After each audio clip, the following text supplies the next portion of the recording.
Well, hello. I guess we're live. The intro didn't seem to work. I was trying to hit the intro, but didn't work. Let's see if we can. It doesn't matter now. I'm here. It is me, ALW. You are here at Workhorse Wrestling Network. This is Forbidden Door to. Excuse me. While I die on camera. This is our Forbidden Door to Watchalong. This is high quality TV at the moment, or high quality watching entertainment at the moment. You have me, solo dolo for the moment. I'm hoping Sammy Joe shows up. We're not going to have CM. She's not feeling well. And Miss Anika is working. So, and Dolores is having um, power issues. Her power is out at her house. So she is not with us either. So hopefully Sammy will join us soon. Otherwise, you might just have to listen to ALW for 4 hours. So we are at the um, Forbidden Door pre-show. It is on YouTube. The first hour is free. The buy-in is free on YouTube. So that is what I am watching right now. We'll see. There should be some good matches. I forget what they said the four matches were for the pre-show. They were talking about them, but I know the card seems to have switched up a little bit um, due to a couple things. I know we're not getting Adam Cole and Tom Lawler because Adam Cole, I guess, is sick. I believe that's what it was, if I'm not mistaken. I think it's that he's sick. Um, so we won't get that match. But it's a stacked card. So if you're here and you chose Workhorse Wrestling Network, thank you very much. We appreciate your support. If you're new, hit that subscribe button, hit that like button on this video, hit that bell to be notified of all of our content when we drop it. This is our generally normal weekly schedule somewhere right here. Every Tuesday night, we're live for the cookout. This Tuesday, we have a special guest. We will have Cresta Star with us. Um, so please come and join us for that. We're going to be doing Cresta is with Fightful as well as a TikTok, YouTube, Instagram content creator, phenomenon, lover, funny woman. She will be on Tuesday night. We're going to do a little interview so all of our listeners can get to know her, and she can, tell us about how she got involved in wrestling. And then we're going to talk about the LGBTQIA plus community in wrestling overall, and the strides that they're making, or the strides that they're not making. I guess we'll talk about that. And so please, please, please come on Tuesday night, 7:30 p.m. Pacific Standard Time, 10:30 p.m. Eastern Standard Time for that special cookout. We have every Tuesday Seeing Stars at 7 a.m. It is myself, Sammy Joe, and Dolores reviewing NJPW, GCW, and Stardom from the week before. On Wednesdays, myself, Sammy Joe, and Dolores drop All for Naught. That's a Twitch exclusive. Seeing Stars is also only on Twitch. Both of those are Twitch exclusives. Please, if you haven't joined us on Twitch and followed us over there, go to Twitch, hit that follow button. It's Workhorse Resting Network without the L. Twitch tried to give us the L, but we ain't taking no L's here. So, Workhorse Resting Network or Network at Twitch. Please go over there, hit that follow button. We appreciate all the support. Uh, Then on Friday nights, we have Friday Night Fights, where it usually starts with Sammy and Anika watching SmackDown. That's a live watch along for SmackDown. And then Dolores, Sammy, and Anika usually start on SmackDown. And then CM comes in for Rampage. I may or may not be there for Rampage on Friday nights. Usually not, probably because I will be there live on Saturday nights for Saturday Night is All Right for our Collision watch along. So that's every Saturday at 5 p.m. live for Collision. And then also on Saturday, we drop Under the Radar, which is myself and CM, reviewing Impact, BTE, MLW, and a Ring of Honor. So that is all of our weekly, general weekly content. It's not easy for me to say. So yeah, please join us for any of those shows. Like I said, if you're here joining us now, love to hear what you have to say in the live chat. And let's get ready to watch some wrestling. This card should be amazing. It is starting off with. Dun, dun, dun, dun, dun, dun. Let's see. It looks like we are starting off with Swerve and the Mogul Embassy. I'm looking to see. I guess maybe I didn't make you. We didn't get a re-enter for that one, which is fine. Mogul Embassy versus. Because I don't. Where's my stupid thing go?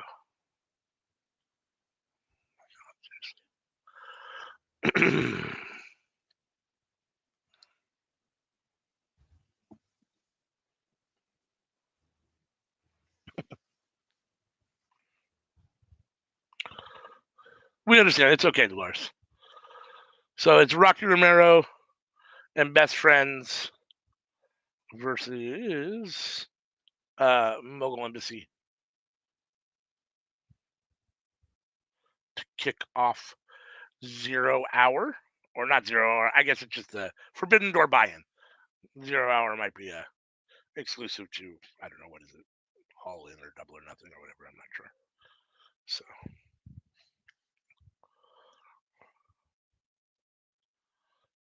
right now it's Trent and Khan in the ring.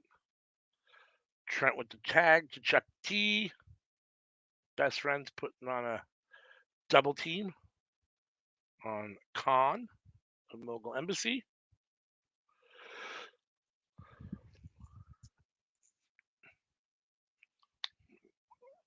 I guess it's technically Chaos versus the Mogul Embassy. Or Mogul, is it? Yeah, it's Mogul Embassy. Sounds right, I think. Yeah, it wasn't listed. Yep. Yeah, not a surprise. No, yeah. So they made the tap. They made the tag. It's Toa Leon. It's Toa in the ring with Chucky T. Chucky T makes a tag to Trent. Trent goes to the top rope. Flying crossbody on Toa Leona. Toa rolls out of the ring. Brian Cage comes in the ring. And Gorilla presses Trent Beretta. Chucky comes in for the save. And Brian Cage goes out of the ring. So Toa and Brian Cage are on the outside. Well, Chaos puts it to Rocky, or puts it to Swerve and Khan. Now all of Mogul Empire is outside on the floor. Oh, Rocky with a suicide dive. El Desperado with the suicide dive. Despy. Despy. Happy to see Despy in this role here.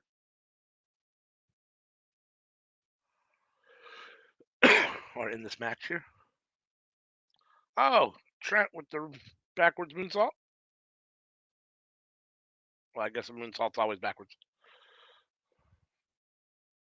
With a moonsault off the top rope onto the Mogul Embassy guys outside the ring. Trent sends Khan back into the ring. Khan misses with some blows. Trent tries to chop him, but Khan is too strong. What is that? That's Toa. I'm sorry. I think that's Toa Leone. It's not Khan. My fault.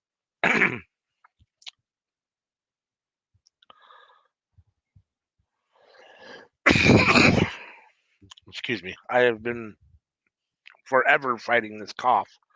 I got it. I don't know. It feels like 4 months ago now, and it's never gone away totally. So.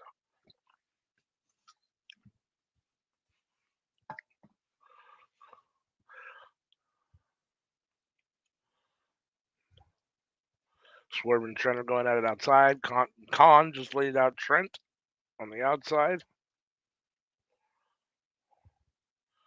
Trent back in the ring. Khan with a little inside out senton from the outside of the ring, from the ring apron into the ring.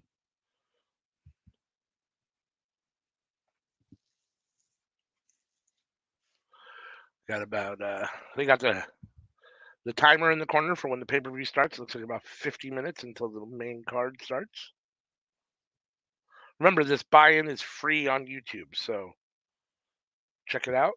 Go to YouTube, Forbidden Door 2023, and you can watch the first hour for free. Swerve on top of Trent for a 2 count. Swerve is dragging Trent back to the corner, their corner, so that Mogul Embassy can take advantage of Trent. Beat him up in their corner.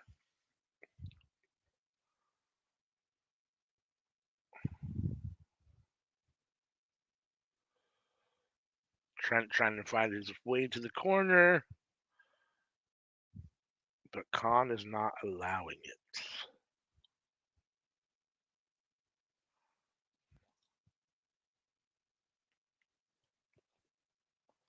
Oh.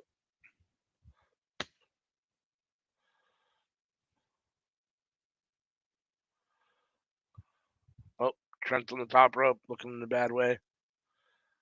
Brian Cage has him up on his shoulders now. He's going to do some Death Valley driver on the apron, maybe. Oh, there it was. Death Valley driver on the apron from Brian Cage to Trent Beretta. Oh, Toa went for the big leg drop on the apron, but Trent rolled out of the way.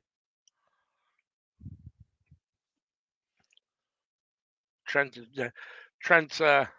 Chaos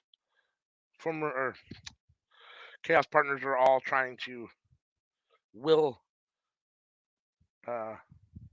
Trent into getting to the corner to make a tag. And Brian Cage is doing everything he can to stop Trent from getting to their corner. Oh. Snapdragon suplex from Trent to Brian Cage. Come on, Brian. Now's the time. I mean, come on, Trent. We're going to get there. You got to get there now. Trent trying to get there. Chuck E. T's ready for the hot tag. Rocky Romero's ready for the hot tag. Oh, right as Trent made it to the corner, Toa and Khan pulled Rocky and Chuck E. T down off the apron so Trent couldn't make the tag.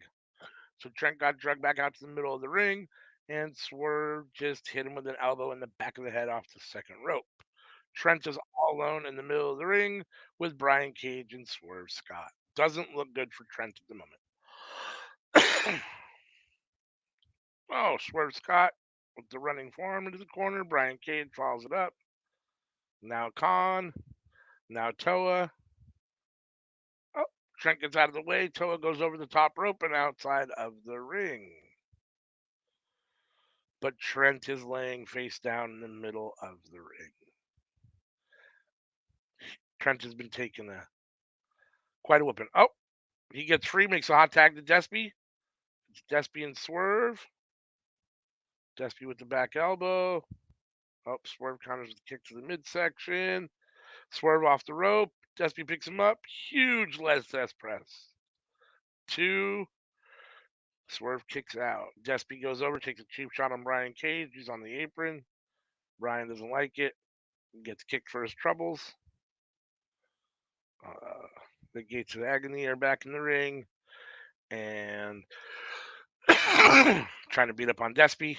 Despy's fighting them both off. Let's go, Despy.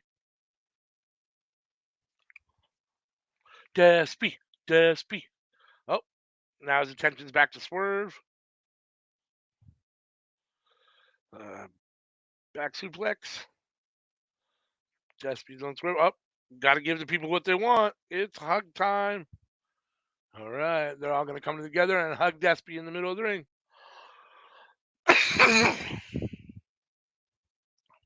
Got to give the people what they want. Hold on for just 1 second.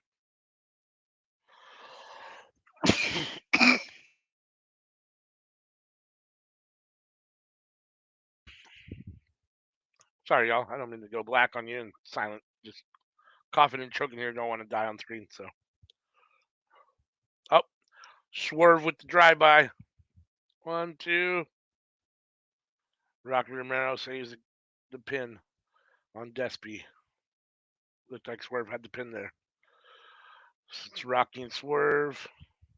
Oh, the ref's kicking Rocky out of the ring? I guess Despy and Swerve are the two legal men. Now the ref tries to get some sort of semblance and order to the match. Come on now. Despy makes a tag to Rocky now. Now Rocky is the legal man in the ring for Chaos. It's Rocky and Swerve exchanging forearms.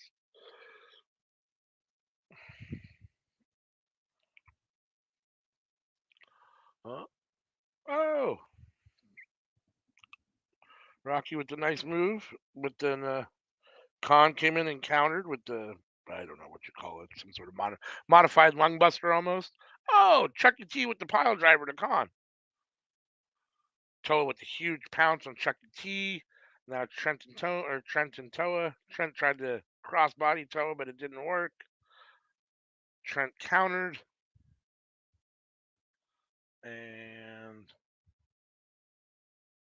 oh, Brian Cage just put Trent down with a nice little move. I'm not totally sure what that move is called, but Rocky Romero with the Hurricane Rana. Or maybe it's a Frankensteiner. I don't know.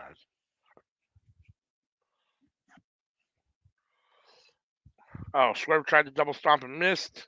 Oh, Swerve came up and hit his own guy, Brian Cage. Rocky Romero with the backslide on Swerve for almost a 3 count.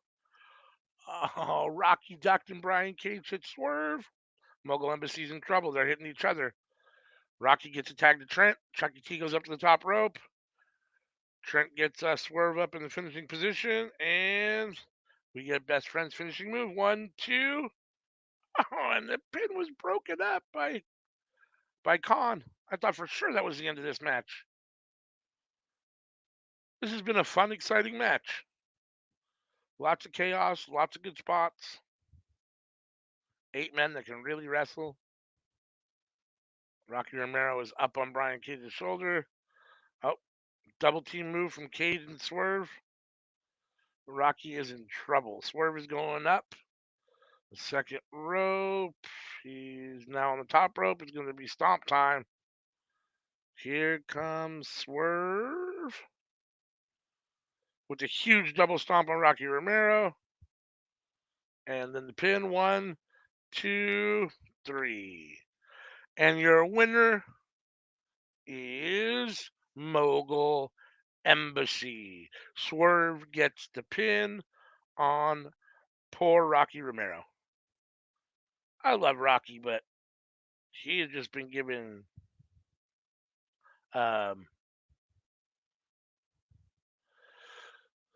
he just has been set to lose all the time. I mean, I was saying it, I think it was yesterday during our preview where like he's not a jobber because he has really good matches and he looks really good, but he is kind of in a way because he's just really there. It seems like to take losses and make other people look good, but he still has good matches in those like jobber situations. His matches aren't squash matches, despite him essentially being a jobber. So we got a little backstage um, sponsor commercial with Daddy Magic and Cool Hand Luke talking about DraftKings and how you can participate and bet on AEW wrestling. I'm assuming on New Japan or on Forbidden Door on this Forbidden Door show. So I haven't actually checked that out. I don't know about betting on wrestling. I mean, I know I don't know what's going to happen, but somebody does, and it feels like it's weird to bet on something that's ultimately predetermined. But I guess it is what it is. So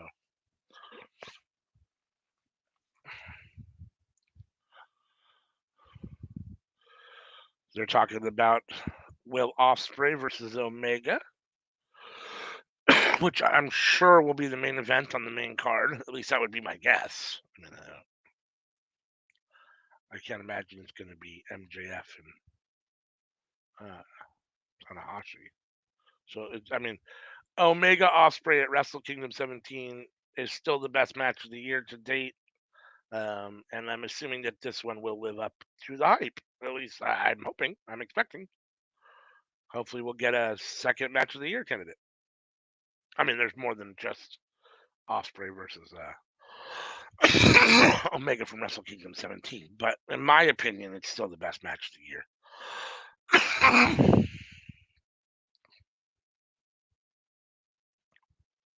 I'm really looking forward to these two going at it again a second time tonight.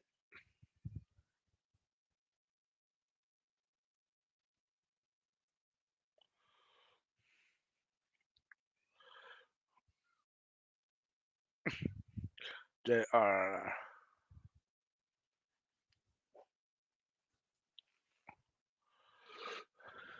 in Canada at Scotiabank Arena.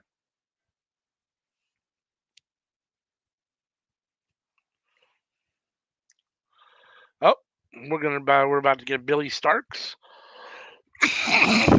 Jesus, excuse me. Hold on, y'all, for just one sec.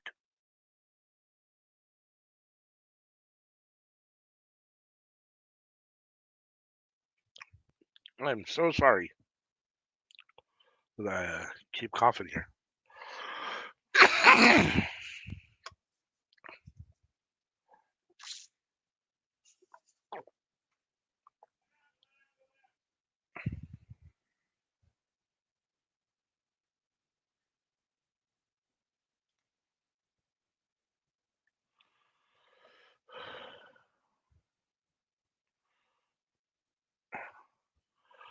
So we're getting right now we're getting an Owen Hart first round or quarterfinal match, however you want to refer to it, of Athena, the Ring of Honor Women's Champion, who has been on a dominant run here as Women's Champion.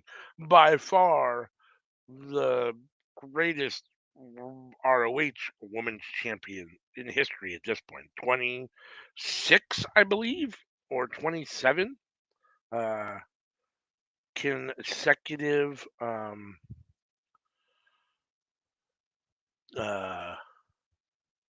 defenses of the title. So here she is, and like I said, a first round match against Billy Stark in the Women's Owen Hart Cup tournament. So Billy Starks has been looking good lately. She is getting pushed often, or pushed a lot. So this should be a good match.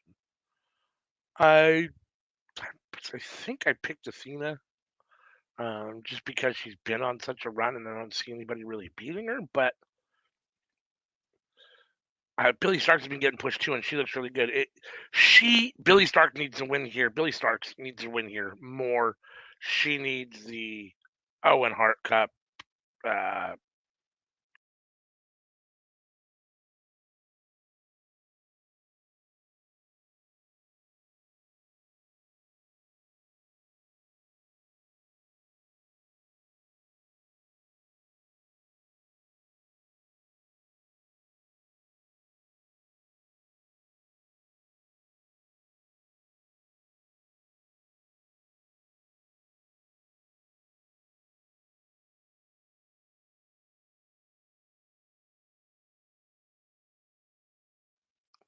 Sorry, y'all. My computer started to fuck up, and my headset lost connection with my system, so my microphone went out.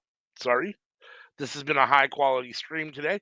I guess everybody's computer knows it's Sunday, and nobody wants to participate. The computers don't want to participate, cooperate. Technology does not want to cooperate today. So Athena is hanging on the rope at the moment. Billy Starks has her legs. Athena went for a big, kind of a standing clothesline or a right hand. Starks countered. Oh. Athena with a little head scissor into the turnbuckle.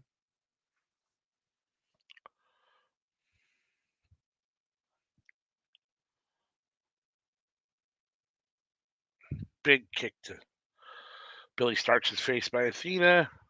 Athena is stalking her methodically, dragging Billy Starks out to the middle of the ring, setting her up for something that looks like a suplex. Yep, nice little snap suplex. She's gonna roll her over and do it again. It looks like she's looking for.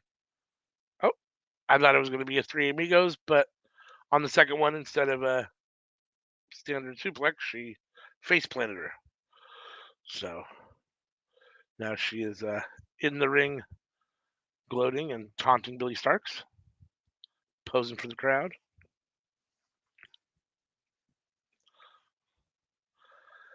As you might say, Athena is playing with her prey.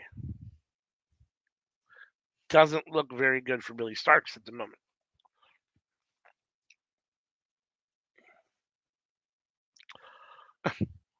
Athena's gone to the neutral corner, just standing there waiting while the ref checks on Billy, allowing Billy to catch her. Oh, now Athena is intimidating and bullying the ref. She's back on top of Billy Starks, whips her across the ring into the opposite corner, turnbuckle. Oh, followed her in, and ultimately Billy had her legs on the second rope, and Athena grabbed her head and smashed the back of her head into the canvas. Billy Starks is taking a serious ass whooping here. Athena is not taking it easy on her at all. Huge thrust kick to the midsection, and then she goes back to taunting and bullying the ref. Athena's a great heel. This Athena heel run is amazing. I always liked Ember Moon in NXT, WWE, NXT, whatever you want to call it. But I'm this heel Athena since she's been here at AEW Ring of Honor, whatever you want to call it, mostly Ring of Honor, but has just been amazing. She's incredible. Oh, Billy starts with a kick. Oh, a little standing Death Valley Driver. That looked great. Death Valley Driver from Billy Starks to Athena, and now my TV's buffering, so I don't know what happens. Athena kicked out, and more buffering. Oh, Billy is the first one to her feet. She's got Athena. Oh, big right forearm, snapmare over, and a huge kick to the back. Athena is down, and Billy Starks is in charge. Billy's got her in the middle of the ring. Billy's going up to the second rope, top rope. Is she going for? What's she going for? An elbow drop? Nope. Athena is up and made it to the top rope to shake the rope to knock Billy off of her perch on the top rope, and Billy is hurting again.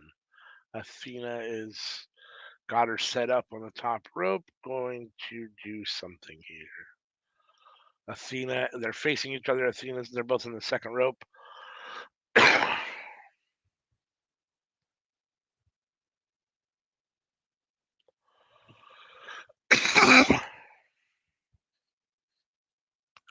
Oh, a huge Frankensteiner from Athena off the top rope.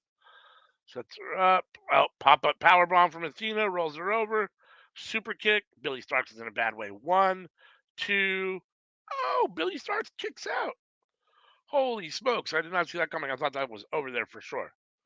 The combination, that was like a nice little 3-move combo there.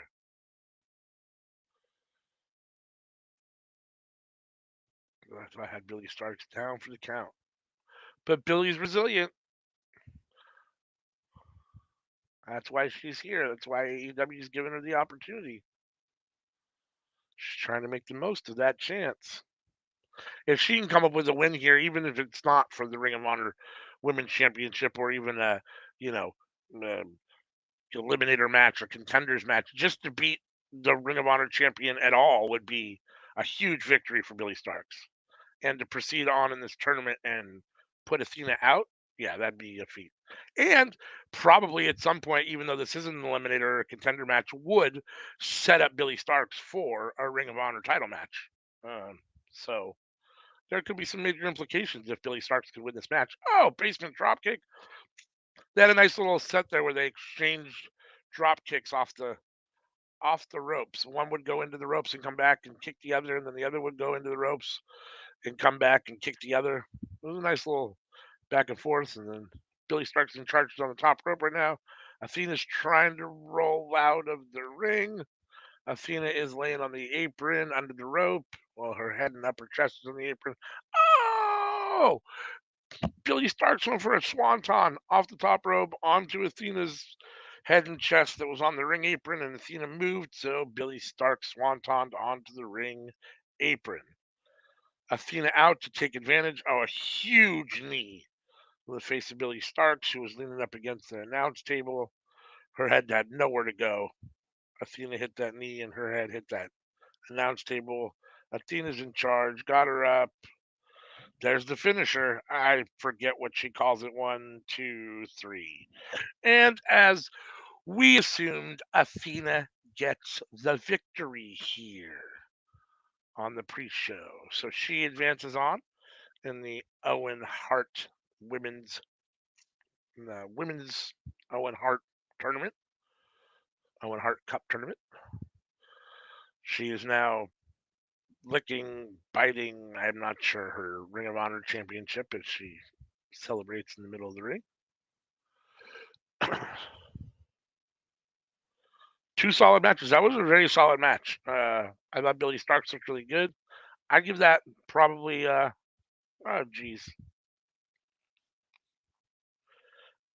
Oh, is that what it is? Is it actually called the O face? I just never paid attention. I watch I watch wrestling really high a lot, so sometimes I miss those things. I didn't know it was called the O face, but that's great. If that's the actual name, that's amazing.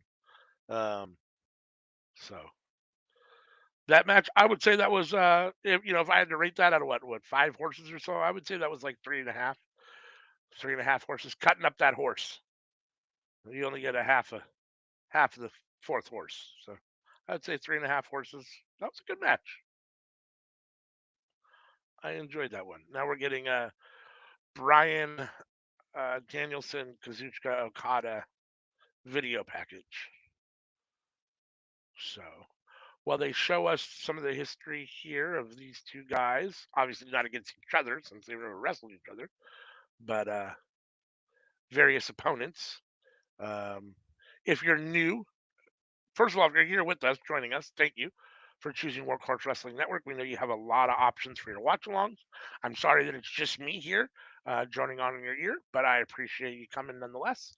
Um, if you're new, hit that subscribe button, hit that like button for this video, hit that bell to be notified every time we drop new content. I'm going to put up our little schedule here. I'm not going to actually say it all over again just because um, it is what it is. You can see the most important ones really are Tuesday night, the cookout. This Tuesday night, we'll have Cresta Star on as a special guest, and we will be talking LGBTQIA plus in wrestling, and playing a couple games and having some fun. And then Friday nights and Saturday nights, we do our SmackDown and Rampage watch along on Friday nights. Friday night fights. Saturday is all right, which is our live collision watch along, and if there's another pay per view or whatever's going on. And then we do drop Seeing Stars, All for Naught, and Under the Radar exclusively on Twitch at the dates and times you see here on your screen. So if you're not following us on Twitch, please head over there and hit that follow button. We really appreciate it. And thanks for tuning in and checking us out. So we're getting El Phantasmo. Our next whatchamacallit is next match on the buy-in or whatever you want to call it, pre-show. I don't know why I can't just get it together and call it a pre-show. Let's see. CM's is okay. The announcers may make the show for me. I have my volume's off, so I can't hear it. So I don't get to appreciate in the announcing the joy of the announcers. We're about to get Stu Grayson versus El Phantasmo. Stu Grayson is coming out with the Righteous.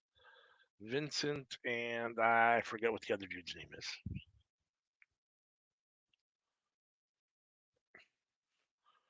This is a interesting matchup. I'm looking forward to this. I'm a huge Stu Grayson fan. So I am excited for this match. And a huge El Phantasmo fan.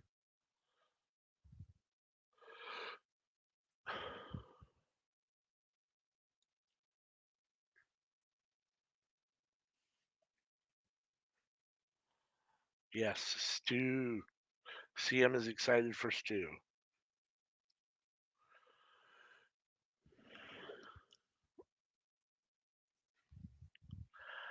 Needless to say, Al Phantasmo is not impressed by the righteous. Both men are in the ring. We're about to ring the bell and get this party underway.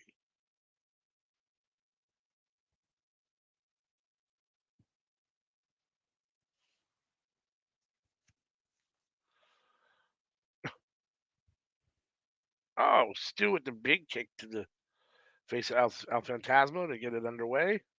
Now he's got him in the corner. He's punishing him with right hands to the head. Phantasmo out of the corner.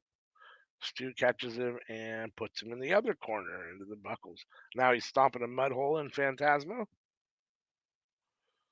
Stu's looking really good so far. Just a few seconds into this match. Oh, Phantasmo takes advantage with a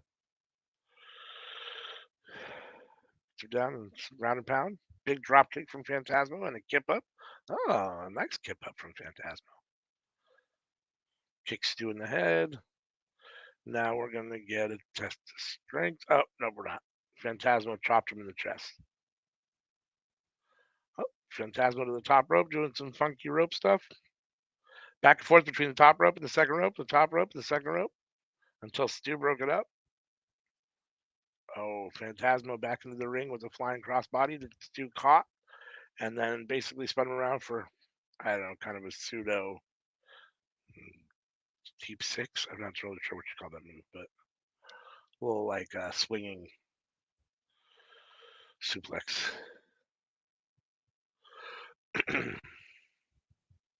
Stu is in charge. Big forearm to the back of Phantasmo.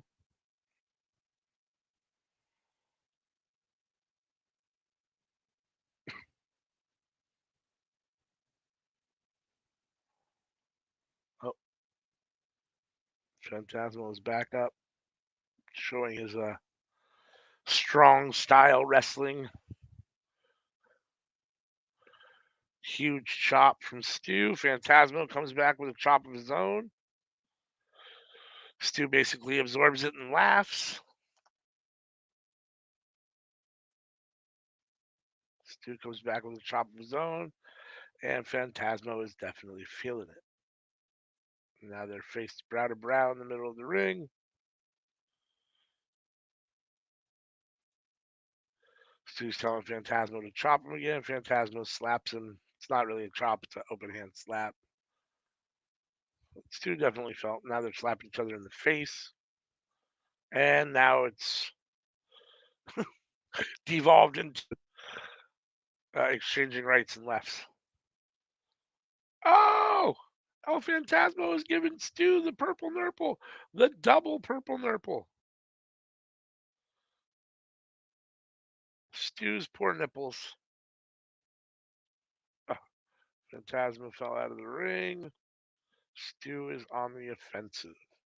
Phantasmo's on the apron. Oh, Stu with an outside or inside out swanton from inside the ring to outside, using the ropes to help him get over to a swanton onto El Phantasmo, who was on the apron. Both men back in the ring. Stu slings El Phantasmo into the corner, follows in, but Phantasmo gets the boot up. Phantasmo off the second rope with a flying cross body. Oh, tried to go for a second rope moonsault and missed. Stu got out of the way, but then Phantasmo counters with a tope suicida that connects on Stu, who is now outside the ring on the floor. Phantasmo puts Stu back in the ring. He's on the ring apron. He's now on the top rope. A swanton from the top rope, and then the middle rope moonsault. And I got buffering, so it looks like Phantasmo's about to go for a pin, but I don't know. Come on, TV, let's go. Oh, Stu kicks out, it looks like, after a 2 count. Very close 2 count.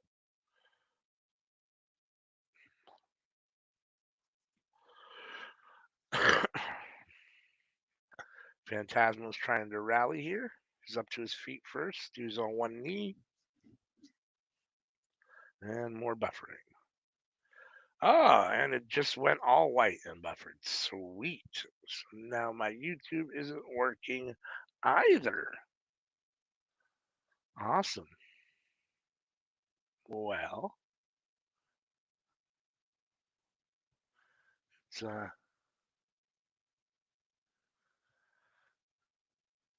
quite to watch along when I'm not watching along. Uh,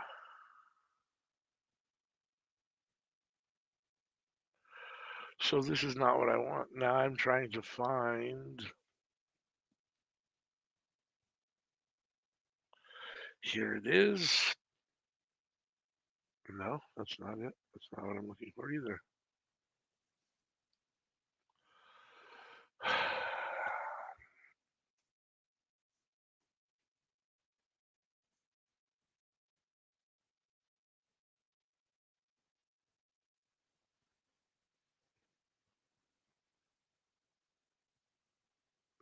Okay, I got it back. Sorry about that. Phantasmo is tuning up the band. He's buffered, so I didn't see what happened, but it looks like Stu countered because using. And there it goes again. Awesome. So my stream is gone out because it is buffering. Sweet. Let's see if I can get it on my phone, so at least I can freaking watch it. So at least I have something to talk to you guys about. Oh, is it back? It looks like it's back. I got Stu on the bottom rope. It looks like he's going up.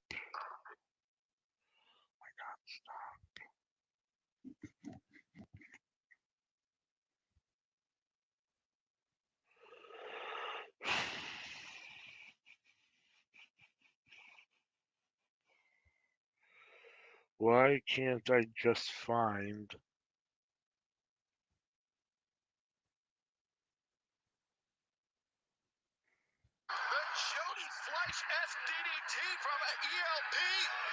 No. Forgive my volume. I've got it on my phone. So sorry about that. That was a bit of a shit show there, but now I have my. It appears I have my reception back, and hopefully that won't happen again. ELP got the win. I didn't totally see how because my phone was buffering and I was trying to switch screens. Actually, my computer was buffering, and I was trying to switch from my computer to my phone, which I have done now. So I have a better feed on my phone, it appears. My phone internet is working better than my computer internet, but El Phantasmo got the win there over Stu.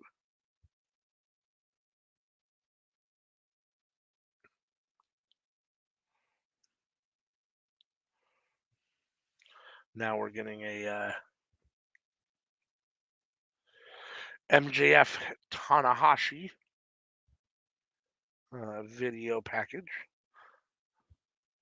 MJF beating up his opponents. Tanahashi talking shit.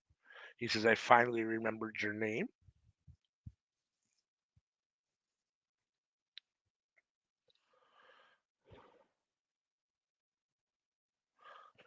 And put it in the history books with all the former champions. Do we really think that Tanahashi or the Tony Khan is going to put the AEW championship on an NJPW wrestler?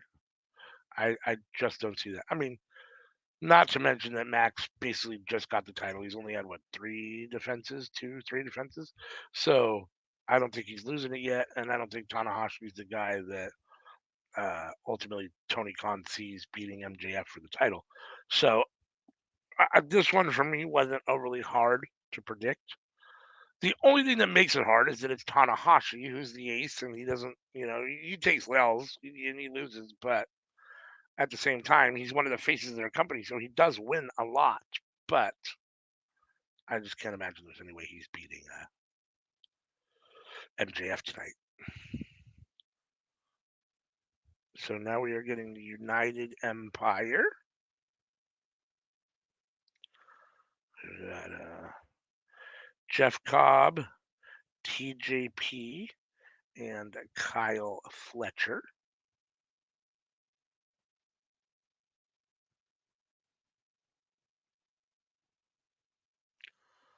Los Ingobernables de Japón. Bushi, Hiromu Takahashi, and my boy Shingo Takagi versus the United Empire. Jeff Cobb, Kyle Fletcher, and TJP. I believe this is the fourth match on the kickoff show, and it looks like there's about 15 minutes left on the kickoff show. So this will be the final match on the free kickoff show on YouTube. And after that, you're gonna have to find somewhere to watch it. Either order it on pay-per-view. Supposedly it's on Fight TV to be ordered, but I couldn't figure that out. I don't know. I think maybe Dolores said that was just international outside of the United States. I'm not totally sure, but so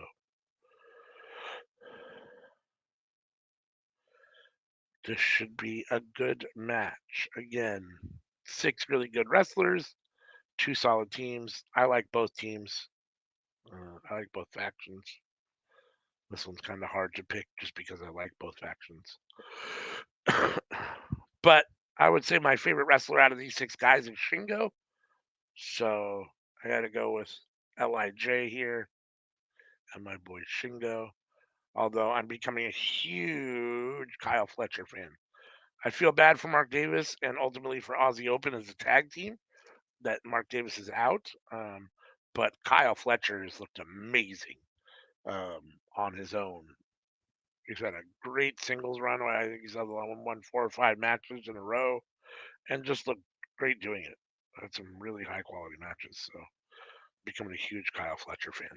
Not that I didn't. I mean, I was a huge Aussie Open fan, but I hadn't watched him a whole lot, and now I'm getting a really good chance to see Kyle Fletcher, and he's amazing.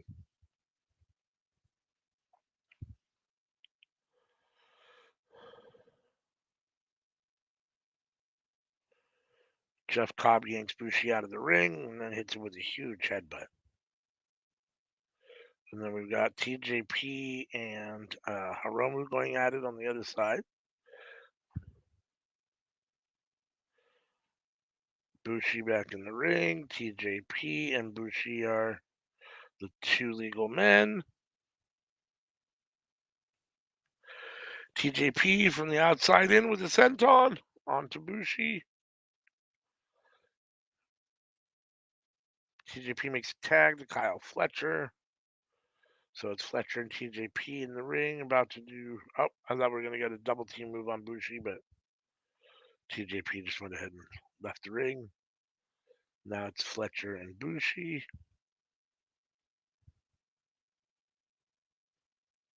Fletcher spent a lot of time talking to the crowd right here.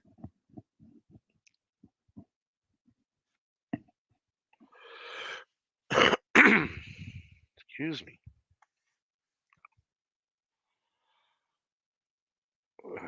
Bushi is in the United Embassy corner, which is a bad place to be. Fletcher tags out to Cobb. Cobb's going to come in and probably chop the shit out of Ibushi. That would be my guess. Oh, Cobb takes Ibushi to the middle of the ring. What is he going to get? Oh, Bushi counters with some right forearms that don't really do anything to uh, to Cobb. And then Cobb counters. Bushi is down. Cobb with the cheap shot on Shingo on the ring apron. Cobb had Bushi up. Bushi countered. Cobb hit him with the back elbow. Cobb into the rope, and Bushi hits him with a drop kick into his left knee. Bushi makes a tag. Takahashi is in the ring with Jeff Cobb taking control of the match. Hiromu's in now. Both TJP and Kyle Fletcher come in the ring and start beating up Hiromu, but Hiromu counters, gets out of the way. Kyle Fletcher. Hiromu pushes Kyle Fletcher into TJP. TJP accidentally hits Kyle Fletcher with the Hurricane Rana. Hiromu is having United Embassy beat up on each other indirectly by using his speed to get in and out of spots and counters so that they are hitting each other instead. Hey, finally, Howdy, howdy. I got a cohort. Everyone doesn't have to just listen to me drone on and drone on and drone on. I got company. I got food. I got my Oh, box. that's what's up. Very good, very good. We can see your pro wrestling crate. You can show all the people what you got. What are we eating on? KFC, but they forgot my nuggets. Uh oh. So Dolores is Fortunately, I in the still got three background, other but things her to eat. Dolores is in the studio, but she can't. Her connection isn't good enough or stable enough to stay. So she's just manning the banners and stuff. So All I can say is that at least four things were ordered because even though they forgot one, I still got three left to eat. well, that's good. That's why I got to make sure and order enough so that if they forget something, you still have enough. Shingo and Kyle Fletcher in the ring exchanging blows right now.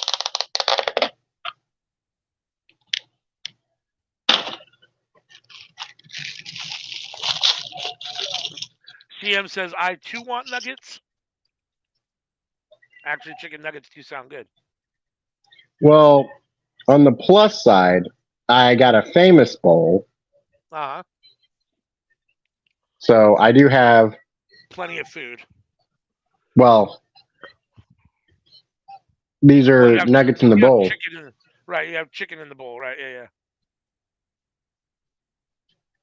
so I'm still getting my nugget on. It's just right. half as many nuggets as I thought I was getting. CM says, "Let me go eat my oranges." She doesn't look very happy about that at all. And Dolores says, "I can't see Sammy, but hot chocolate in the building." Yeah, she's having she's having trouble seeing on her end. So I guess her power's out or ultimately. So she's I'm not sure. I'm not totally sure how she's even in the studio in the background, but she can't see or really hear anything. So oh, Shingo up, but she just spiked TJP with the Death Valley driver. All four matches so far on the buy-in have been really good. Did Athena win? Athena did win. Athena did We win. got we got Despy. We got Phantasma. Like We did. El Phantasmo won. solid, That was a good match. And solid Despy looked buy-in. good. Yeah, Despy looked really good in the 8-man tag or 6-man tag, 8-man tag. I forget how many it was now. I think it was 8. I think it was 8 Yeah, man. he was Yeah. wrestling with Chaos. Yep, that's right. Yep. Yeah, I So just couldn't is remember if Despy they in were only Chaos 6 or 8. now? I don't know. I mean, they haven't made any kind of formal announcement yet about anything like that, but definitely was with them tonight. So, and this match has been really good. This has been a spot fest all over the place. Shingo's all hyped in the middle of the ring. He's got Kyle Fletcher and TJP. That's in the middle. I think it's TJP. It looks like my boy Shingo's about to put TJP down and out. Oh, TJP counters, sunset roll up, 1, 2. Shingo kicks out. Chaos or Five Guys? Just Five Guys. Which one is the better faction? Ooh. Oh, geez. That's a tough question. I don't know. You know, I haven't seen just Five Guys together in long enough as a faction, so I have to go with Chaos just because they've been a faction for so much longer. But just Five Guys is really talented. I mean, I don't know. That is a tough question.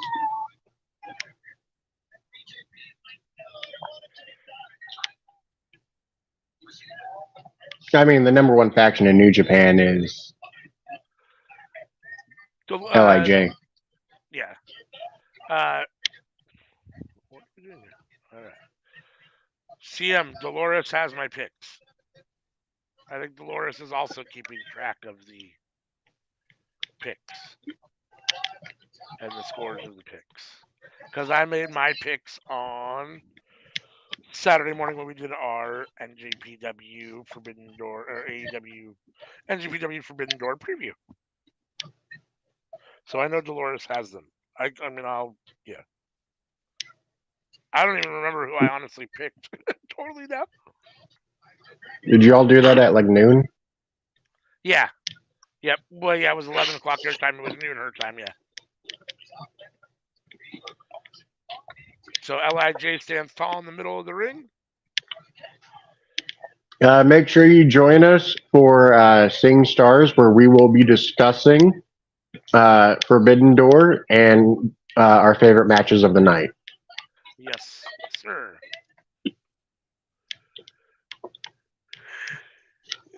That will be exclusively on Twitch, and that will be on Twitch available on Tuesday morning at 7 a.m. Pacific Standard Time. Yeah, 10 10 a.m. a.m. Eastern. Right. So it looks like we're at the end of the 0 hour or the buy-in, the free part that's on YouTube. So now I have to go try to get the stream hooked up somewhere else. Oh.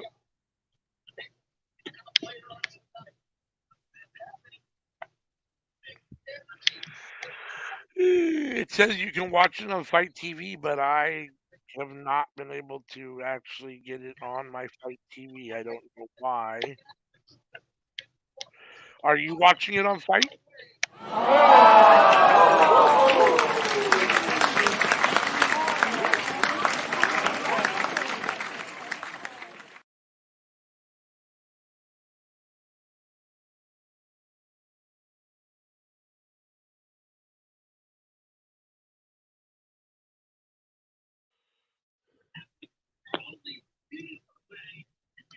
So as you can see, we will have Crest the Star on Tuesday night for the cookout. So join us then. That will be a lot of fun. Are you watching? Are you going to watch Forbidden Door on Fight, Sammy? Like movie theaters or something like that. It's like David Foster.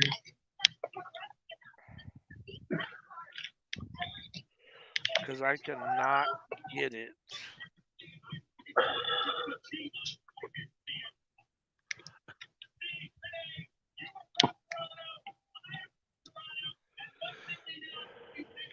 I guess I'm just going to have to watch it here.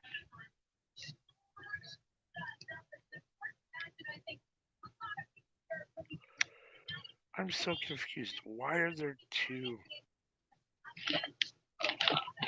And they didn't give me a lot of gravy on this. No, not enough gravy. No. I have a lot of. All right, let's see if this works. Mm-hmm. Yeah. Yep. As CM says, thanks Dolores. Let's not forget we have Crest the Star this week on the cookout. So join us Tuesday at 7:30 p.m. Pacific Standard Time. I'm not going to eat all of them. Standard Time. And meet Crest the Star if you're not familiar with her.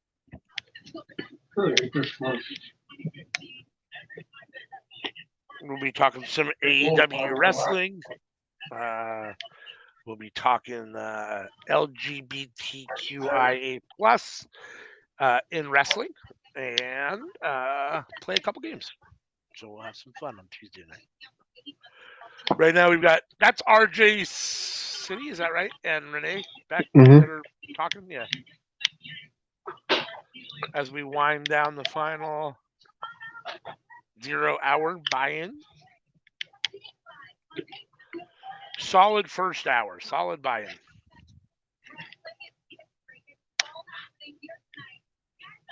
I'm extremely disappointed that we're not going to get Adam Cole and Tom Lawler now.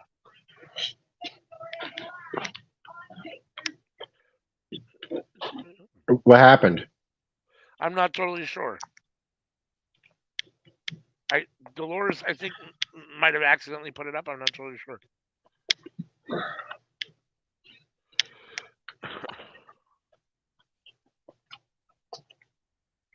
Are you going to switch it over? Oh, were you asking what happened was why we're not getting Adam Cole and Tom Lawler? Mm-hmm. Oh, because Adam Cole's sick. so he can't make it to the pay-per-view.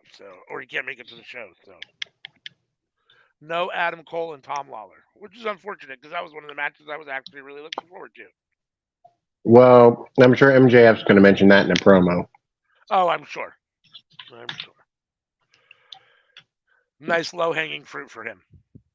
Hmm. Can you hold down the fort for a second? I'll be right back.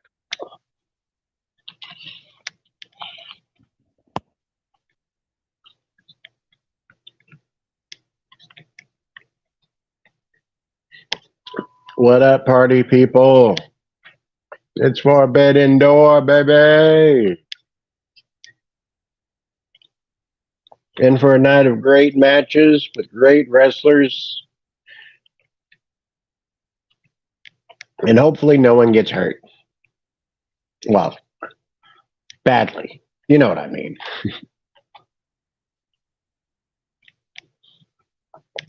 It's time to start the show.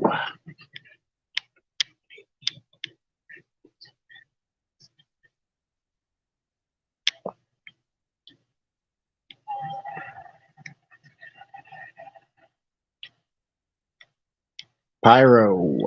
I wonder what the opening match is going to be.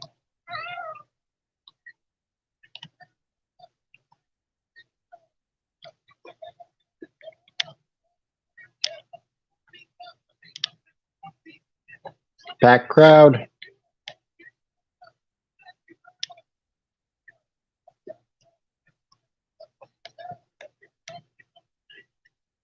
Oh, all right. Oh, yeah, that's right. That's right. I just remembered MJF's going first. That way he can cut out and go home early.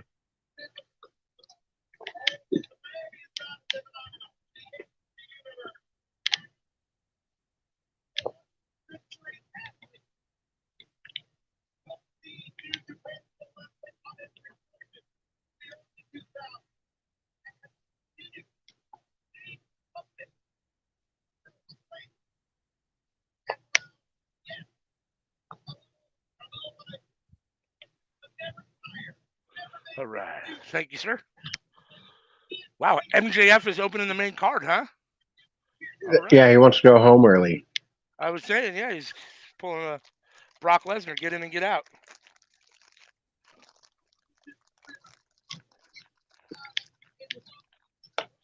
I said it earlier, and I'll ask you again. I think you picked MJF, but do you actually think there's any chance that Tanahashi wins? No, I didn't think so. this is It for just the doesn't. World Championship. Yeah, yeah, it doesn't make any sense to me.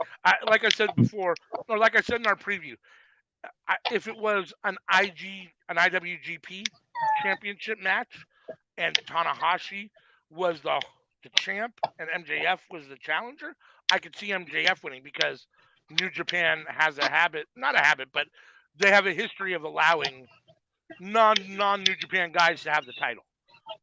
There's Whereas only AEW, I don't think AEW is gonna let Tanahashi have the title where he's never wrestled. I mean, he's not an AEW guy. I just don't see that happening. but I mean, it is more likely to happen than Jungle Boy beating Sonata. Oh yeah, yes, yes, yes, yes. That I believe. Only because it's Jungle Boy. If it was another viable candidate, I do think that NJPW is more likely to put their belt on an outsider than AEW is. I mean,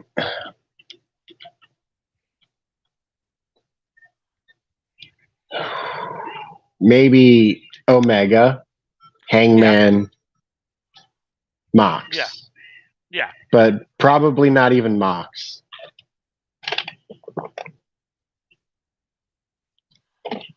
So we've got Justin Roberts and his NJPW contemporary in the ring doing intros. Justin will do MJF, and whatever the gentleman's name is for New Japan will do Has anybody won Tanahashi. the verdict besides MJF yet?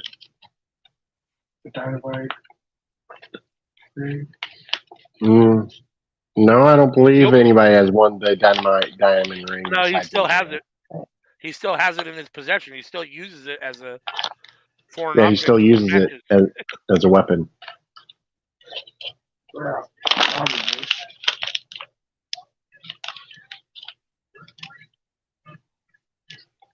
So if you're watching with us, we appreciate you choosing Workhorse Wrestling Network for your watch alongs.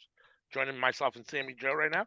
Loris is in the background, but she's having issues, so she's running the banners and stuff. If you're new, hit that subscribe button, hit the like button, hit the bell to be notified for all the times we drop new content.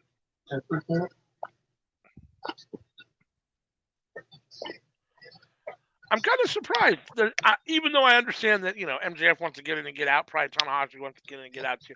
I'm still surprised this match is kicking off the show. This should be one of the best matches of the show. You would think so. I mean, I would think so. So Tanahashi and MJF lock up the collar elbow lock, Mm.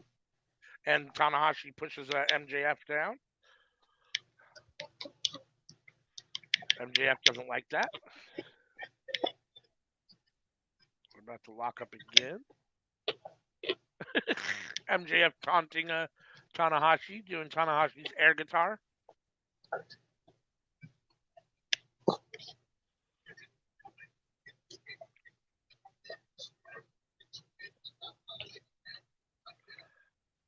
Even though this match will be really good, it would have been better with Tanahashi 5 years ago and MJF now. But you get what you get. Oh, MJF's leaving. He walking away already? Halfway up the ramp. The title doesn't change with count out or DQ. That is true. That is very true. Which makes this weird because Tanahashi's encouraging the ref to count, but he can't win on a count out. So what? They're doing coward chants, and he's posing in the ring. Right. But he was encouraging the ref to count at first. He was like, count it, ref. MJF is back in the ring, telling the crowd he's not a coward. Offering his hand. Offering to shake Tanahashi's hand. Don't do it. Tanahashi shakes his hand, and MJF tries to kick him in the stomach, and Tanahashi catches the foot. Spins him around and hits him with a nice right hand.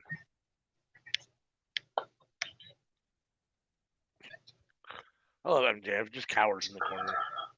He's great. Oh, Making Tanahashi wrestle at his pace. Right. MJF already getting the ref involved. Vintage MJF. Put the ref in between him and his opponent and make things all messy. I mean, they're both wrestling this match like a classic, Like, this is a match that would have worked in the 80s. Yeah, for sure. I mean, often we talk about whether so-and-so and so-and-so would have been good in another generation or another decade or whatever. Both of these guys would have been fine no matter when they wrestled. They would be superstars in any decade of wrestling. In the 80s, the 90s, early 2000s, and obviously they're stars now. So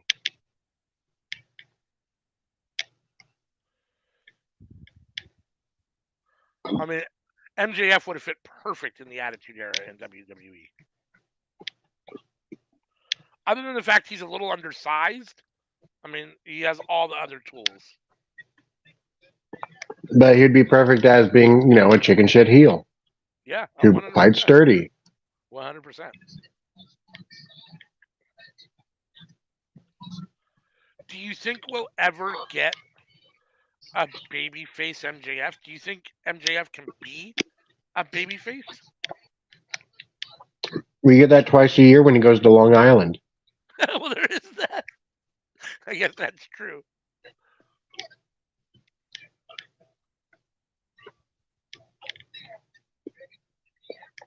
MJF with the abdominal stretch on Tanahashi in the middle of the ring.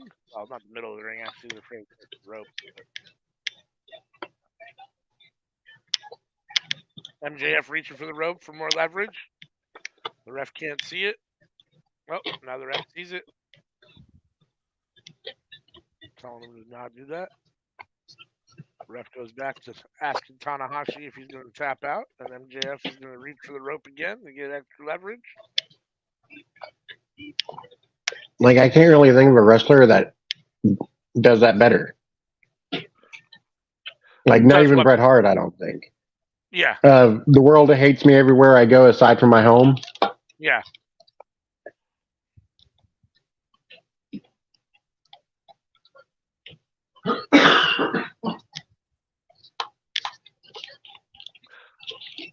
The CM says, and even that's too much.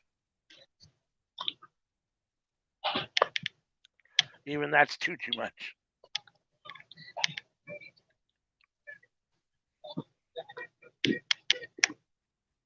Oh, Bryce Remsburg kicks MJF's arm off the rope. Tanahashi counters with the hip toss.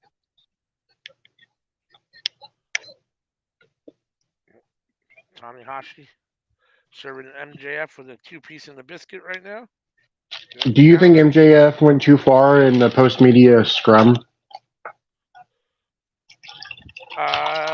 Do I think he went too far in the post? You're talking Double or Nothing, or the one before that? The one before that, right? No, Double or Nothing. I don't know. I thought it was the one before that where he actually had some shit to say, but maybe not.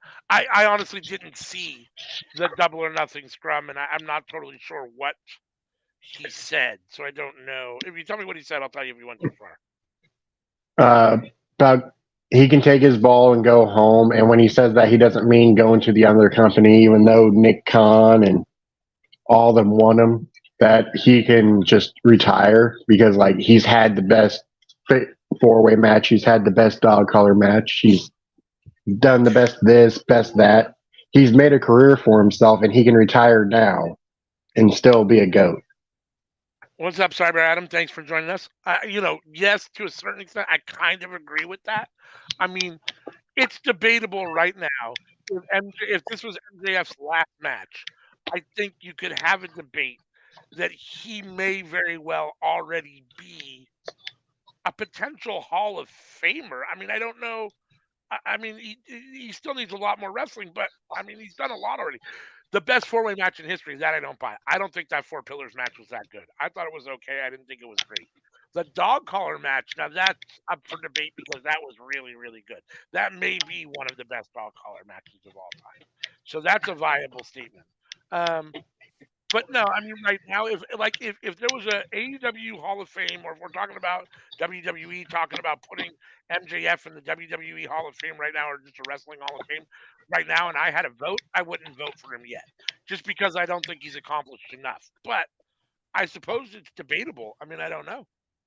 I mean, he's definitely, right now, whether you like him or not, you can't argue that he's top 5 or 10 best wrestlers in the world right now. And that he's, for all intents and purposes, he really is at the moment, in a lot of ways, kind of the face of AEW. Now, to be fair, they've got a lot of really good guys over there and a lot of big name guys. They got Moxley and they've got the Bucks and they've got, a lot of other guys. But he's been, I mean, he's one of the faces. Let's put it that way. Of AEW. So, I mean, yeah, I don't know. What do you think? Do I think he's the type of guy that could just retire now and go home and be fine? Absolutely. Do I think he'll do that? Of course not. Yeah, I mean, it's one of those things of, I don't think people would actually think he's the GOAT. Yeah, no, I don't know. I would agree with that. I don't think that. If you're comparing him to, other people that we think of as the best of all time, an HBK, a Rock, a Bryan Danielson, maybe a Kenny Omega, depending on where you sit or whatever. If you're a Roman Reigns fan, maybe even Roman Reigns is in that conversation for you. I don't know, but depending on who you put in that conversation, he's probably not there yet. I mean, he's. I wouldn't think he's in the GOAT conversation yet. No. But I would say he crosses the line for a Hall of Fame.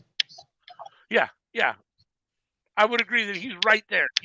He's borderline probably Hall of Fame already. Um, Mhm. but he needs a couple more big wins to solidify that. Or if this reign goes for a while, if he goes for a year or even a year and a half with this title now, then we'll have a different conversation. But I mean, let's look at it. So he's having a match with the ace of New Japan, Tanahashi, right now. yep, Freaking legend. yeah. To be fair, He's about to be in it's not Okada. an attack. I mean, it's Okada and Tanahashi are definitely the two guys that have been carrying the company on their back for a while now. Tanahashi, it's like I said, it's not Tanahashi of 5 years ago. This is a slower, older Tanahashi. MJF definitely has the speed, youth advantage, all those things. Tanahashi's had a ton of injuries. Um, so yeah, is he still the ace of New Japan? I mean, they present him that way for sure. Um, so I still think that a victory for MJF here holds a lot of clout. It would be a big victory for him, even though it's not the Tanahashi of old, and even though I don't think it's equal to beating Okada right now, but it's pretty close.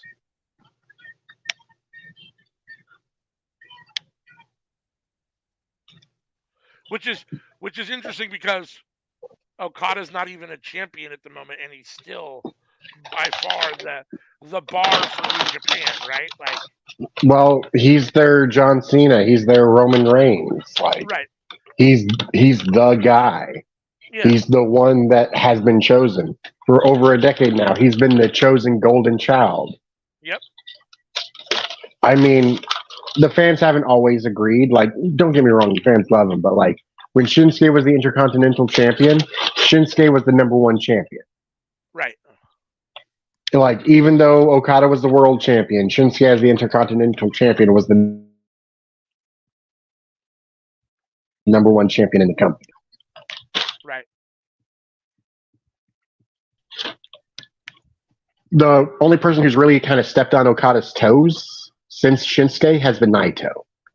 Like, there really isn't anybody else who's like, hey, I'm actually the best dude here. Like, there isn't really anybody else besides Yeah. Naito to step on his toes. Yeah.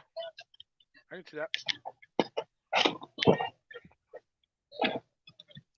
Oh, Tanahashi's got MJF. He's trying to turn him over into a sharpshooter. Oh, well, I said that, but you could say the same about Omega Yeah.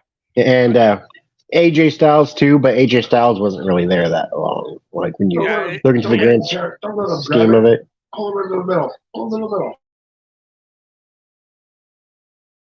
MJF gonna tap out. Ask him, ref. Oh, MJF makes it to the rope. Got his hand on the rope. I might be wrong about that, but I think AJ was there for 3 years, and like you can say at that time, well, Shinsuke was there too. So you had Okada, you had AJ, you had Shinsuke. That was such a golden era of New Japan right there, from like 2013 to 2016. Yeah, that was before I watched New Japan, so I wasn't even. Obviously I knew that there was, wrestling federations in Japan, but I had never watched any Japanese wrestling at that time.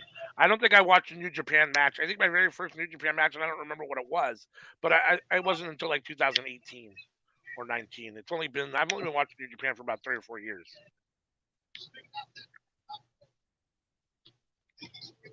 You know when I started really watching, and you can tell me, I bet you know this. It wasn't the first match I saw, but I remember it was a big deal. It was right when Naito came back from his excursion.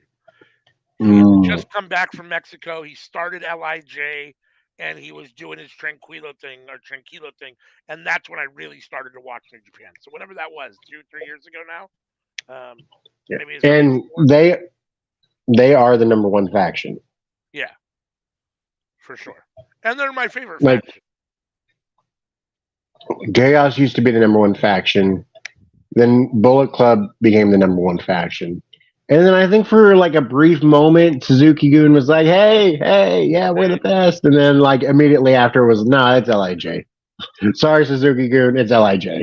yeah. Well, and with Will Ospreay, United Empire's trying to make a run at that kind of a, best faction, but I don't think they're as good as Lij. I mean, they're top five. Yeah. Oh yeah, yeah, yeah, yeah. Oh, Blues Power's out too. What are you missing? You're missing right now. It's MJF and Tanahashi. MJF had just brought the belt in. He was going to try and hit Tanahashi with the belt, but the ref Bryce Remsburg caught him and took it out. Tanahashi just rolled him up and held him for like 10 seconds, but the ref wasn't counting, so that was a close 2 count. Like a 20 count. This has been a solid opening. This is the opening match of the main card: MJF versus Tanahashi. Oh, MJF just pushed Tanahashi into the ref. So Bryce Remsburg, that's the second or third ref Ring push back in in the the match. trunks. To what? Diamond ring. Oh, he hit him in the back of the head with the diamond ring. Okay, then. Let me see. All right, I guess that ended that match. I didn't see the whole diamond ring, and I thought, what the hell? He pushed Tanahashi into Bryce Remsburg, and then it was just over.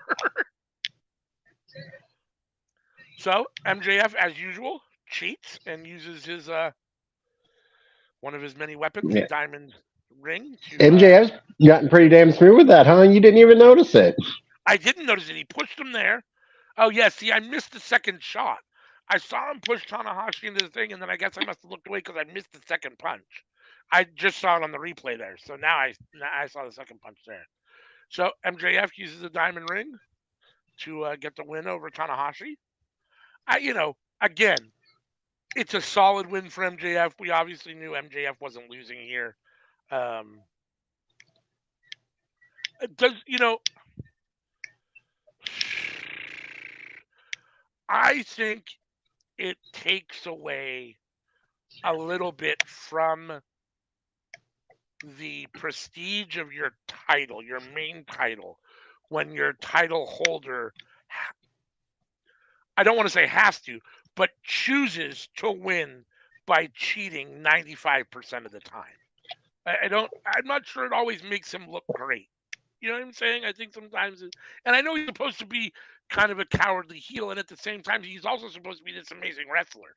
So like, it's this weird kind of, I don't know, because sometimes it makes him look not. Dichotomy. Yeah, yeah, and it makes him look weak sometimes, in my opinion, because he has to. It's not that he has to; he chooses to. I don't know. Hmm. Maybe that's the difference. I'm not sure. What did you miss, Anika? So you missed the 4 matches on the kickoff show. There were some really good matches. I'm not going to run through all of them right now, but then it was just Tanahashi and MJF. MJF won by using the Dynamite Diamond Ring to knock Tanahashi out. So vintage MJF, and he retains the world championship, as I think we all assumed he would. But Let's another thing see. is it protects the opponent because they didn't lose a fair fight; they lost in a dirty fight. Yeah, And Tanahashi is the ace of New Japan, yeah. and so it protects the New Japan guy. Yeah, I mean, if you're gonna obviously when you have two guys like this that are for whatever for all intents and purposes the main face some of the main faces of your company you don't want them to lose and this was a way to have Tanahashi lose and still protect him for sure. So oh yeah, Blues in Georgia, Marietta. So yeah, he's got power issues there. You seeing what match is up next? I do see that. Immediately following MJF, second Yes, match on the card. CM Punk versus Kojima.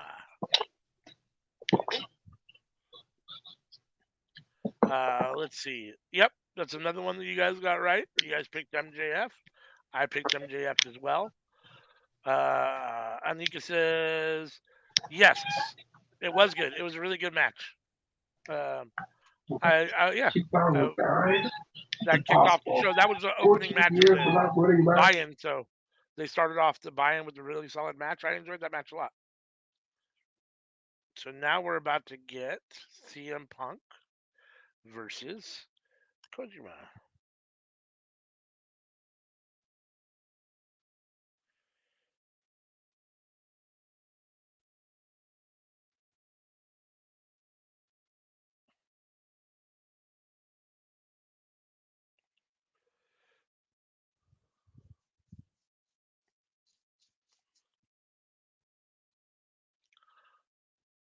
I feel kind of uh, I feel kind of bad for Kojima because I'm assuming he's taking the L here. Yeah. I Even though he doesn't mean it in any way, shape, or form, I imagine CM Punk will win this tournament. Oh yeah. Absolutely. I think it's going to be him versus Ricky Starks. Yeah. And if all was right in the world, Ricky Starks would then win the tournament. Yeah. Beating CM Punk, if all was right in the world, but let's be real. Yeah. I don't know CM Punk on a personal level at all. I know that, I know what I hear about him. I know what people say about him. My instincts are that he's probably not super anxious to put over Ricky Starks, but maybe I could be wrong. Maybe part of him is saying, let's let Ricky Starks win. Who knows? I mean, obviously Ricky has to make it to the finals, and so does Punk. But if the brackets have lined up, that I think that seems to me, to be the natural final of the tournament. If he beats Ricky Starks in the finals, then CM Punk is all the shit he talked about the older wrestlers when he was coming up. Yes, I agree with that 100%. 100%. And it's amazing how your perspective changes when now you're one of those old guys instead of one of the punks coming up.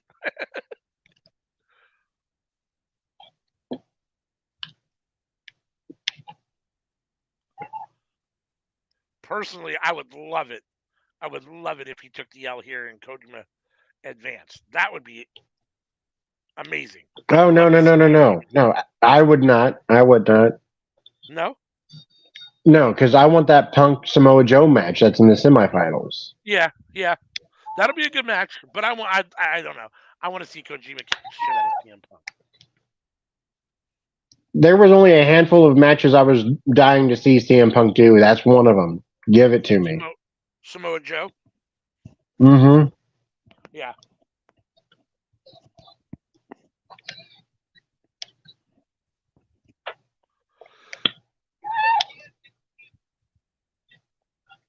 Oh yeah.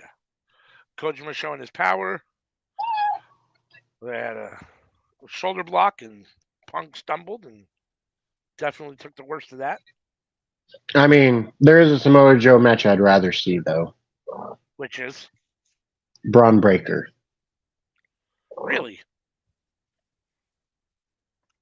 interesting. I mean, am I here? It's Scott's nephew. Yeah, I'll watch Samoa Joe and CM Punk, and I'm here for it. It'll be good. The best part of it will be the talking, I imagine. Again, both these guys are physically on the downside of their careers as far as actual in the ring work, even though Joe still looks really good, looks better in my opinion in the ring and the actual movements than Punk does. But he's always looked better. He's a more fluid wrestler. Punk has always looked kind of choppy and not very athletically inclined in my personal opinion. But also Joe and MJF. That's another match I need to see. Yeah, Joe and MJF. I'm more here for Joe and MJF than I am for Joe and Punk. Again, Joe and Punk did it a lot in Ring of Honor, and they did it really well a lot of times. So I don't know that I need to. Everybody's in the chat, right? Everybody's in the chat. Yeah, it looks like it. Yep, looks like we got CM, we got Anika, we got Blue. Oh, gonna open the and Dolores. Yep. All right, he's gonna open his crate. Let's see what we got. Item number one. Titty flex. This might be a controversial shirt to some. There you go, Jeff Hardy, Jeffrey Nero Hardy. Yep, you better save that for in case of emergency, Blue. And Oh, cool. Awesome. Billy Boy. nice. There you go. Will Ospreay, goat shirt. That's nice. I dig it. All right. CM says, you may be the only person I've ever heard say Samoa Joe versus Baby Steiner.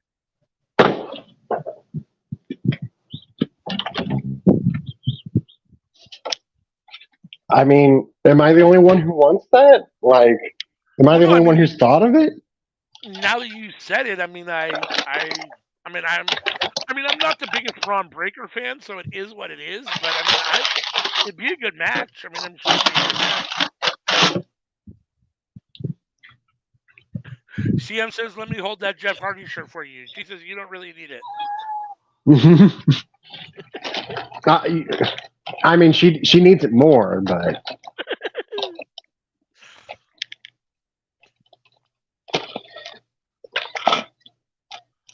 tell you what, if you want to come and get it, you can have it.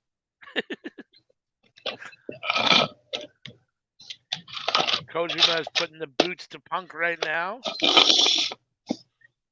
Big right hand. Kojima off the rope. Punk counters with the flying knee. Flying, yeah, look like a leg lariat, I guess. So CM says she only wants to see it if Scott cuts another Steiner math promo. Well, actually, I think it'd be funnier if He's in Samoa Missouri. Joe cut a mass promo on Braun. That would be hysterical. So Sammy is in Missouri, CM. So I don't know. Let's see, what's that? 2 states over from where you are?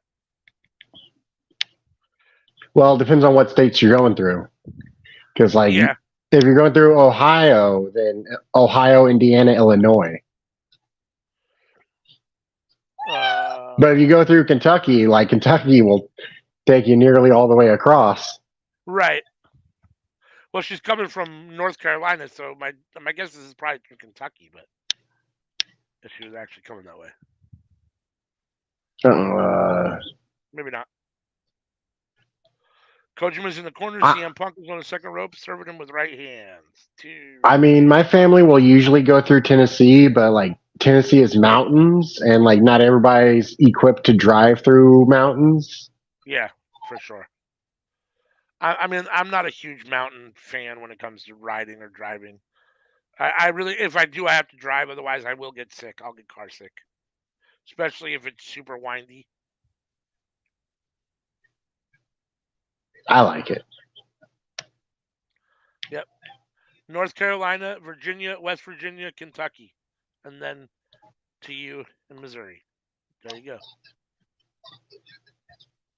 Well, you just have to skip through a bit of Illinois first, but yeah. You go through Illinois quick. And yes, I call it Illinois. I will not call it Illinois. I thought it was Illinois. Do people actually call it Illinois? Illinois, Illinois. I also call Missouri, Missouri. I don't call it Missouri. Yeah, it's Missouri. It's not Do you Missouri, call Kansas, Kansas? as opposed to. Yes, but I call Arkansas, Arkansas. You call Arkansas Arkansas? Jokingly, yes. Oh, okay. I was about to say. You saw where I was going with that one. Nevada, I don't call it Nevada. I've never heard anyone call it Nevada. I have from people who are from Nevada. My favorite one is when you get people that call it Oregon. Really, Oregon? Oregon. Huh. As opposed to Oregon.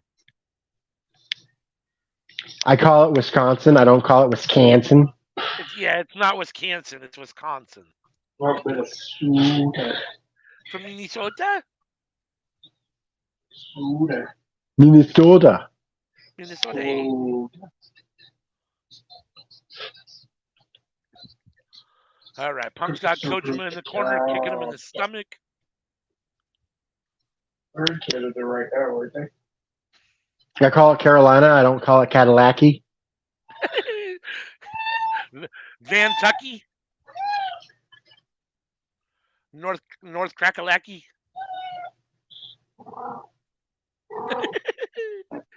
T-Pain begs to differ. I call it Florida. I don't call it Florida. Blue Rider. No disrespect to Anika or Dolores, but I call it the armpit. How's that? Uh, Alabama. Alabama. I mean, I think of Forrest Gump whenever I think of Alabama. Nobody calls it I call West Virginia just Kakalaki. Virginia. It is. South Cadillac. South Cadillac. In the one state that was made illegally. West Virginia. Uh, Just Virginia. oh, Kojima with the big elbow. It looked like he hit him in the nuts with the elbow. It looked like he missed the midsection and hit him in the nuts. Start doing Kit Kat commercials. Oh, spinning, rolling forearm from Kojima. Big DDT. What's with the cat?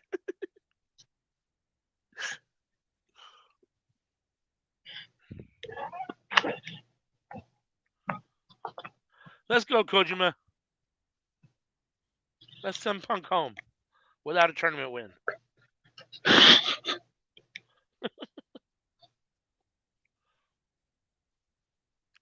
Oh, Kojima in the corner. CM Punk follows up with a big knee. What was that? That was a little bit of a botch there. CM Punk went for like a short arm clothesline, and Kojima just kind of went down. That didn't look very good. CM Punk is looking at the crowd as he goes up to the top rope. Kojima is prone in the middle of the ring. What is Punk going to do?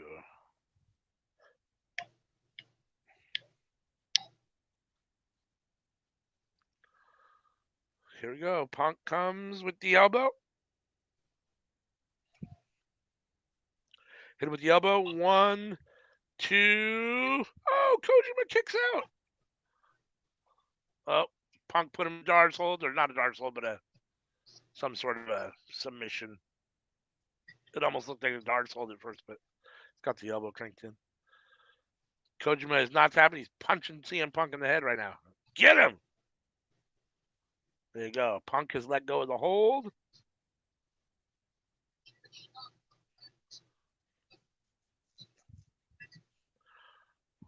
Both men are hurt. So Punk is up first. Oh, St. Louis and Kansas City. What about him? The Missouri side's better. Is it Kansas City? Doesn't it cross both states? Yeah. So does St. Louis. St. Louis has an east side too. Oh, do they? You don't want to. You don't want to be in East St. Louis though. It doesn't look good when the two cities you have are trying to get out of state though. So East St. Louis is in Kansas? No. It's in Illinois. Oh, okay. Yeah, across the Oh, Mississippi. yeah, that makes sense. That makes sense. The other direction. Yes, the other direction. Yeah, that makes sense. Okay, you said east. Do you know how Kansas City got its name? How did Kansas City get its name? People in Missouri didn't want people settling in Kansas because of the new Kansas-Nebraska Act or whatever, like slave things. So they called it Kansas City so that the settlers thought they were in Kansas and they would stop there. Makes sense. 1, 2. Kojima kicks out again. I mean, the big town back in the day was Dodge because that's where the meat processing was done. Uh-huh. Hence the expression, time to get the hell out of Dodge.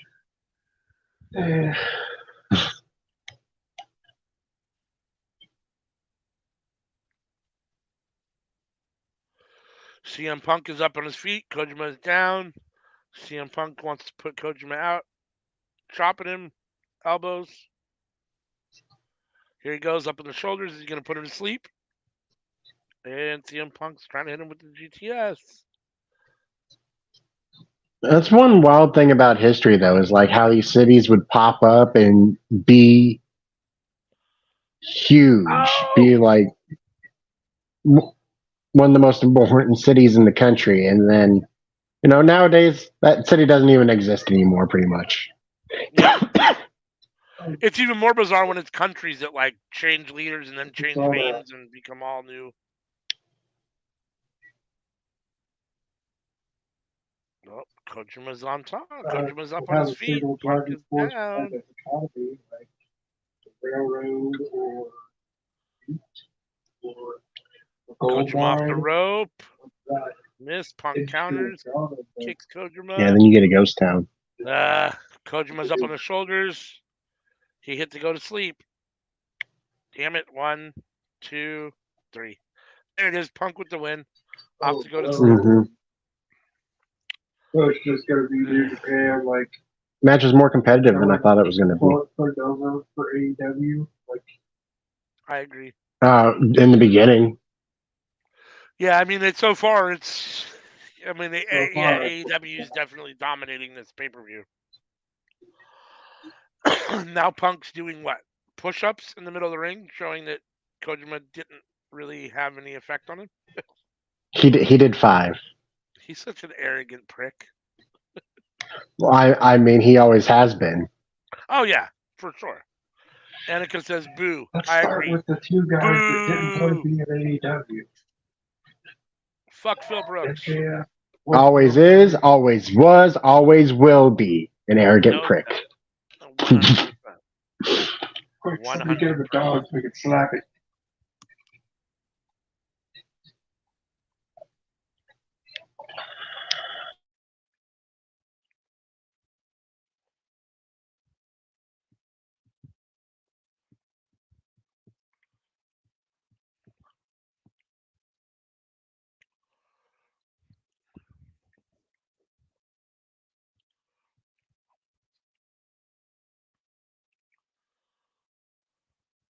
Punk helping Kojima up.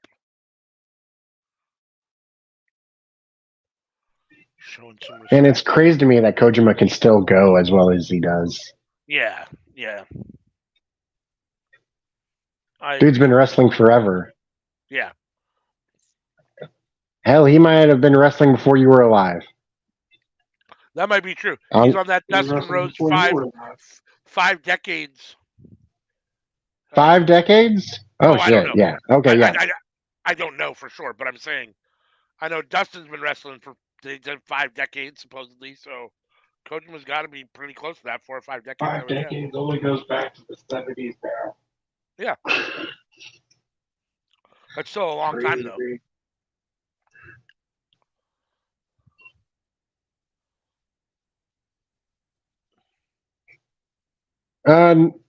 Huh. He's younger than I thought he was. He's in his 50s. Kojima? I thought he was older than that. Oh, he's only in his 50s? Yeah. So when he started wrestling, like, he was young. Yeah. He must have been a teenager, I'm sure. Right? Like, younger than 18 young, I think. Yeah, I mean, you'd have to sit down and physically do the math. But yeah, I mean, she was like 10.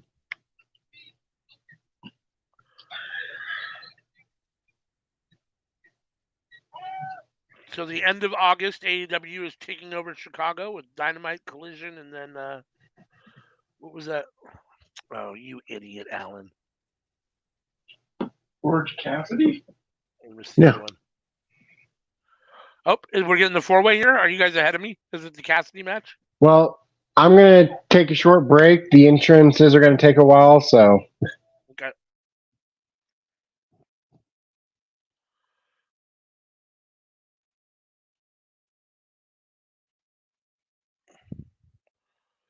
All right, y'all. We're getting ready to start the 4-way for the AEW International Championship. We got Orange Cassidy versus Zack Sabre Jr. versus Katsuyori Shibata versus Daniel Garcia. I think everybody but me picked Orange Cassidy. I think I'm the only one that picked Daniel Garcia. So we'll see what happens. Should be an amazing match, no matter what. All four guys are phenomenal wrestlers. This match is one of the ones that I was most excited to watch. Even though I'm not a big Orange Cassidy fan, it's more his shtick and gimmick than it is his actual in-ring work. Dude can go in the ring. He's a very high level, accomplished wrestler. I take nothing away from him in the ring. Um, so, and Shibata, we all know how great Shibata is. Um, so, and Zack Sabre Jr. speaks for itself. We've been watching Daniel Garcia be an amazing wrestler for a while now on AEW for several years. Um, so this match should be. Hopefully, it lives up to everything I expected it to be. This could end up being potentially the best match of the show. At least on paper, it's got the. At least on paper, it looks like it could be. My guess is that that'll probably still be Danielson Okada, but we'll have to see what the match ends up being like. But this one could be the sleeper best match of the night. Shibata's in the ring, showing off his Ring of Honor Pure Championship. So we've got Shibata and Cassidy in the ring so far. Daniel Garcia is coming down to the ring next, which means Zack Sabre Jr. is going to be the last one out, which I find kind of interesting.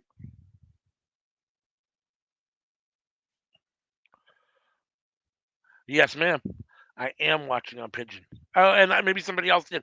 I didn't see all of your guys' picks on Friday Night Fights, so I wasn't totally. I thought I heard that you guys had all picked Cassidy, but like I said, I didn't hear all the picks, so somebody else may have picked uh, Garcia as well. I know I did. Mostly because I think if you're going to, here's my thought process about it. If you're going to take the belt off of Orange Cassidy and you still want to protect him, the best way to do that is in a match like this where someone else can take the pin and Cassidy doesn't really have to lose the title, doesn't take the pin, um, and still looks very strong in defeat ultimately, or still looks strong in losing the belt. And he's had the belt now for a title, or for a while. For a title, he's had the belt now for a while. He's been on what he's won 22 or 23 straight matches. So it seems like any time now could be the right time to drop the title for Orange Cassidy. The question is which one of these guys would be the guys to be the champion. Shibata's already the ROH Pure Champion, and Zack Sabre Jr. Both of those guys are more. They're not stateside all the time, and even though this is an international championship, and we should have some, other than Pac, we haven't had a non U.S. champion, I don't think, with that belt.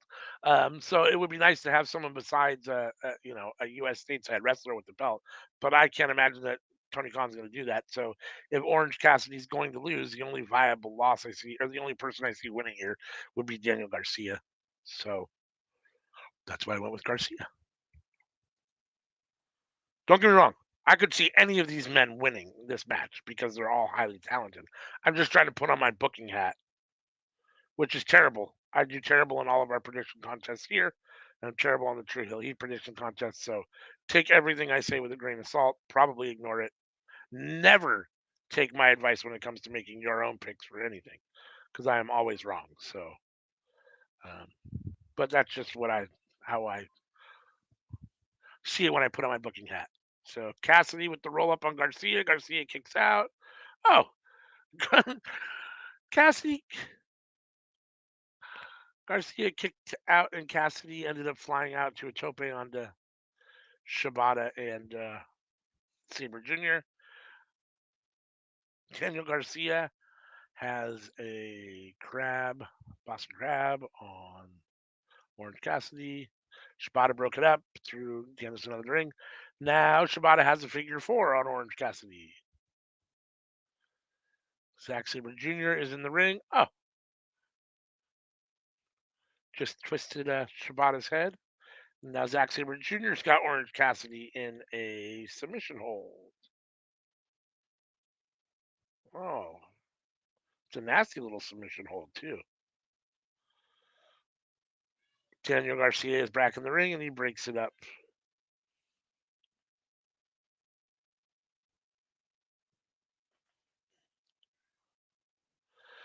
Zack Sabre Jr. and Daniel Garcia are bumping each other now. Shibata's back. Two of the Three Musketeers. Shibata is back in the mix. Shibata and Sabre Jr. are exchanging forearms. The Three Musketeers of New Japan are Shibata, Tanahashi, and Nakamura. Nakamura wrestles with WWE, though, so he's not on this card.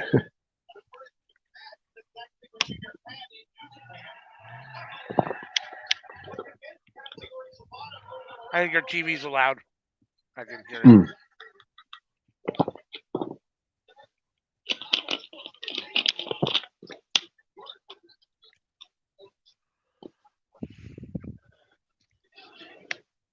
I believe you can order it on Fight TV. You can order it on Bleacher Report and on payperview.com. Those are the only 3 places I know where you can actually watch the actual Forbidden Door show. You might be able to watch it on NJPW World. I'm not totally sure. I don't know if it's on NJPW World or not. Well, anybody to buy stuff from Garcia. But yeah, sorry, we're not actually showing the show, Greg. But if you want to hang out and listen to us give our reactions, I try to give a little bit of a play-by-play. I'm not great at it, but I'll tell you at least a little bit about what's going on in the ring. So if you can't see it, you're more than welcome to hang out here and listen to us describe what's going on for you. Man, watching this, Garcia's getting on my nerves. So all 4 men are in the ring now. Garcia, Zack Sabre Jr. has Orange Cassidy in a abdominal stretch, as does Shibata has Garcia in an abdominal stretch. What are they doing? Oh, now Shibata and Sabre are slapping each other while they have their respective men, Garcia and Cassidy, in a abdominal stretch. That was fun. Rear nakeds. Rear naked, yep. Garcia has Shibata in a rear naked, and Cassidy has Sabre Jr. in a rear naked chokehold. And they're still slapping each other. This has been fun so far. Of course, happy to be here for you. If you're not subscribed yet, hit that subscribe button for us. It helps us out a lot. Hit the like button for this video. If you hit the bell to be notified, you'll know every time we do one of these watch-alongs, or depending on what you're into, we have a lot of other content, both on Twitch and YouTube. So, love to have you here with us. Orange Cassidy has a bit of a pop to his suplex, but it also looks safe when he does it, too. Yes, I agree.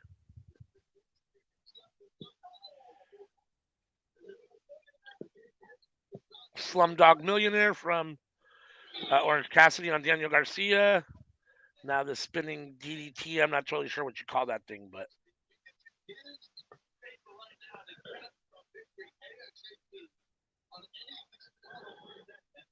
and y'all chose OC winning, but like, how much longer can he go on for wrestling twice a week, every week for a year? You know, right?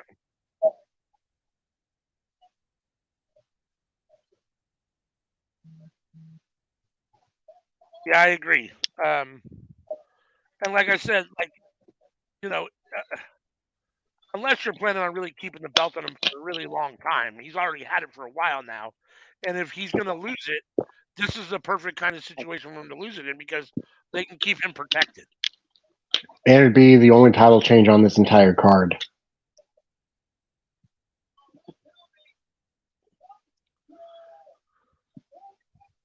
Daniel Garcia trying to get the pin. Shibata kicked out.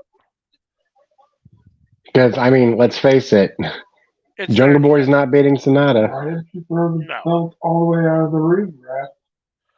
So Greg says, I don't know what it is. My son and I were actually talking Check last night. those The belt difference right in there. Japanese styles and American styles just lose something in translation. Maybe. I mean, I don't know. I don't know that I totally agree. I mean, I do definitely think there's definitely a clear difference between the Japanese strong style wrestling and the traditional American style professional wrestling. But also, a lot of American style wrestlers do a more Japanese style nowadays. They do now. I mean, now that the strong style has become more popular, and a lot of these guys have had independent runs where they've been in New Japan and have experience doing that style. They now have incorporated that. So I think there's more strong style Japanese style wrestling and American wrestling than ever before, um, as a whole. Like, I mean, definitely they're two different styles, but I think for the most part, I think they I think they mesh well. I mean, I haven't seen anywhere I feel like, wow, this is a totally bad, mesh of styles. the biggest contrast is MJF and Tanahashi, and like that was a solid match. Yeah, Translated yeah, well to me. yeah.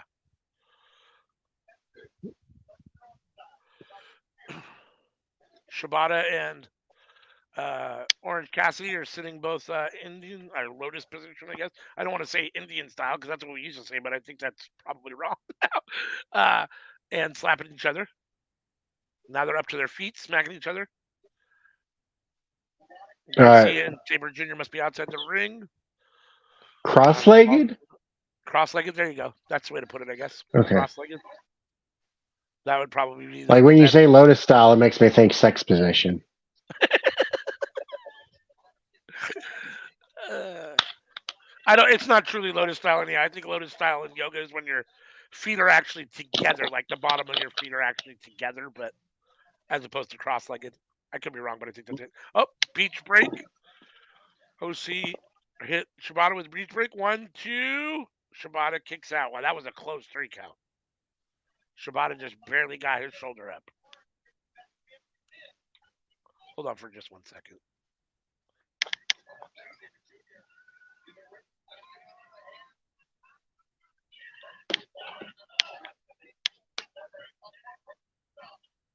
God, I love my cat, but he fucking drives me nuts. Over here biting me and clawing me and fucking trying to get my attention. Dude, go the fuck away. And then I tell him, move, go. And he just sits there and looks at me.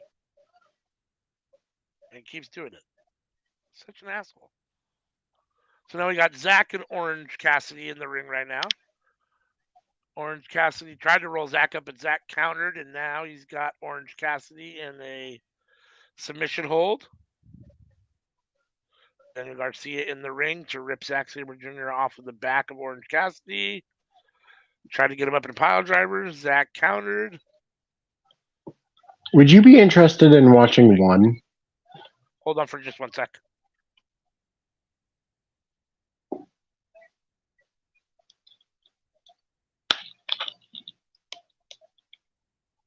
One? I'm not sure I know what that is. Um, MMA, kickboxing. Sure. Yeah. I'd be interested in watching it. I haven't seen or heard anything about it, but I'd be interested in watching it. I mean, I watch UFC. I watch Bellator. Sometimes I'll watch the bare knuckle fighting. I did watch the slap fight, I guess is what it was called, or whatever it was last year. So yeah, I mean, I'm always into all that stuff. I'll watch it. A lot of people watch UFC though and review UFC, but I don't see much for one. Yeah, like I said, I've never heard of it. Where is it on? Is it on Fight or is it on? I don't know. I just watch videos online. Okay. But you watch them on YouTube or? I'm gonna check and see if it's on Fight right now. Okay.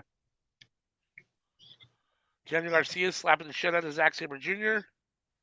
Oh, Garcia trying to go into the corner. Zach counter with a big European uppercut. Garcia has Sabre Jr. up on his back. Backslide. 1. Sabre kicks out. Pile driver. Daniel Garcia hits Zack Sabre Jr. with a pile driver. But Shibata's in. Oh, punt kick to Daniel Garcia. Orange Cassidy in. 1, 2, 3. God damn it. You gotta be kidding me. Fucking Orange Cassidy wins again. I'm so tired of this. Fuck. Shibata hit Daniel Garcia with the punt kick, and then Orange Cassidy jumped in the ring, threw Shibata out of the ring, and pinned uh, Daniel Garcia to retain the All American Championship.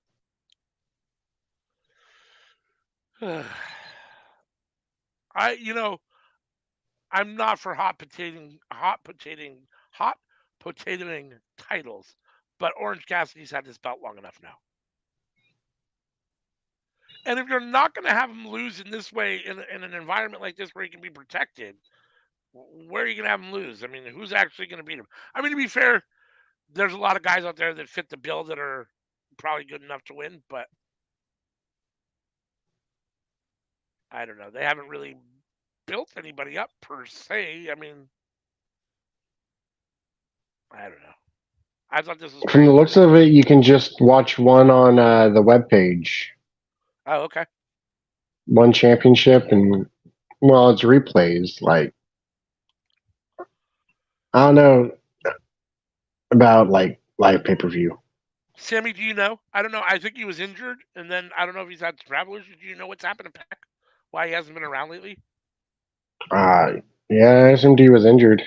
That's what I thought. I mean, I knew he was injured at one point, but I thought maybe it seems like he's been gone a long time for an injury. But I guess it depends on how severe the injury is and with his style of wrestling and how fast he wrestles and how intense and the high flying stuff. I would imagine that he, wants to make sure that he's healthy. So Shibata and Orange Cassidy are having a share of respect in the ring after Shibata came in and blasted Zack Sabre Jr. and helped Orange Cassidy to his feet and gave him his title. Oh, is Orange about to talk? Or you just put his sunglasses on? Just put his sunglasses. All right, I'll be right back. I use the bathroom real quick. All right. There's expectations that Pac will be back on AEW television soon. While Pac hasn't been seen in an AEW ring since the beginning of the year, he was healthy enough to make 2 appearances for OTT back in March at the English Promotions Scrapper Mania 7 event, coming out on top in victories in back-to-back days.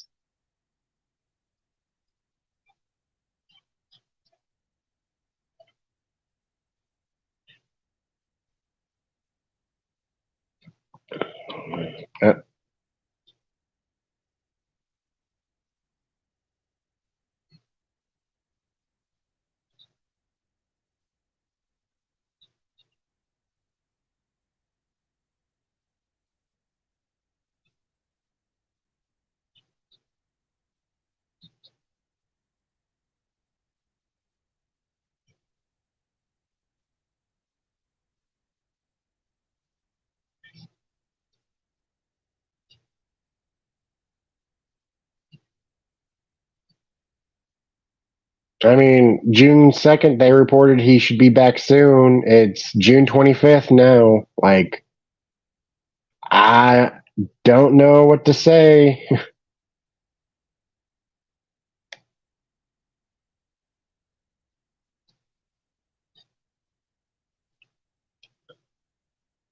They said he should be back soon 3 weeks ago.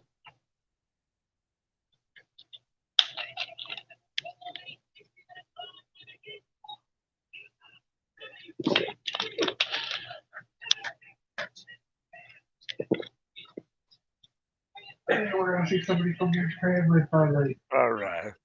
Greg says he's a big fan of Pac. Yeah, I mean, what's not to like? I mean, dude's a great wrestler, good talker, all the way around. I mean, Pac is one of the better. When he's wrestling, he's one of the better wrestlers in the world. Match number 4. Finally a win for New Japan.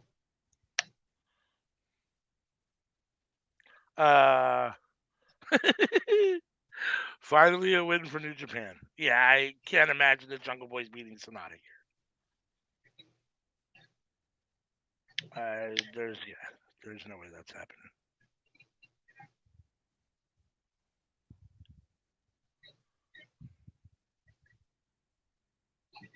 I mean, of course he's going to lose. What else do you have young boys there for? Right? That is true.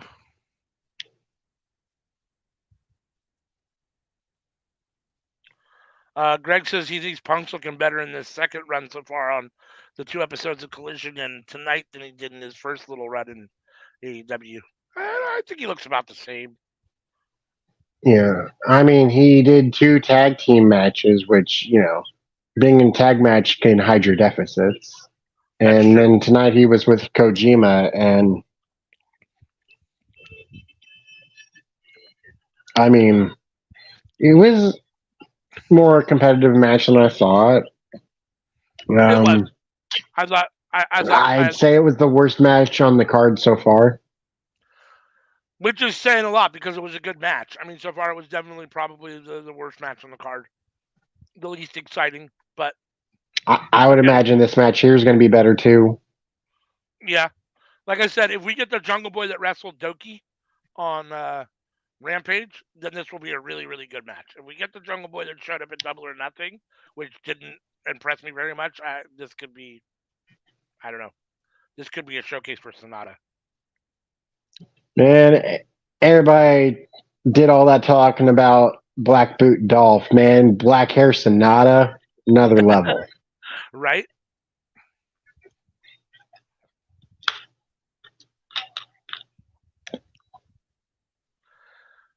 It's kind of an ugly belt, right? It's not a very pretty belt.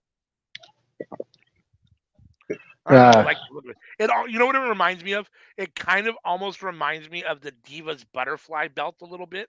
The way it comes up on the top like that and almost looks like it almost has that kind of look to it.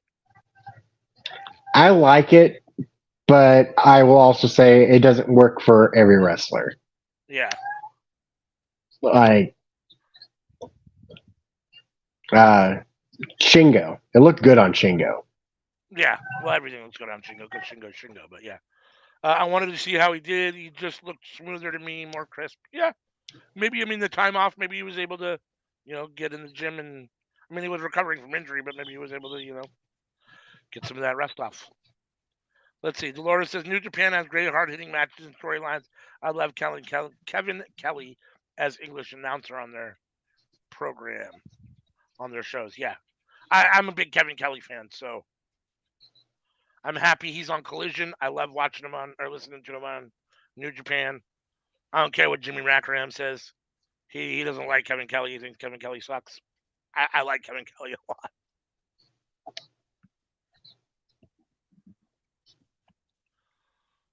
I'm very interested to see this match because I'm interested to see what Jungle Boy we get. I'd love to see him turn heel, dude. I'm all for cutting the hair, putting on a silk shirt, and changing his name to Hollywood Jack Perry. I think that's a great idea. Yeah, let him win the Dynamite Diamond ring. Let Uncle Dave come in. He can punch people with the ring and cut promos for Jack. So that way Jack's not on the mic as much. Yeah. Nobody wanted the diamond ring except for MJF. Well, MJF might not be in the company forever. Yeah, bro. They'll stop giving the ring out if he retires. Or if he goes somewhere else. They're like, we gotta get rid of it. We can't let people remember it.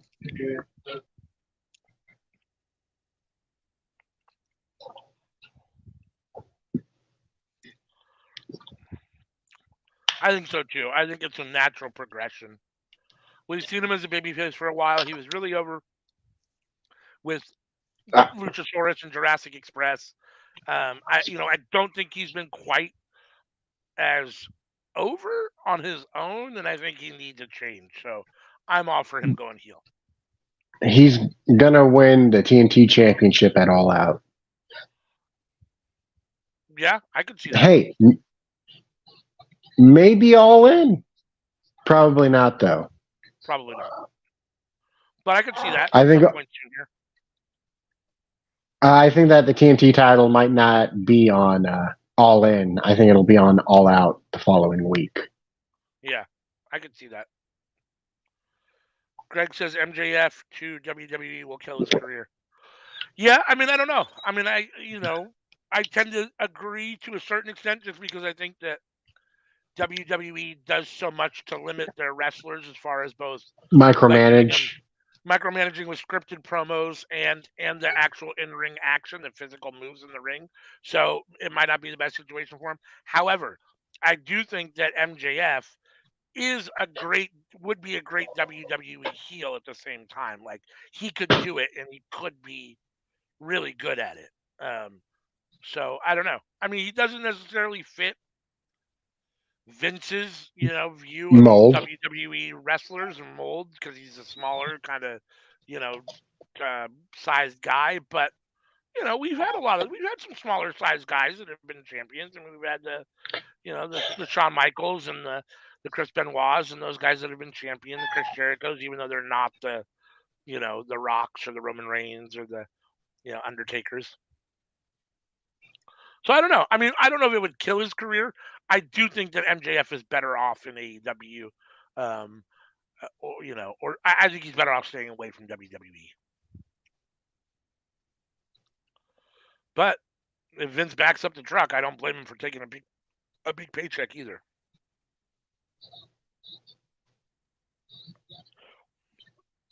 If WWE offers MJF a lot more than AEW is willing to pay him, then I could definitely see MJF going to WWE. Whether it would be good or bad remains to be seen. But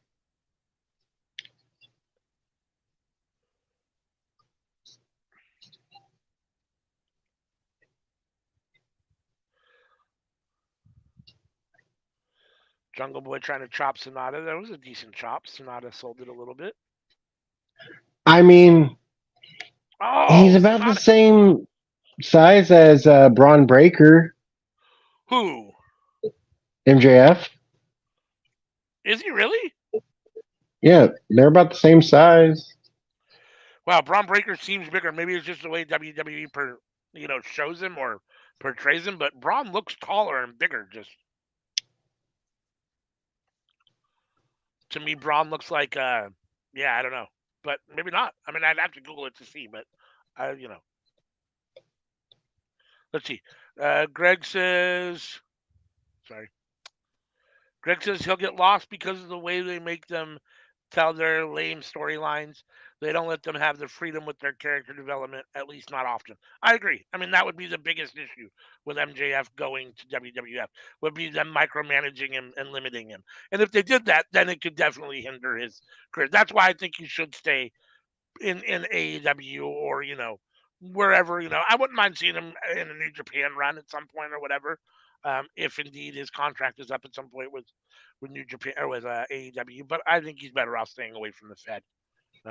At the same time, that being said, and I've said this a million times on on our streams before, even with the rise of AEW, even with the growth of New Japan, if you're a wrestler, the ultimate goal still has to be main eventing WrestleMania. And if I'm MJF, that's still something I want to do.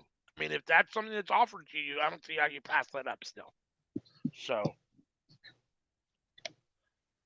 Anika, When does Jack Bartholomew Perry, get your butt out of that ridiculous hole.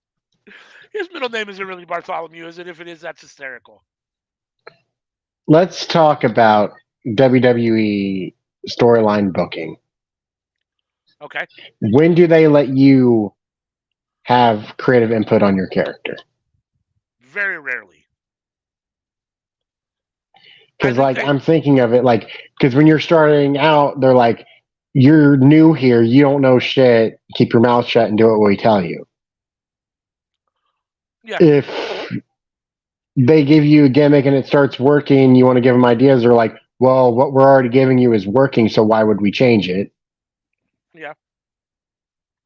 So you're right. Braun and MJF are pretty close in size, honestly. MJF's like an inch shorter, but only a pound less. So yeah, I mean, they're yeah, that surprises me. They make Braun look bigger. I think it's the camera angles they put him at and stuff, but they make him look bigger. I'll go ahead and finish what you were saying. Sorry, I didn't mean to interrupt you. No, I made enough of my point across. Let's see. Anika says, I want to see the world burn. Give MJF a free contract for 1 year to go wherever he wants. Yeah, that would be fun. Just dropping in and say y'all doing a good job. Thank Hey, you, there you huh? are. I'm still in the dog. I'm still over here fighting for my life. But I'm watching you all. Okay, I've struggled to even get this point to get on screen. So I don't see Sammy at all. Sammy's black today. And now you ALW. But we fighting a good fight. I'm still here, y'all. I'm still here. I'm still answering Thank you for all questions you're in doing the in the chat. background. We appreciate it. Every day, baby. Hot chocolate in the building. Hot chocolate in the building. Oh, Sonata with the what was that? It's not like a cutter. It's a what does he call that? Do you know what that movie's called? I don't know. It's like a pseudo cutter, kind of. It's like a. I was just enjoying and wasn't dissecting what was happening.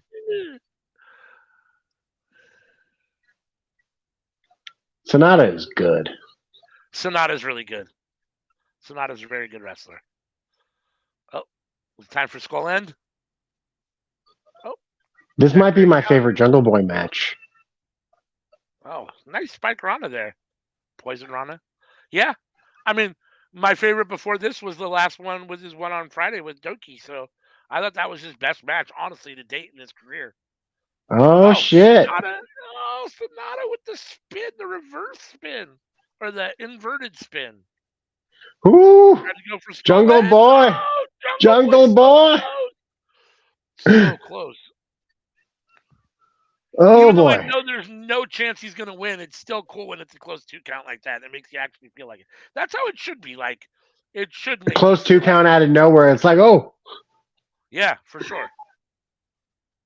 It's not that he did a big move or something. It's that he took advantage of the situation. And yeah.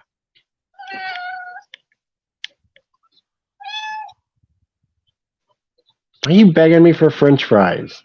I'll give you a French fry, okay? There you go. Stop your begging.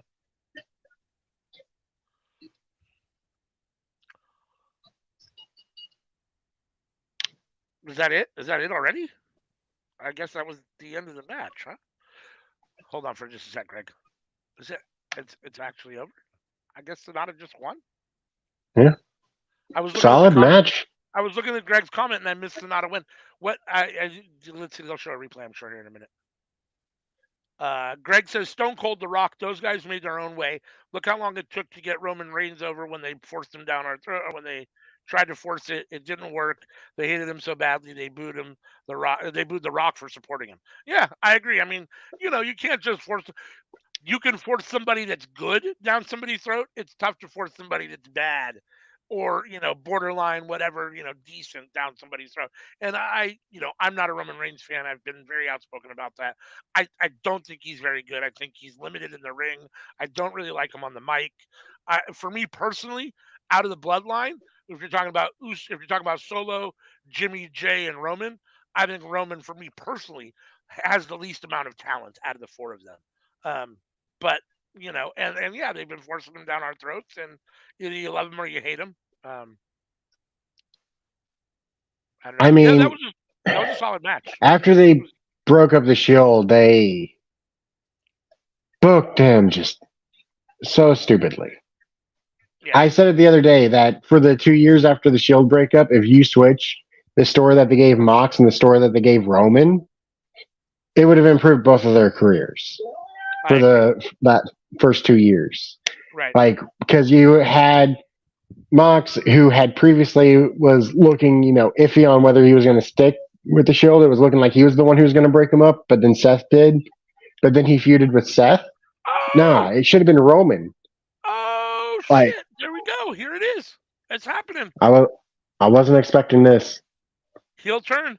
Jungle Boy just clotheslined Hook. Hook was giving Jungle Boy some praise on the ramp. He was holding Jungle Boy's hand and trying to give him some credit for a good match. And Jungle Boy clothesline hooked and turned on Hook. So this is it. The official So my heel turn. so my cat apparently loves French fries. Nice. I figured I'd give him one and he'd hate it and he'd stop bugging me. No, he ate it down. He's begging for more. Ah, that's great. Jungle Boy just did his little hand wave thing, and the crowd isn't doing it because they're pissed. And he was like, "Come on, go ahead and boo me. Go ahead and boo me. I'm all here for this." Heel turn Jack Perry. Let's go. Are we gonna get a Hook Jack Perry feud now? We've got to, right? Hook's got to come back now. Greg says he knew it. Yep. I think a lot of us F kinda the had a world. feeling, F the world. F right? the world. F the world.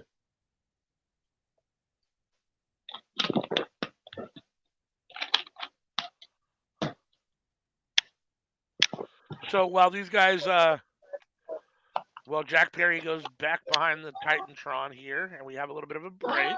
If you're here joining us, we appreciate you choosing Workhorse Wrestling Network for your watch alongs. We know you got a lot of choices. If you're new, hit that subscribe button, hit the like button on this video, hit that bell to be notified every time we drop new content. I will put up our little banner here so you guys can see our weekly show rundown. Every Tuesday morning, we drop a pre-recorded show called Seeing Stars. That's a Twitch exclusive. It's on the Twitch Workhorse Resting without an L network. Twitch is trying to We don't make us take take no a L's. cost, but we don't take no L's here. So, Workhorse Resting Network on Twitch. So you can see Seeing Stars there at 7 a.m. on Tuesday mornings. Then on Tuesday nights, every Tuesday, we're here for the cookout live, 7:30 p.m. Pacific Standard Time, 10:30 p.m. Eastern Standard Time. This Tuesday, we will have Cresta Star, YouTube, Instagram, TikTok star, as well as Fightful contributor, Fightful wrestling contributor. So she'll be on Tuesday. That should be a lot of fun. On Wednesdays, we drop All for Naught. That's also on Twitch. That's at 5 p.m. Pacific Standard Time. On Fridays, we do Friday Night Fights, which is our live watch along of WWE SmackDown and Rampage and whatever else is going on Friday nights. If there's another pay per view, Impact or whatever, GCW, we'll do that then. On Saturdays, we drop Under the Radar. That's also pre recorded and on Twitch. That's where myself and CM review Impact, BTE, Ring of Honor, and MLW. And then on Saturday nights, we do Saturday Night is All Right, where we watch Collision and or whatever else is on. So, and then we're here for all major pay-per-view watch alongs. We will be here for Money in the Bank. We will have a Money in the Bank watch along when it comes time. So join us for that. We have that on July 1st, I believe it is. Next Saturday, I think. Let's see. Greg says Jack has really improved his wrestling as well. His promos, not so much. I agree. And like I said, this was the Jack Perry. I thought tonight we got the same Jack Perry that we got on Rampage against Doki, as opposed to the one that we've gotten the last few times, and especially at Double or Nothing. But so maybe that's good. Maybe he's turned a corner. I do like the heel turn. Any update on Adam Cole? The only update is that he's not going to be here tonight. The match with Lawler was called off because he's sick. I haven't heard anything else about what's actually wrong with him. I don't know if it's just like a cold or if there's something more serious going on with him. But he's not here tonight. So that back to what I was saying about the Shield.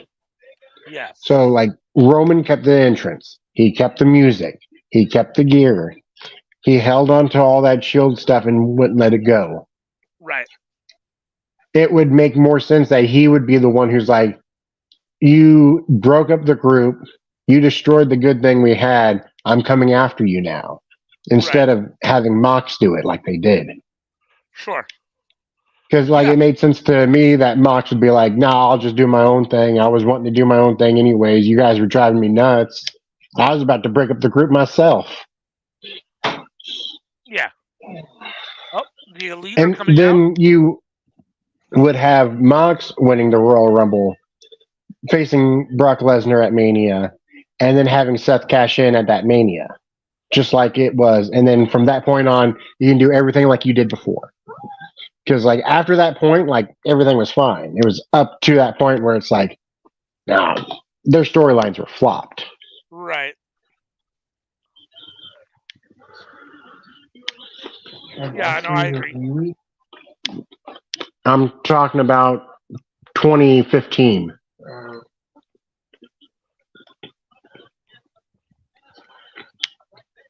Crazy to think that was almost a decade ago. Right. So we've got the Elite coming out to the ring. Or the Elite is in the ring with Eddie Kingston and Tomohiro Ishii. So we've got the Bucks, Hangman, Ishii, and Eddie Kingston versus the Blackpool Combat Club of Claudio, Yuta, Moxley, and then we'll have Takeshita and No, Shooter. Feud Rocky. Good. One at a time, Feud Rocky. Good. This should be an amazing match. It's going to be difficult to watch because with all these guys in the ring, there's going to just be chaos. You can feed him on the couch. Everywhere. But it should be a hell of a match. Go down here. Burn all those French fries.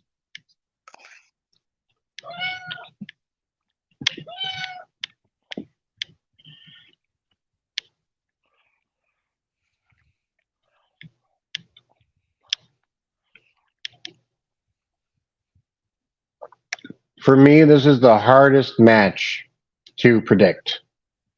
I agree with that.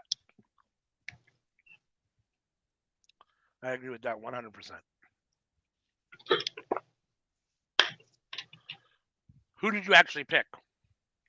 I went with BCC. I almost said BBC there. Greg says everyone gives Vince so much credit for developing talent. It was never Vince. It was the guys under Vince that had the ideas. He just gave the okay. Yeah, I mean it's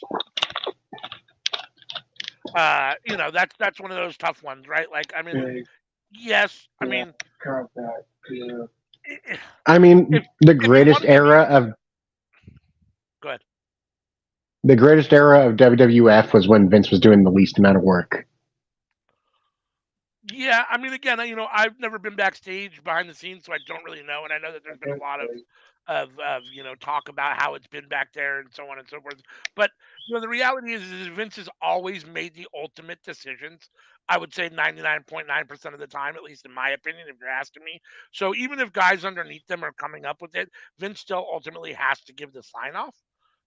And so he's made a lot of really good decisions and a lot of really bad decisions over his tenure with the company. I think the times that the company has been best is when he's let go a little bit and let other people kind of do their jobs more. But even then, I still think he's ultimately, been the one with the final say all the time. So I don't know. I mean, if you're going to blast him for the bad WWE stuff, you've also got to give him credit for the good WWE stuff. He's been there at the same time. I mean, it's not fair to do one or the other. And I'm not a Vince fan. I'm just saying it's got to be both ways, right? You can't just say everything bad is Vince's fault and everything good is everyone else's. Whatever. So, but yeah. You would have guys like Bruce Pritchard and Jim Cornette who would make the entire story, write it all out, present it to Vince, and Vince would be like, "Here, this little small change, do that." And it's like, "Oh, okay, all right, perfect." Yeah, right.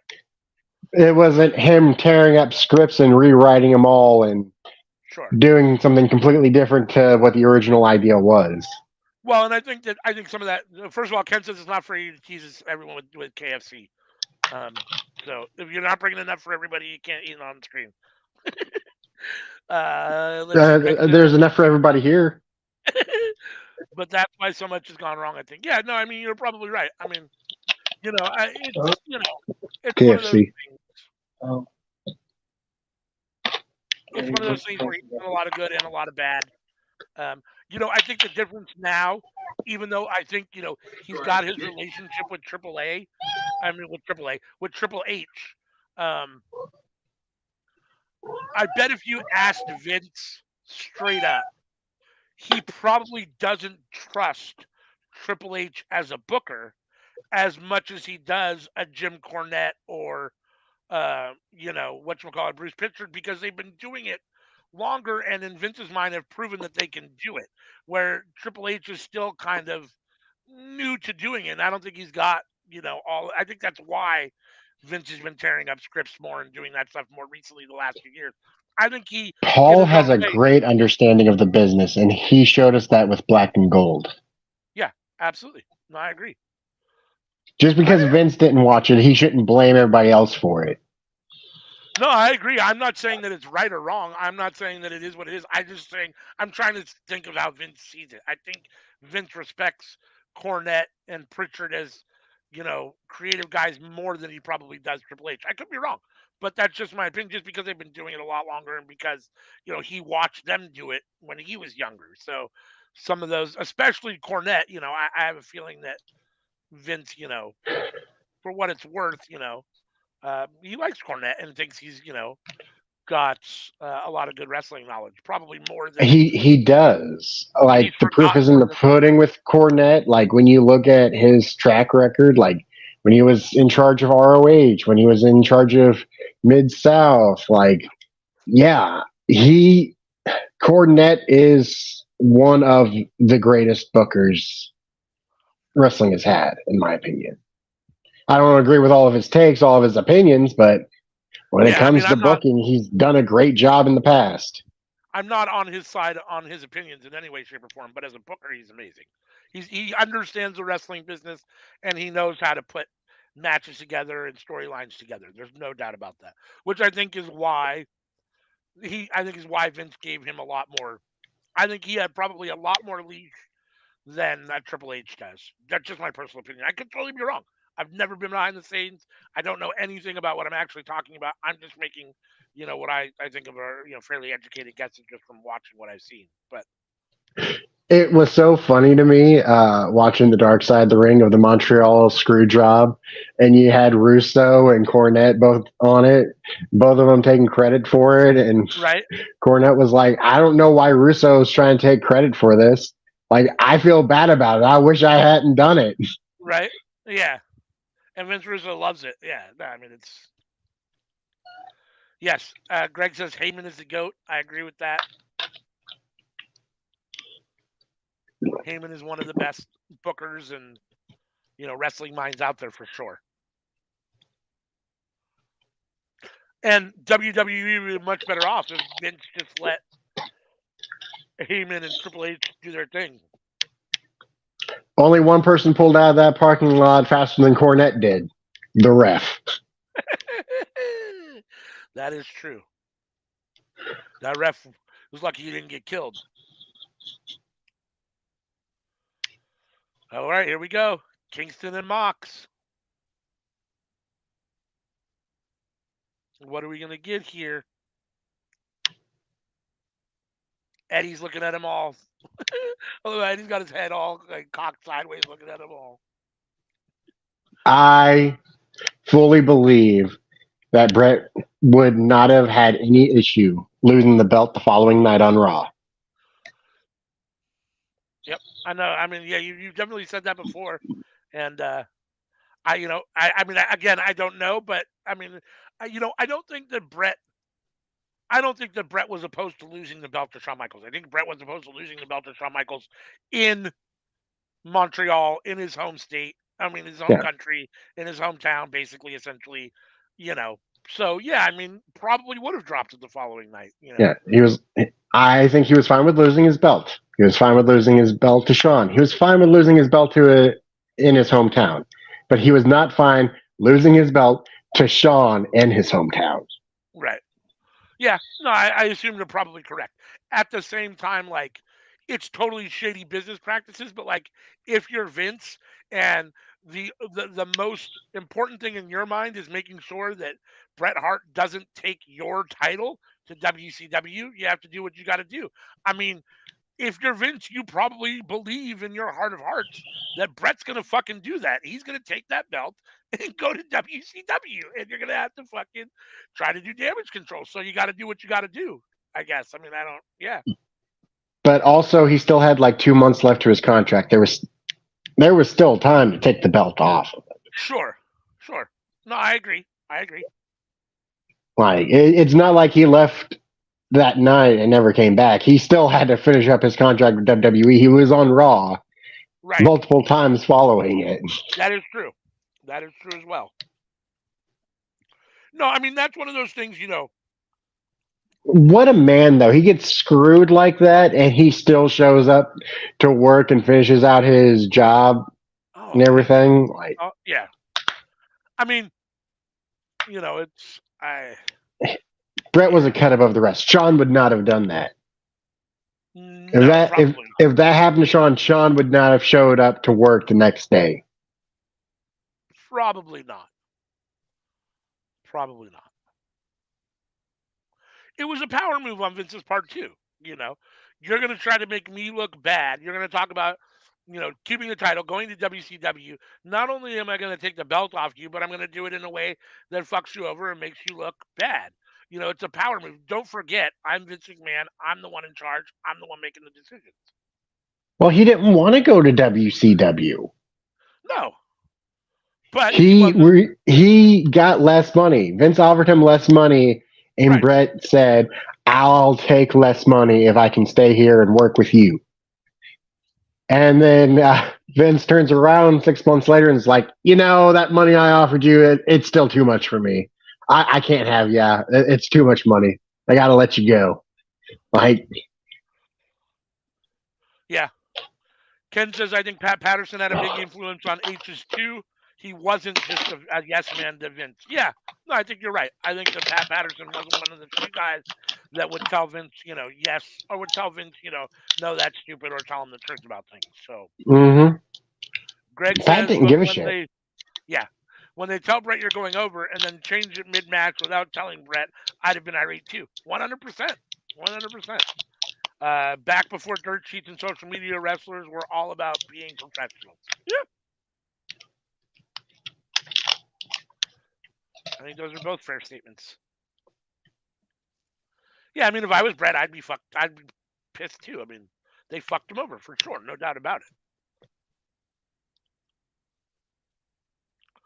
What's up, Cyber Adam? Happy to have you back. We are in the 10-man match, Blackpool Combat Club versus the Elite and Kenny Kingston and whatchamacallit. Their fifth member, whose name I'm drawing a blank on at the moment. Ishii. Why does it seem like the more issues you have, the better wrestler you are? The more issues you have, the better wrestler you are. Interesting. Yeah, I mean, I suppose I could probably see that. Probably because you have more to, fuel to for your fire to burn your desire to make you more, Like Scott Hall had a lot of problems. Oh yeah. Shawn Michaels had a lot of problems. Just look at all the greatest wrestlers. Like Brett's the only one, pretty much. Brett didn't have a lot of problems. He had an ego. He was narcissistic, but sure. I mean, when you're in that kind of limelight, I would say it's kind of hard not to be. And it's like it wasn't a false ego either, because he was that good. Yeah, I mean, I think anybody that makes it to the tip top of their profession has that that type A personality where they're extremely driven and they're going to do whatever it takes, and that's why they're at the top of their profession, because they work harder than anybody else. They grind harder. They're more motivated. They're hungrier. They do all of that stuff to get to the top. So you have to be narcissistic, have a chip on your shoulder, believe in yourself a whole lot to get to the tip top because you have to work really hard, advocate, chase that dream. And I think that's one of those things that Mm. you have to really believe and have a lot of self confidence if you're chasing that dream. Otherwise, it's easy to get discouraged and not, you know.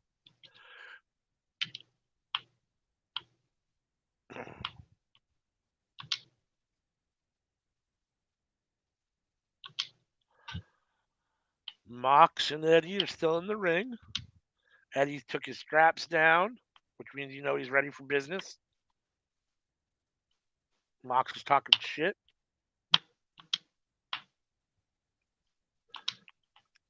Mox with the chop, Eddie with the chop. Two friends exchanging big chops here. Who do you think's got a stronger chop, Eddie Kingston or John Moxley? Oh, double clotheslines. I'm gonna go with John. Yeah, I think John hits a little harder.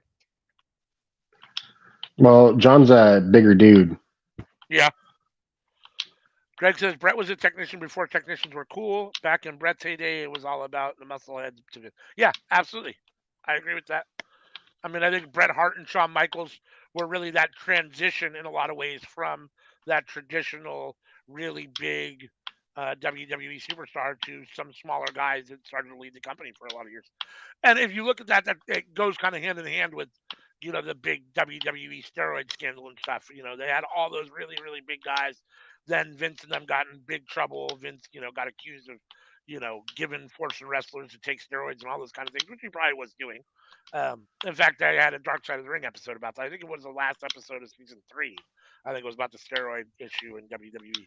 And so you saw, like, right after that, that's when they went to Bret Hart and Shawn Michaels and these smaller guys, as Chris Benoit and those kind of guys that, because you didn't have to, because the steroids were, kind of, were supposedly being tried to, being weeded out, of wrestling, which isn't true, obviously.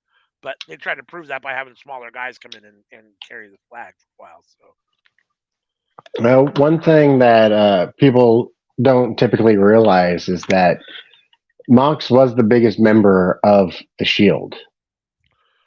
When you say biggest, you're talking about size wise. Mm-hmm. Yeah. Because Roman was always looked at as the heavy. People thought Roman was the biggest one.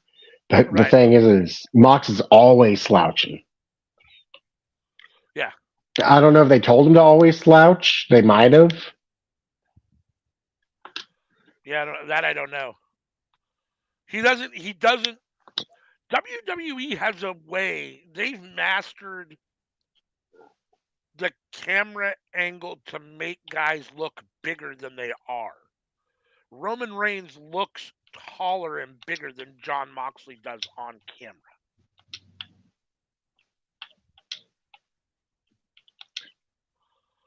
But by Hangman design. Oh yeah, I'm sure.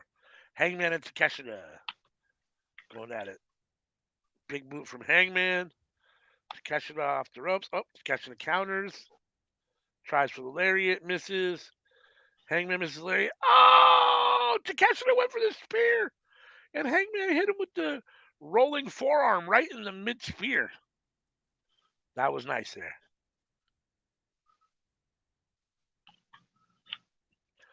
Greg says it's always been his style. Look at Mox's old matches. Even when he was skinny, he slouched. Yeah, yeah. No, he definitely he has a natural rounding to his shoulders. He definitely, you can tell he's got a natural kind of hunch to him where he's kind of, yeah.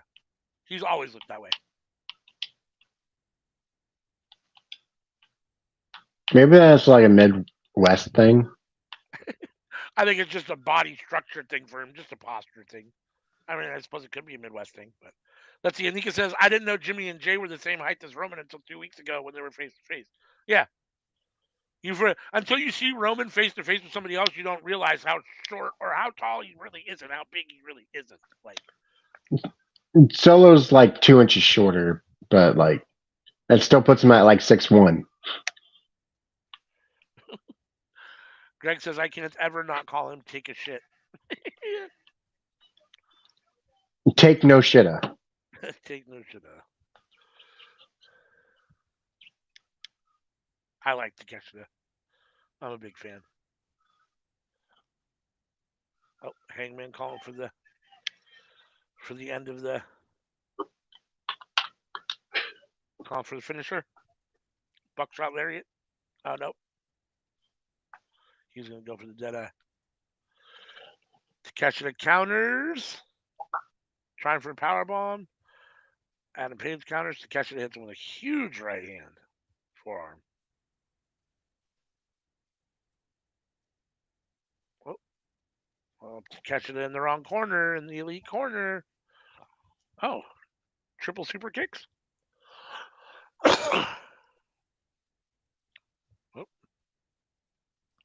Oh, big super kick. Takeshita is in trouble at the moment.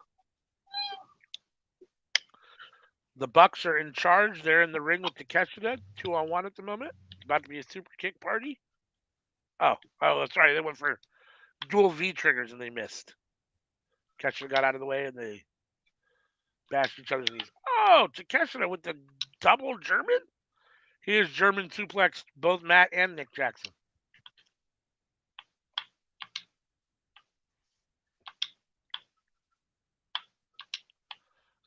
Greg says Hangman is trying to work through serious backstage heat. That's why they put him back with the Elite. I was unaware that he had major backstage heat, but with Punk. Oh, okay. Yeah, that makes sense. Yeah, yes, I didn't realize he has that with Punk. So I guess that makes sense.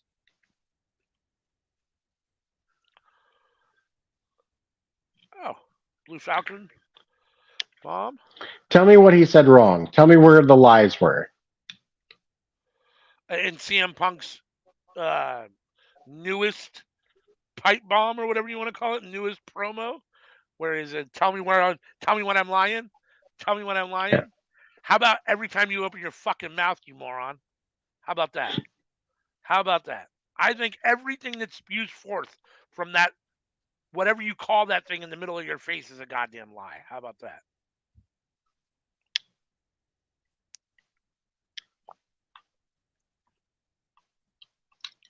Like, Hangman didn't say anything wrong. Nope. And even if you're not lying, you're still whining. So shut up. Just because you're telling the truth, which maybe you are, maybe you aren't, you still sound like a whiny bitch.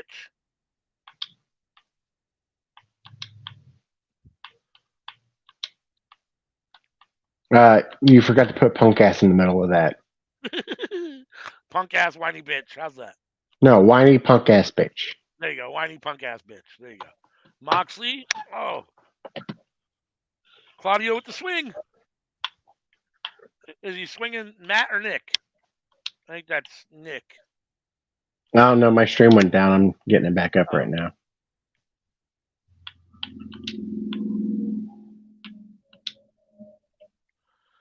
Yeah, but you're right, Greg. Maybe Hangman Page did go off script on his promo to Punk, but so what? He still didn't say anything that wasn't true or right, and Punk goes off script all the time. So I mean, what's the argument here? Like, and I would say that AEW doesn't really script their promos anyhow. Yeah, they probably have an idea of what they're going to go out and say, and if you're going to say something like talk shit about somebody, you probably say to them, "Hey, I'm planning on saying this," so that you make sure they're okay with it. But at the same time, like, I don't know. I didn't have anything wrong with what Paige said, and I thought Punk took it a little too. I think Punk's oversensitive, my personal opinion. I'm honestly not a big CM Punk fan. I think Sammy's more of a CM Punk fan than I am. I've never been a big Punk fan, but Dolores, I've never been a big Punk fan. Dolores, who's on our channel, does love Punk. But yeah, I mean, as a general rule, here on Workhorse Wrestling Network, we're not the biggest Punk supporters, the biggest Punk fans. And me personally, I don't like him at all. And that's not new. I didn't like him when he was in WWE either. I've never been a CM Punk fan.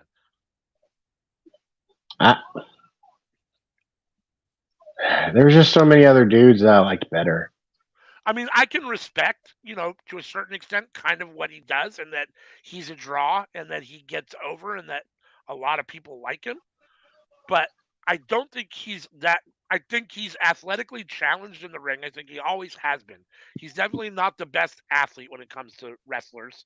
And, I think his strongest asset is his charisma on the mic. And when he does these pipe bomb interviews or when he does these, all out media scrums where he starts blasting people, it doesn't come off as charismatic and as a good promo. It comes off as whiny and complaining to me. That's just, and I just, I'm not here for that.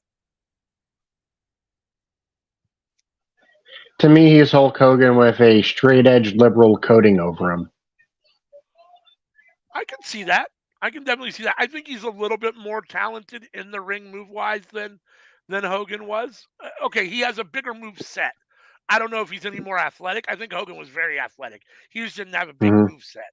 But I think that was also a symptom of wrestling in the 80s. Like in the 80s, they didn't do a whole lot of moves either. It was very limited move set. Everybody, for the most If you part. watch Hulk Hogan in Japan, like, Yeah, dude had ability. He just wasn't allowed to use it in the States. right. I agree.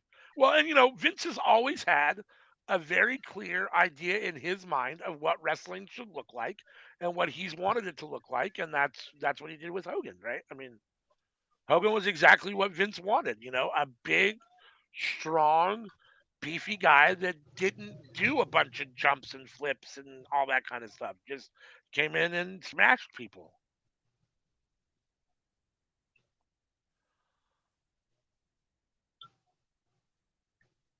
Yeah.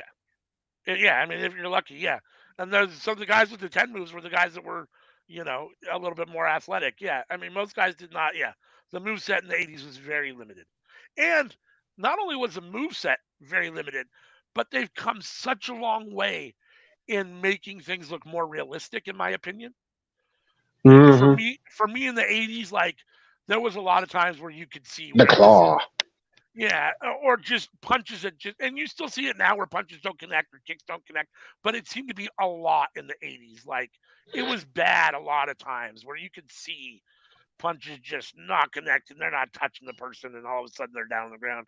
That they're much better about making it sound good and look good now than they were back then. I think that's a symptom of more cameras and more technology too. Now you kind of have to because there's so much more. Back then you could get away with it because you really only had the one camera. As far as in the 80s, it was so much more limited. So you didn't get to see all that. Now with all the different camera angles and everything, they've got to be more precise and it's got to look better. All right. Well, I'll be back. I'm going to go on break, do my push ups and whatnot. All right. So let's see here. Uh, yeah, you're right. And then Greg says now we've got Wardlow doing swantons off ladders, and Keith Lee's a freaking nature. I totally agree. I 100% agree. I need more Keith Lee on my TV. I'm not a big fan of Wardlow, but the fact that now we're seeing guys like that do swantons off the ladders and those kinds of just shows you how far wrestling's come. Um, Cyber Adam says he's had his picks right so far tonight.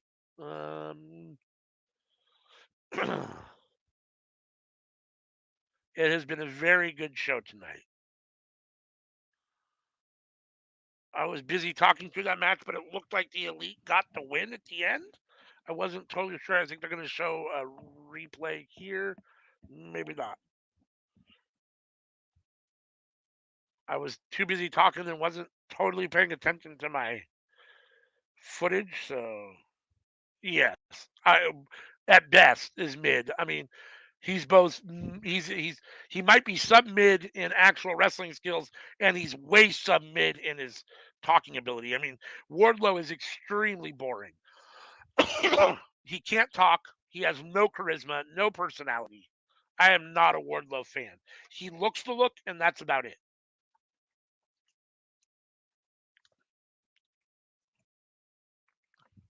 So it looks like we're getting Tony Storm versus Willow next. At least that's what we're getting the package for right now. I'll put the little banner up.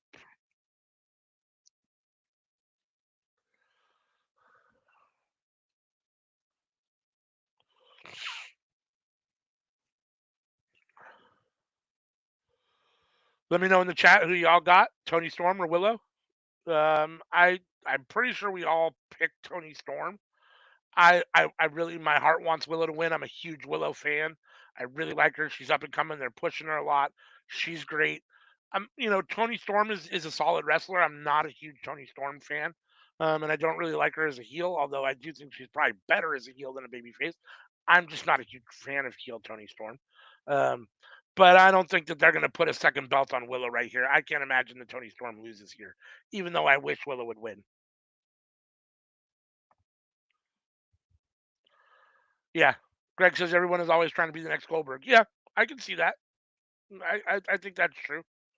I think a lot of people want to be, a lot of guys. I think at minimum, guys think that they should be booked that way.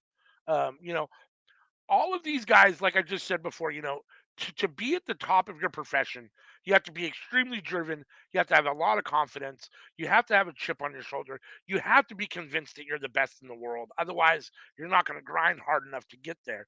And if you're convinced of that, then, you're always going to want to be booked powerful and shown to be, the strongest or the best in the world. And that's what Goldberg was for a while in WCW. He was untouchable.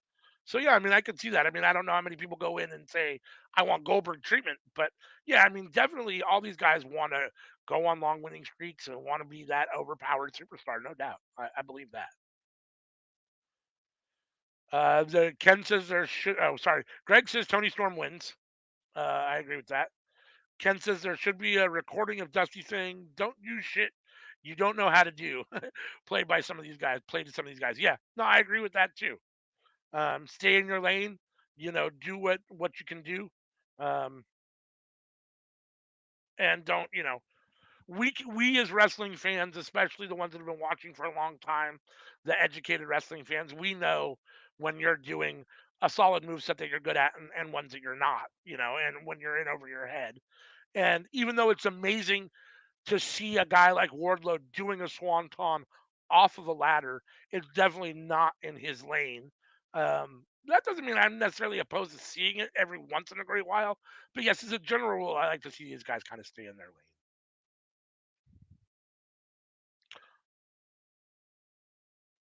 Are you talking about Tony Storm or Willow, Greg? When you say her promos suck, um, yeah, me too. Cyber Adam. I'm a big Tom Lawler fan and a huge Adam Cole fan, so I was really looking forward to that match. So I am disappointed that we're not going to get that match. I think it was going to be really good. Oh, Greg says he trained under Dean Malenko in his early 20s. Wrestling is not the same now. Yeah, no doubt. There's definitely no doubt. Very impressive. That's cool that you trained under Dean Malenko. Did you actually ever like wrestle, or was it just like a training thing, or um? And let's see. So you're talking about Tony Storm and Willow. Yeah, Tony Storm's promos I don't think are very good. I don't think Tony Storm's good on the mic. I think Willow's okay. I think part of the problem is that uh, I, the bubbly Willow character, even though I love Willow to death. I think she's great. I think she's the future for the AEW women's division. I don't necessarily care for her being as bubbly as she is. Um, I would prefer to see her as a heel, honestly. I'd be up for Willow being a heel. Um, and I think she might be better at that and might have a better I don't know. I think she could just do that role better than and I think the talking would be better if she was a heel than it is with her as a babyface. She doesn't even do much talking right now. Honestly. Um, hold on, I lost my stream real quick. So let's see. Anika says, "Who's in the lead?" That I don't know. Dolores will have to tell us or something. I'm not totally sure. Or CM can let us know. Greg, oh, so you wrestled a few little shows. Did you enjoy it? Like it? I mean, was it something you glad you did? I'm always interested in talking to people that have wrestled. I haven't talked to a whole lot of actual wrestlers in my life, so I do find it interesting to talk to people that have actually wrestled. Let's see. Cyber Adam says he's gotten all matches right so far out of the originals. And Anika is calling me a hater, probably for talking about Willow. Um, and Tony Storm not being great promos. I think Willow's an okay promo. I didn't say she was bad. She doesn't talk a whole lot, honestly. They don't have her talking a whole lot most of the time. Um, but I think she could be a really good heel. Let's see. Greg says, "Yeah, my wife at the time didn't support me, and yeah, that sucks. That's unfortunate. Um, but at least you can look back on it and say you did it, tried." Um, Anika, let's see. Cyber says Anika is right about somebody being a hater. Greg says he loved it though. Met a lot of guys in the business that came through. Very cool. That's very cool. Anika says more so Willow. I think Tony was better in NXT on the mic. I agree. I agree. I'm not saying Willow's a bad talker. I'm just saying she doesn't talk a whole lot right now as a face. They don't give her a whole lot of mic time. Um, and I just think that she might be better as a heel. I don't know. I'm interested to see. Let's put it that way. Cyber Adam says he's met some current WWE wrestlers. Which ones? Which ones have you met?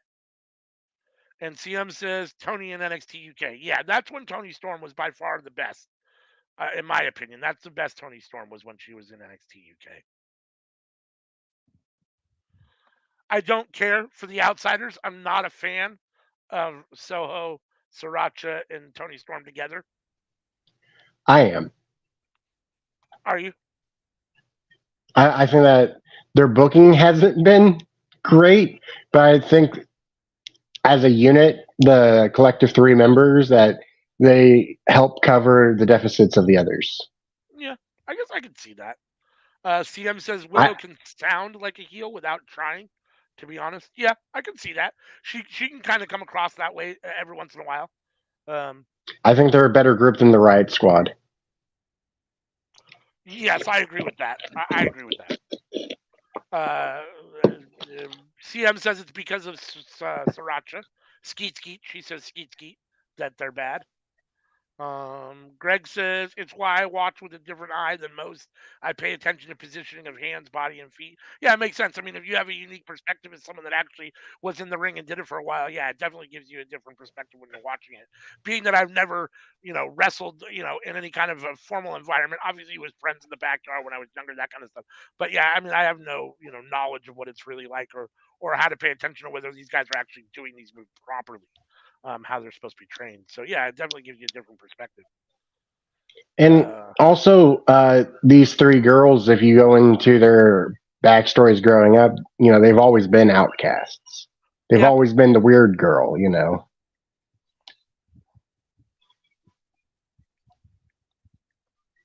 Anika said they should have put the belt on Ruby more so than Tony. Yeah, I mean, I think it's kind of 6 to 1, half dozen to the other. Um, I you know, I I personally like Ruby Soho a little bit more than Tony Storm, but not enough to carry either way, particularly. I mean, let's see. CM says the lies. I think Tony is more marketable. Yeah, you think so? Uh, Cyber Adam says Liv, Raquel, Braun, Street Profits, Imperium, Zelina, Indy, and Candice. let me clarify on that. As a heel, as baby faces, I think Ruby is more marketable. Yeah. Yeah. CM says Riot Squad was interesting and worked well together. However, Soho and Storm work well together. Skeet doesn't. Yeah. I call her Well, as Ruby long so as Skeet slow. is a manager and not in the ring. Eh. Greg says I call her Ruby so slow. She looks slow in the ring to me. Yeah, I mean, I don't. It's interesting, there are some people. Dipping out during the women's match. It's very interesting. There are some people you can tell are just naturally really athletic, and others that are just not quite as athletic. and Ruby Soho kind of has that Miz feel for me to a certain extent, where like she gets the job done, but it's not. It doesn't often look very fluid. The Miz looks kind of clunky in the ring all the time. I'm a huge Miz fan, but he never looks very fluid in the ring, and I get that same kind of deal with Ruby. She doesn't always look fluid in the ring to me. She looks choppy sometimes. Oh, Willow with the moonsault. She missed. Here comes Tony Storm with the DDT. I mean, not everyone can be Randy Orton. No, that's very true. Tony Storm with the hip check. 1, 2. Willow kicks out. Cyber says, Greg, You know, that's funny. I can say the same about CM Punk. CM Punk's pretty choppy. He is, yeah. That's always been my complaint about CM Punk. He's not overly athletic. He looks a lot. He's very choppy. He's like the Miz in the ring. He's like Ruby Soho in the ring. Um, Greg says she's got good technique. It just doesn't flow. Yeah, I mean, I agree with that. I You know just who's think smooth though? Who? Dolph Ziggler. I agree with that. I think Dolph Ziggler's extremely athletic. He's very athletic and he moves really well.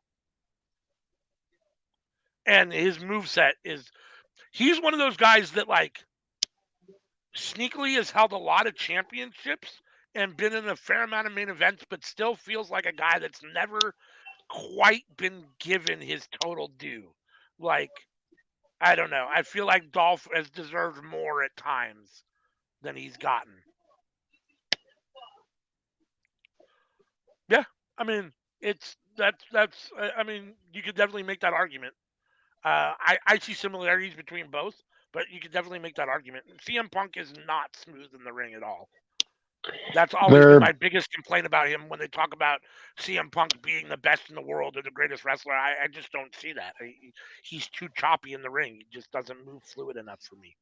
they're also both better on the mic and on commentary than they are in the ring. Yes, I would agree with that as well. They're both much better on the mic than they are in the ring. Dolph is extremely underrated. Which is interesting because, like I said, he's held a lot of championships and been in a ton of main events. But yeah, I'd still say he's very underrated. The greatest Money in the Bank cash-in. Dolph Ziggler. Mm-hmm. Yeah. I mean, people will argue Seth Rollins, but I say it's Dolph Ziggler. Yeah. Willow with the The only reason why Seth Rollins is more memorable is because it was the main event of Mania.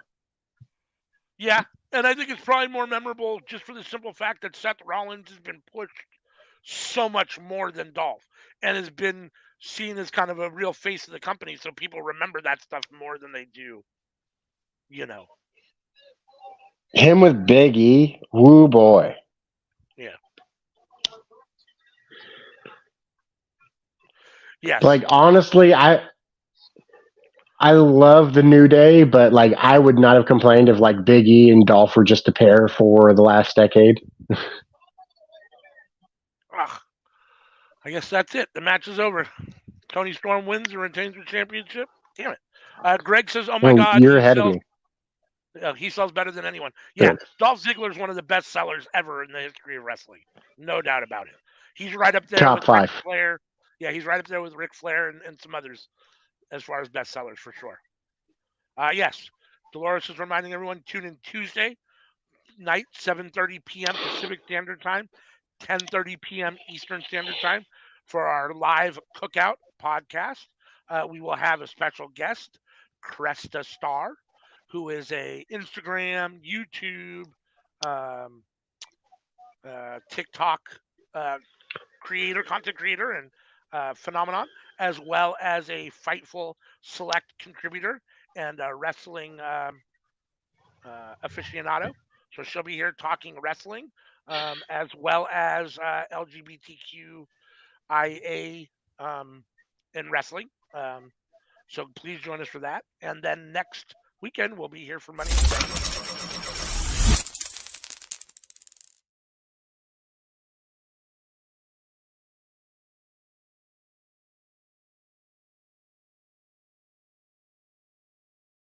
appears we're getting to the end of our.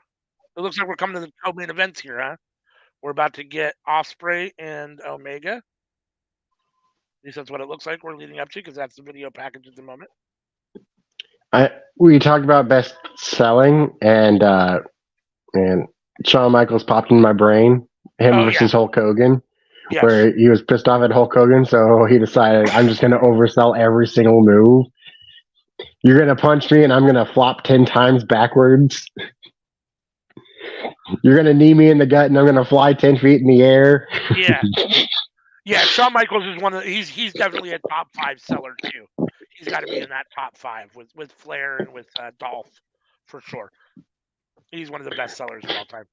Greg says, I got to work with Flair for about 5 minutes at Malenko's wrestling school. I was basically his wrestling dummy, LOL, but it was awesome. Yeah, I can't even imagine. That's a hell of a memory. I mean, that's a hell of a story. I can't even imagine getting to be in the ring with Ric Flair. Man, I don't remember who it was, but like a week ago, somebody had said Ric Flair wasn't even that good. He wrestled the same match every week for 10 years. I don't I was believe just that like, at all. God, I don't believe that at all. I can't remember who said that, but like I couldn't believe my ears when I heard it.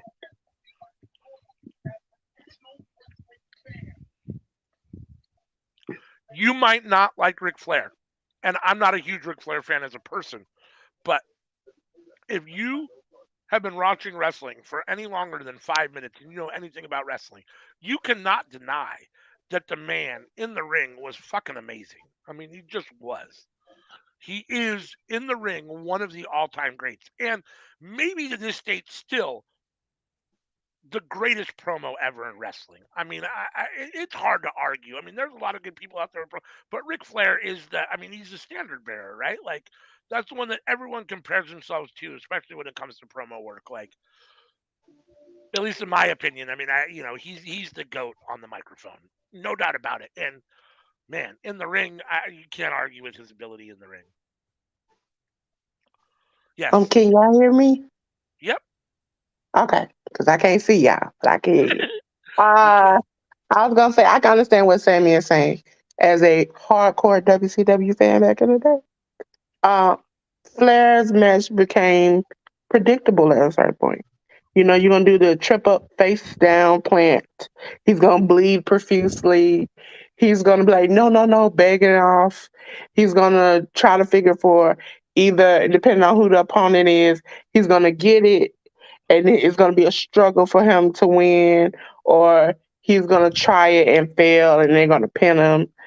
It became the same match over and over again, but it was because his acting in it that made you keep wanting to watch it. It wasn't like, oh, this is the same thing and I just hate to see it. It was the same thing, but the person who was doing it made it very entertaining. That was the You point. know, Now, if it had been just the same old thing and he kept doing the same cry in the corner and he didn't like never, show any facial expressions, I would have been like, I can't watch this anymore. But he made it seem very personable every time he did it. So that's what made me want to watch it. Even though I knew they were gonna hit him, he was gonna fall face forward, or he was gonna bleed 5 minutes into the match. And even in his last match, he did all the same things all over again. you know what? Fine. If John Cena is missionary position, Ric Flair can be doggy style.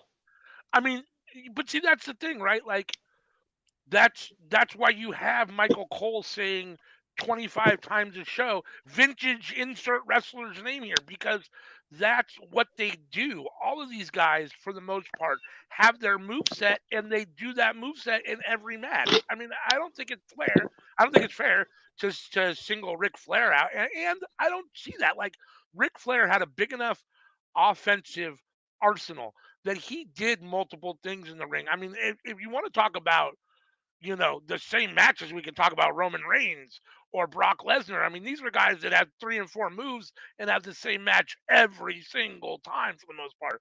I mean, with some rare outliers, when they're in the ring with guys that are, much more talented.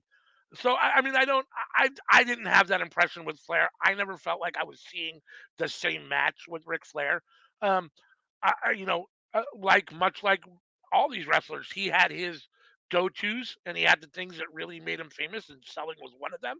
And yeah, did he fall on his face in almost every match? Sure, but but a lot of these guys do a lot of the same stuff in every match. So I don't know. I never had a problem with Ric Flair. I have a problem with Ric Flair as a person. I never had a problem with Ric Flair as a promo or as a wrestler in the kayfabe world. I think when you do it over and over again, if you're not putting any excitement to it, then it's like I can give Roman Reigns one credit. He actually looks genuinely shocked when there's a rough bump.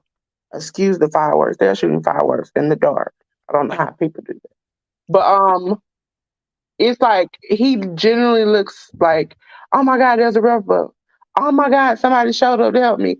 But we've done this 9,900 times. I know this is gonna happen. I know it. Yeah, But every time he does it, it's like I'm shocked. And it's yeah, like at first it was like, okay. But with Flair, the difference is that sometimes he gets the upper hand in the end, and sometimes somebody else gets the or somebody else gets the upper hand. So it's like either way. Whereas Roman Reigns, he's always winning. Ain't no The difference. It ain't no like it would have been different at WrestleMania if there was a ref bump and then people got involved and then he still lost. That would have been shocking. But the fact that it happens every time and you keep winning, there's no yeah. excitement in that. Like you're I agree. unbeatable. I think Flair was he could be beat. It just depends on who it was. Sometimes it was shocking that he could beat a person. Sometimes it was shocking that they could beat him. That's all it was. Yeah, I mean, Flair always had. I think Flair was always really good. Like, what you call it here? Greg says that the best thing Flair's strongest was making everyone else, making somebody else look good. I mean, that's the thing. Flair always made. He always had good matches for the most part. Like, even if he did the same thing, they were always exciting and fun. He always held my attention. He was always enjoyable to watch. Roman Reigns for me is just boring. He just is, and it's not fair to compare Roman and Flair. They're two different style wrestlers, two different people in general. But I just Roman Reigns to me is boring, and Flair isn't, and that's one of the biggest differences. Let's see. Cyber Adam says, "Hey Dolores," and he says, "We can't see you." Yeah, she's having power outage issues, so her camera and stuff isn't working properly. So all we get is her voice periodically when Yeah. people chime in. So the other Yeah, thing I'm is I'm that it's a sitting in the product of the dog. time. yeah, I'm sitting in the dog fighting for my life over here, side, but it's hot as hell. We can't eat. I have a newborn in the house who is oh like, no, I'm hungry. We got to figure this out. yeah, And I got a 5-year old over here who's like, I'm hungry. And I'm like, oh, okay, yeah, we gonna have to figure this out. Like it was the territory dates.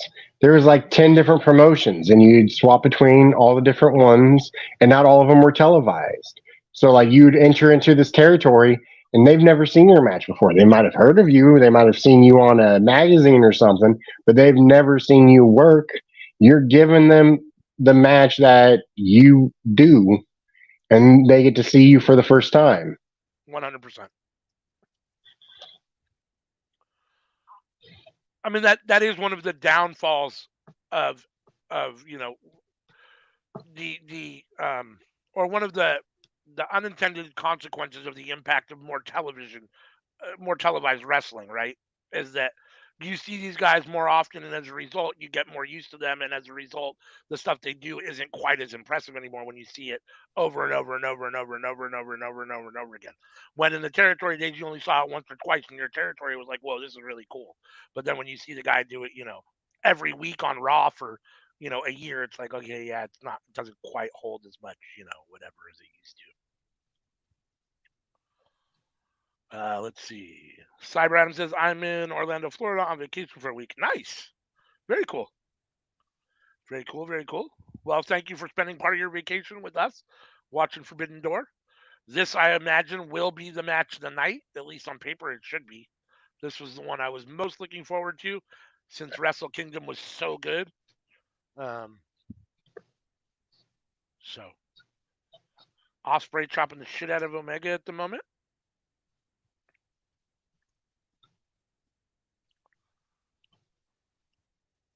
Would Shooting Stars have been a better name than Singing Stars? Oh, maybe. Yeah, could have been. We could always change it too. I mean, nothing's etched in stone. But yeah, yeah. What do you got? Because Did you I was pick? just Did you pick? Who'd you pick, Sammy? didn't all of us pick Omega? I don't. I don't really remember now. I think I might have picked Osprey. I pick Osprey. Do you remember, Y'all Dolores? give me Did a I pick second. Osprey? I think I'm not for sure. I think you might have Hmm. because you pretty much had similar picks as to the rest of us that we thought things. Sammy's the one who wanted to be different the other day.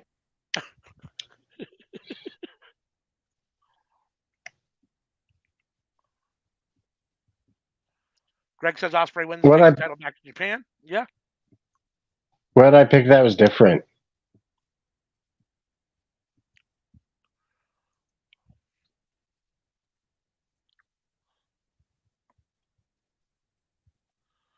All right.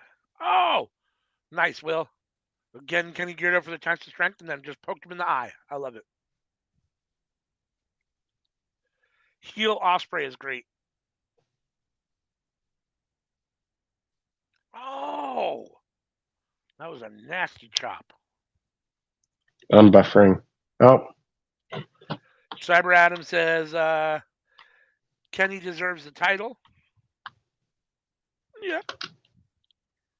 And Cyber Adam says we all did pick Kenny. So, because he was there on Friday night when you guys made your picks. So, Greg says, where you at, Sammy? Actually, Sammy's in Missouri. He is. Where are you at in Missouri? Southern Ozarks, There you go. near the Merrimack. So Cyber Adam says everyone picked Kenny except Sammy. So Sammy, you picked Osprey. Oh, okay. I mean, that's what Cyber Adam says. I don't, like I said, I wasn't here on Friday, so I don't remember. I didn't catch all your guys' picks. Oh. I think this is the one where like everybody picked Kenny. I was like, all right, well, I'll be different. Oh, there you Osprey. go. There you go. I thought I picked Osprey too, but maybe not. I think Dolores has my picks, but let's see. Ken says, my understanding in the territory days, how a lot of guys worked was according to the house and what their pay was. Small paydays, get in and out. Big paydays, do a lot, give them a show. Sure, that makes sense. I can definitely see that. If I'm only getting, $100 or $200, I'm not putting, I'll give you 5 minutes and get in and get out. If you're paying me a couple thousand, then you'll get a good match. But also, if you're the main event, you gotta give a little extra sauce than the people who went before you. 100%. Well, and that's probably why the main event guys are probably getting paid more, right? I mean, you think if you're in the main event, you're getting paid more. At least I would think if I'm a main eventer and I'm not getting paid more than the guys on the, on the matches before me, or at least as much, if not more, then Undercard. I'd be pissed, right?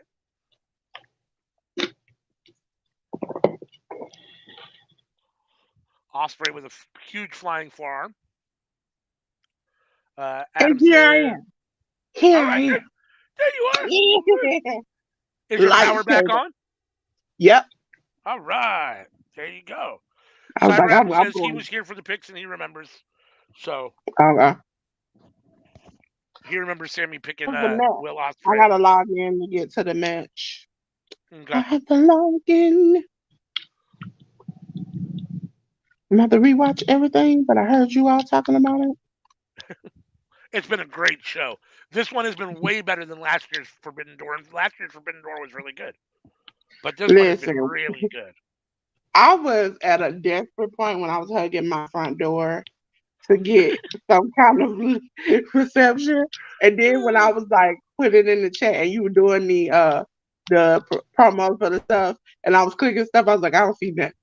But I hope this is the right thing I'm clicking. Greg says Dustin has a wrestling school in Leander, Texas, and it's reasonably priced. I assume you're talking about Dustin Rhodes. Yeah, he got the Rhodes Academy. The Which Rhodes is Academy. ironic that him and his brother both have a wrestling school and like they didn't like get together. They were like, bump you, I'm gonna do this on my own. Right?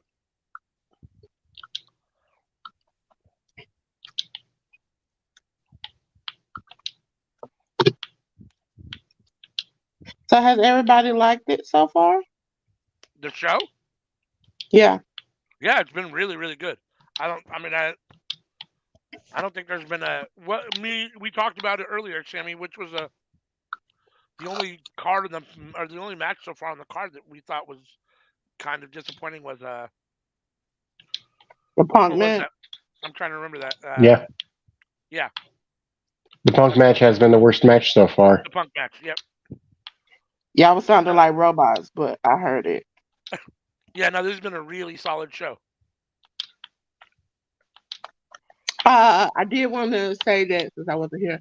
SRS did put out a report that they put Kenny and Punk on separate sides opposite of each other in the building. I was like, My God, unreal. Greg says Cody isn't really around his wrestling school much, though. That yeah. doesn't surprise me. I mean, he's much more active in his wrestling career than Dustin is, so I would imagine Dustin's around a lot more. And yeah, I know Booker T has a school in Houston. I definitely was aware of that. A lot of people come out of Booker T's school. Listen, I was, ladies and gentlemen, fighting for my life over here. All the lights everywhere was out. Then everybody got hungry, and then once everybody got food and the lights came on, uh, everybody was asleep. But like the baby went to sleep, my nephew went to sleep, parents went to sleep. It was like, bum this. We are done with this.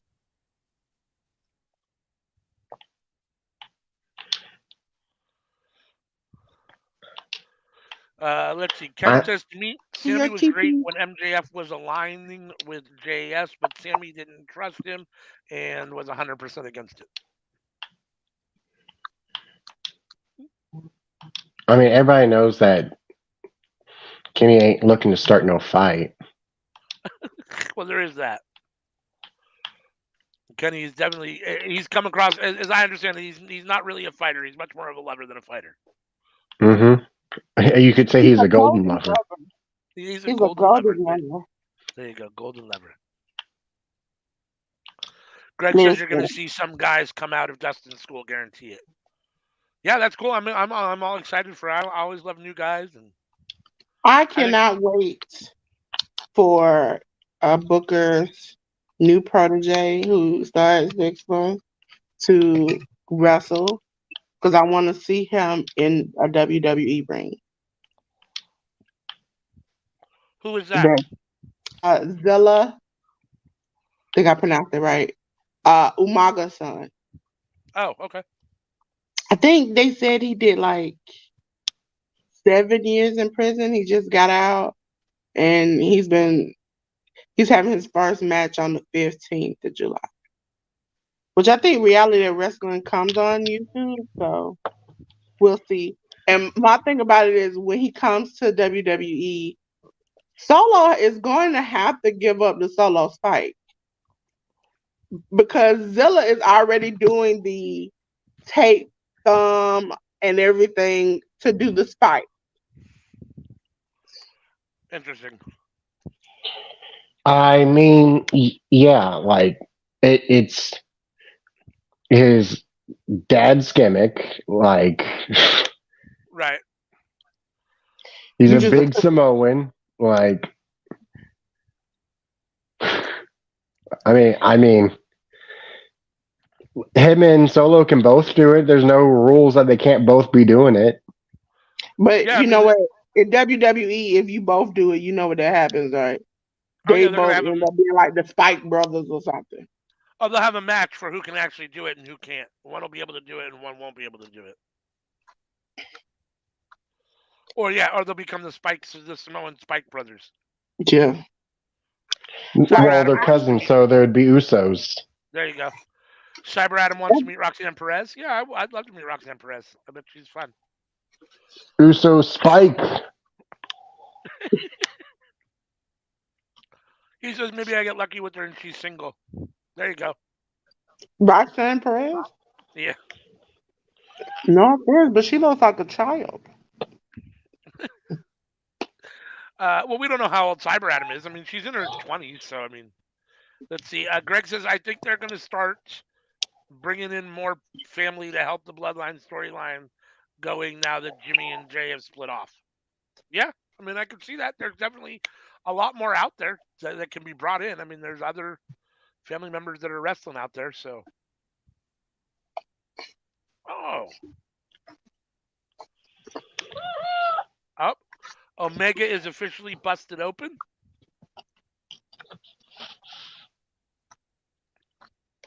It never felt so good. Hold on, I'll be right back. All right. Ladies and gentlemen, give it up for ALW. He's been working hard for the money, even though we ain't got no money yet, but working hard for the money. We got debt. At least I do. You got what? Debt. Oh, no, I'm talking about like working hard for the channel money. But more subscriptions, more eyes, more content, more things. We'll make it there. We moving on up. That's our theme song for this channel. Is we moving on up. We going to the east side. Okay. Shit, now we on. Oh, you're 22, Cyber. Oh my God, you're such a youngin'. I remember when I was 22. Does that help? Oh, I just went to full screen. I was like, now I can't see the comments. Do better, StreamYard. Do better. Solo will leave Roman soon. Yes. Ladies and gentlemen, when I say I tried everything, I was up, round, going through my house trying to find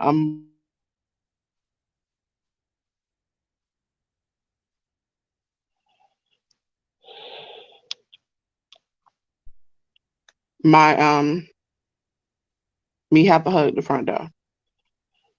And I was like, I can hear Sammy, but I can't see him. There's only one match left, right? Mm-hmm.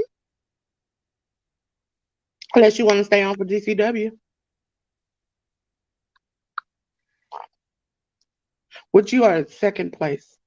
Yeah, I think you saw that in the chat. You're in second. By 5 points. So Will Ospreay is a sick fuck. He licked that blood off his arm. Nasty bastard. Listen, this week, Will Ospreay on Twitter has been the light of my life. That he has been ragging everywhere he went about Canada. This why are we here? It's just some water. It gets me. It gets me. I like heel Ospreay. He's great. Cyber and Roxanne are both 22. Oh, there you go. So perfect. There you go. I said Cyber. I remember when I was 22. Right. It's been so long since I was 22. I don't really remember. You ever watch Robin Big? Yeah. Yes, I used to. Yeah. All right. I made that reference and I was like, oh shit. Am I the only one who knows that reference? No. You're not. Will Ospreay's fucking with this kid.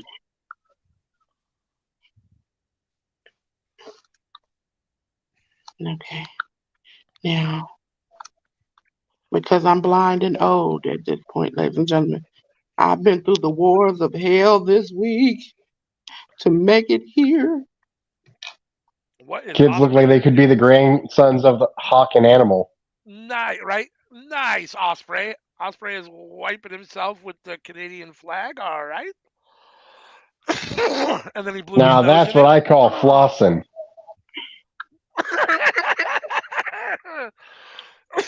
He blew his nose in it and then fucking walked around the ring all crazy. Listen, they so disrespectful.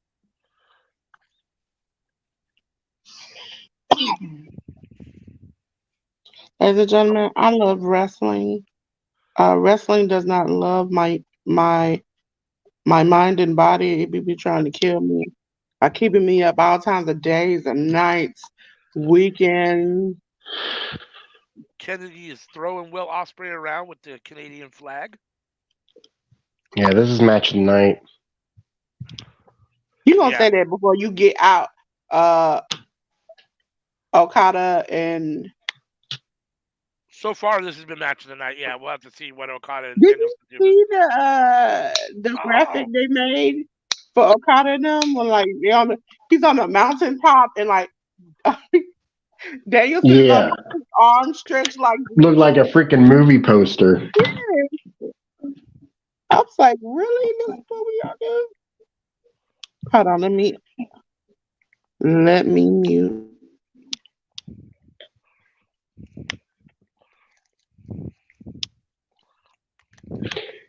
Oh man, so is Fight Forever going to have a story mode? I honestly don't know. Oh, Omega just connected with a big knee on Will Ospreay, who was sitting against the barrier. Because I feel like the way to end a story mode in that game is Forbidden Door and facing Okada. Right.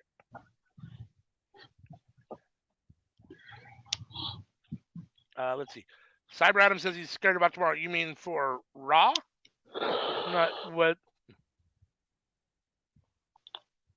I'm not sure what the reference is. Let's see. Brian is going to have to dial it down so he doesn't make Okada look bad, in my opinion. I tend to agree with you. I personally am not an Okada fan. I think Okada is very limited in his move set. I think he reminds me a lot of Roman Reigns and John Cena. Um, and I'm not a big Okada fan. And I think Daniel Oh, Bryan is, or Brian Danielson is probably besides these two guys that you're watching right now, is probably the greatest wrestler on the planet. And maybe the I'm greatest of all time. So I, yeah, I mean, I'm a bit more familiar with Okada, and this is where I will say that guys who are a little extra are perfect for Okada to face. Your yeah. Will yeah, Ospreys, your Kenny Omegas, your Brian Danielsons, those are the guys you want Okada to face because the match shines with the contrast between the two. right. And now he's in his we're not monetized yet. His Dick Okada, and Yep. he is great. He is great, and he has If we gotten to a point where he feels like I think this match is supposed to be like you think you're better than me, Oh my God, and it's we're gonna be about to great. if, if we could get Okada versus Prime Shawn Michaels, I know Oh, can I he wouldn't watch just that.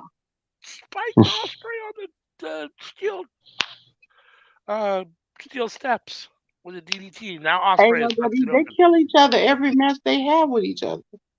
Yeah. Yeah. I mean, Okada versus Seth Rollins would be a hell of a match. yeah, I kind of agree with you too, Greg. I mean, I get a little tired of seeing Tanahashi and Okada on everything. But it is what it is. I guess there's still New Japan still sees them as the faces of their company. So, Well, it would be Nakamura if he didn't leave and go to WWE. well, there is that. There is that. I mean, honestly, Nakamura was getting his brain bashed in. If you're gonna get, if you're gonna save your body and make more money, I would take that option too. Like at a certain point, it's not just the love of wrestling. Sometimes it's got to be like I gotta take care of myself. Like for Like, instance, Tanahashi should take care of himself. It should never be that's a hot another wash thing over. is that a lot of people will complain about how WWE is so go go go and you're always wrestling, always on the move, and it's like, well, y'all don't understand what Nakamura was doing when he was in New Japan. Because Yeah. like he has more free time now, he's working less, he's making more money. The matches are less physical. He has more time with his family. He can travel more places to go surfing. Like working in WWE is half a vacation to him compared Right. to what he was doing in New Japan. And clearly, he's okay with not having to be, headlining WrestleMania, I guess. I mean, he's okay with the booking that they give him and what he gets on the show. Otherwise, he wouldn't be staying there. So, yeah, no, it's definitely a respecting in New Japan. I get that. And don't I mean, the older guys. Don't get me wrong. The Tanahashis, the Okadas. These guys, the older NGPW guys, are older wrestlers. They've earned the right, because their body of work stands up, and they've earned the right to continue to have that respect and to But yeah, I mean, I like to see young blood too.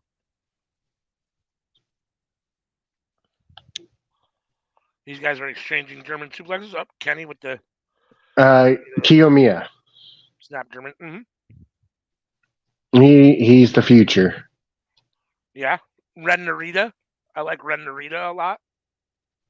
I think his future is bright. I think that as far as Gaijins go, the future is really bright when you're talking about the new Finley Bullet Club. I mean, when you're talking about Coughlin and Maloney and geez, Akira and the other guy. Me and Dolores aren't fans. No, I think those guys are. I think they're going to be really good for New Japan. I think they're the future of New Japan. Heel Gaijins for sure. I like Finley. I don't like a Finley led Bullet Club though. Yeah, I'm not a big fan of Finley as the leader of Bullet Club, but I do. If it wasn't for Bullet Club being Bullet Club, I like these five in a faction. Like if they were just a faction on their own without being Bullet Club, I'd be fine with it. Mm-hmm. I'd be fine Yeah. with it because I mean, it's a Honestly, really strong young faction. I mean, like yeah, thinking of the history, thinking of the people involved, I probably would have made Kenta the leader. Well, Kenta's going down too. But it's like if you take the nerd kids and try to make them cool, that's Bullet Club War Dogs. That's it. It's like all the outside kids who couldn't get in the cool club are now like, I'm cool now too. That is it. Like And it's like, how Kenta can is you do so harsh. like Uh, Kenta is Japanese, but he will always be an outsider in New Japan. He's basically a gaijin to him. Like he was a Noah guy. He's he probably wrestled more in America than he did in Japan, to be honest with you. Like yeah, Kenta is a different breed, and like he epitomizes what Bullet Club boils down to in a way. I think SB3 said it right. I think ever since he came over and was Hideo Otami in NXT and WWE. I think ever since that, that's just who he's been. He's never gone back to being Kenta before that. He's still just Hideo Otami right now, or Otami right now. I mean, it's basically the same guy and character, just back in New Japan.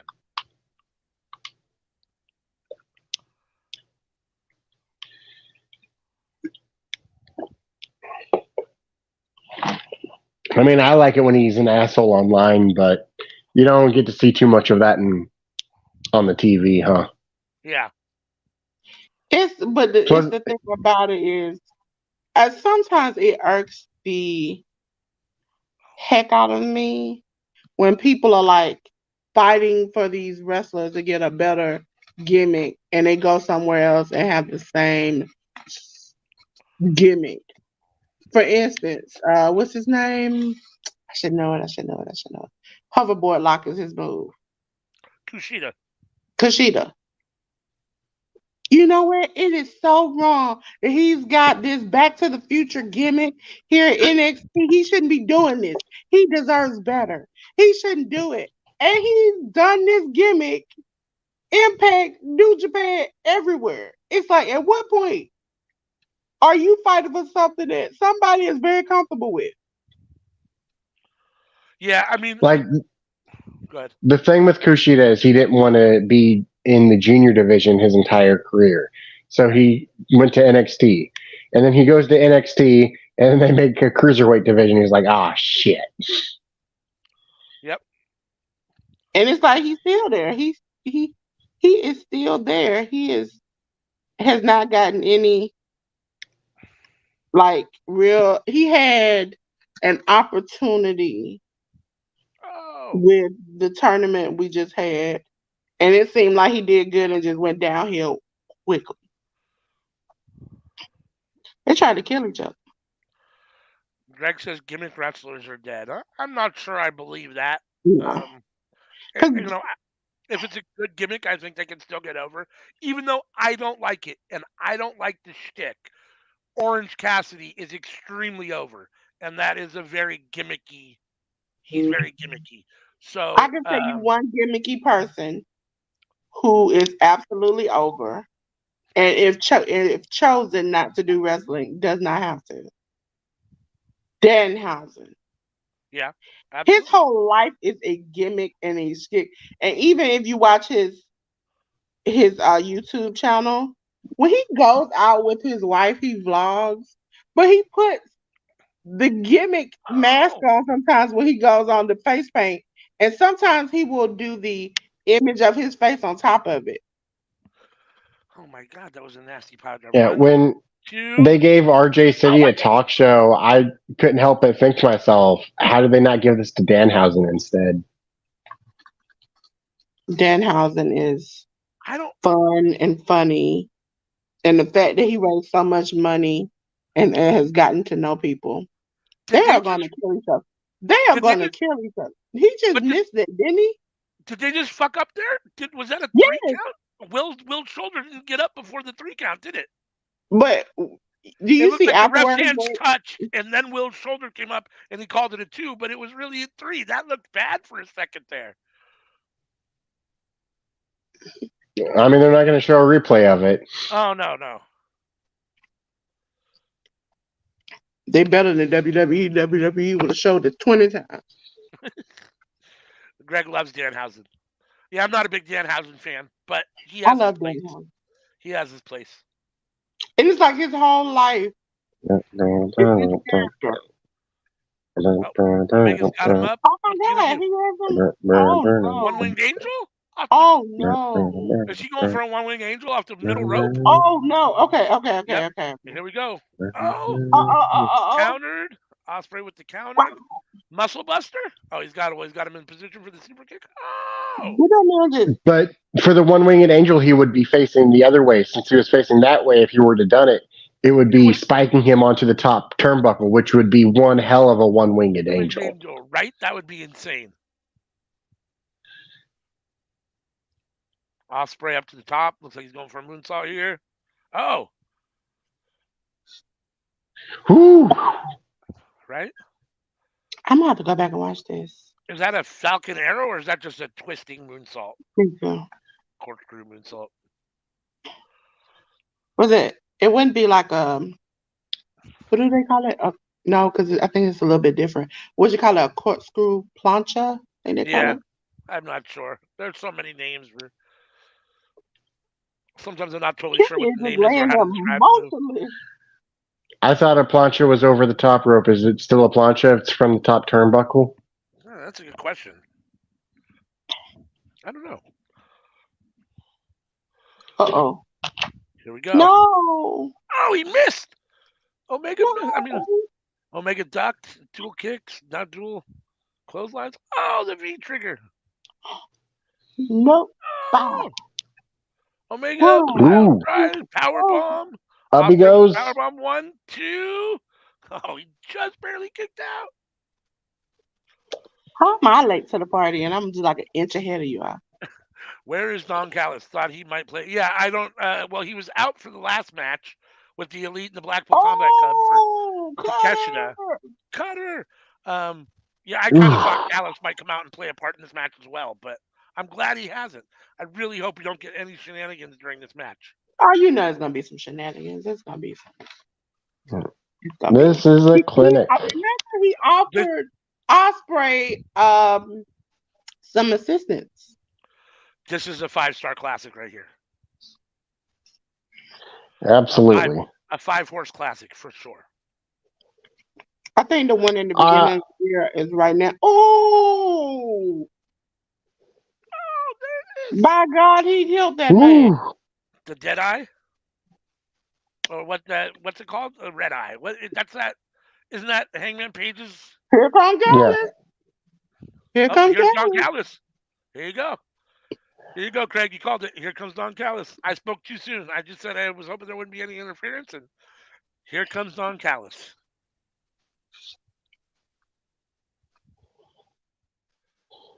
Now Is, I I'm don't. I is, don't hoping know. you do. I'm gonna have to If watch. Kenny's lover shows up, let me see it before you shout it out. Oh shit! I didn't even think of that. Let me see. Personally, I don't want him to ruin the match, but I got some points on the line.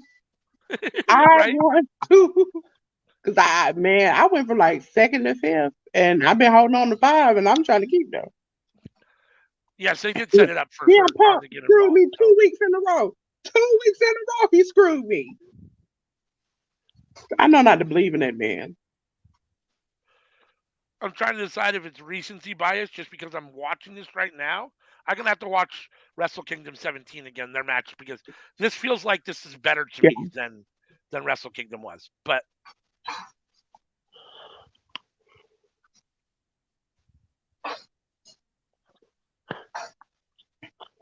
I See, mean, Meltzer would him showing disagree up. because Tokyo Dome, but you right, know. yeah, Is it's a bigger spot. Wrestle Kingdom, that what's his name? One eyed. Not Frankie Kazarian, but his tag mate. uh, Christopher Daniels? yeah, Yes. Is that Christopher Daniels with the one eye? You remember the man that was high? Don was hiding behind with the mask. uh-huh. I wasn't paying attention. It might have been.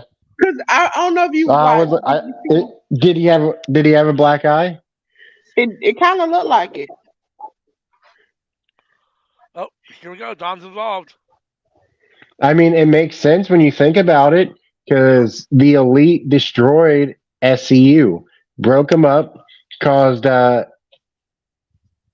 that. Kazarian's Yeah. no longer in AEW. He reached out. Scorpio Sky was He off was on TV the for a year. Don's trying to save Will Ospreay. Jumped in the He way, digging trying to his get Kenny pocket. not to do the V trigger. Oh, here we go. Don's gonna give him a foreign object. Don's about to give. Here we go. Don gave Will Ospreay a foreign object. Here we go. One wing angel. Wow. It's a screwdriver, I think. Oh, he just screwdrivered Kenny in the top of the head.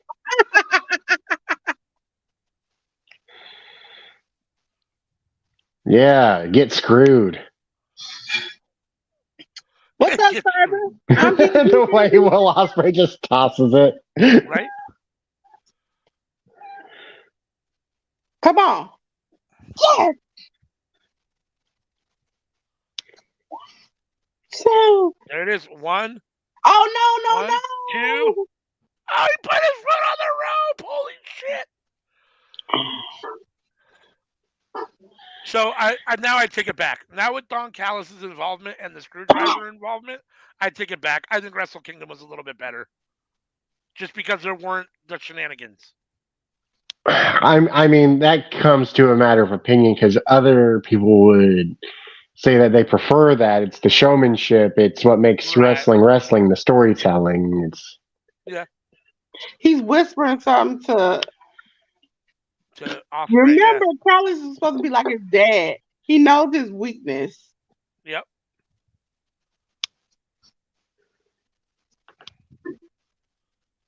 But is he gonna mess up? And honestly, it doesn't really matter which match is better, right? We're the ones that are benefiting from getting Is he to see gonna it a do second it? time. Is he gonna do him to him? Yep. He's gonna do his move. V trigger. Let's go. Golden Trigger. Right. Let's go. V trigger time. Boom. There it is. One winged angel. Oh, he's going for the one winged angel on Kenny. He's gonna finish it with his own fucking. Oh shit! Holy Like, shit! I think only 2 people have ever kicked out of the One Winged Angel. Oh my god! Kenny fucking Oh, kicked out. Oh my god! He kicked out strong style. Just a one count, dude. He kicked out on one. maybe not even one. Winged angel. That was insane. That might have been less than one. Yeah. He didn't. The dude didn't even get. The referee didn't even get his arm down. Fucking Right. Barely got his arm down before Kenny kicked out. That's one of the most well protected moves in wrestling too. Yeah. Holy shit. And now they're just slap fighting. Yeah. Oh, there's a V trigger. They're kicking this. They are kicking this. super Oh, You know, if slap boxing was like that, I would have watched it. God. Oh, it was. It was. I did watch it Just over there. boom, boom, boom. It's like two Yeah. cats fighting. The one winged angel. Yep. Dolores, you ever seen two cats fight? Yeah. Oh, got Like countered. they box like that, Yep. just. One, two. Will kicked out. I'm ashamed to admit that I did watch that Dana White slap box show, Yeah. and I it yeah. was very entertaining, especially when dude got knocked the hell out. Yeah. Was he talking shit beforehand too? Generally they normally talk shit and then they get knocked out. Oh, there's a V Uh trigger. That's V it. That's trigger. just One Well, winged good angel. angel. television. The one with the biggest mouth is the one who goes down. Osprey counters again. Oh! Mm. Oh! Woo! He jumped him Os- dead on his head. Osprey's got him up. Dumped. Oh my God! He dumped him on his fucking head. Woo! Holy shit! One, two, three. Oh, did he kick out again? Oh my God! You gotta be What was kidding that me! move? What was that move that he did? It was like That the was Rainmaker, but instead he did a flying elbow yeah, that was nasty. But instead of a clothesline. then that next little pile driver powerbomb thing, he dumped him right on his fucking head. That was two nasty moves back to back. It was, He and then hit him so there's hard that that elbow. Omega just went limp, and Yep. the referee tried to check his neck, but Osprey was It's on got his to be neck with over. his knee. It's got to be over. One, Yes! two, three. Holy smokes, that was a hell of a match. God damn. That might be my favorite match of the year. Wow. I want to say, as a New Japan stan, if you're here on the channel, you know when we do Seeing Stars, I am hardcore New Japan fan. I love the United Empire. I love them to death. So this makes my heart glow on the inside. Now Osprey went hard. He pulled out all the stops. He even fought dirty. Like yeah. shit. Ozzy, Ozzy, Ozzy. Is Osprey the best wrestler in the world? I would say that. Will Osprey Will won. Osprey. Yep. Will Osprey won, Greg. Is he the best wrestler in the world? At this moment in time, that's Christopher Daniels. I think that's Christopher Daniels that Don You Callis have is to. talking to right there. Yeah. Remember when I told you he was standing behind him? He Yeah, had the yeah, best. His eye was yeah, open. yeah. No, I was confirming it looks like him. Right now at this moment in time, as we talk about it, I mean, Will Ospreay and Kenny Omega have had the two best matches of the year so far. But you have to put Will Osprey at the top Oh of the yeah, list this year. oh Not yeah, only has he wrestled good matches in New Japan, AEW now, GCW, he has been around the world killing it in every match he's been in. yeah. The only person that I would put, 1 and 1A is Will Ospreay and Bryan Danielson. Those are the two to me that You are see Omega reaching one for and the two, title one as and he one just A. walks off. Yeah, but the difference is for me is that Will Ospreay is right now in basically the beginning, the front half of his career, really like just hitting his stride, whereas Danielson is now on the backside of his career for all intents and Hmm. purposes. Um, Well, we're still gonna Danielson's in get his 40s. right. Osprey's like 30. Yeah, He might be 31, but I think he's still only 30. yeah. I mean, But you have to.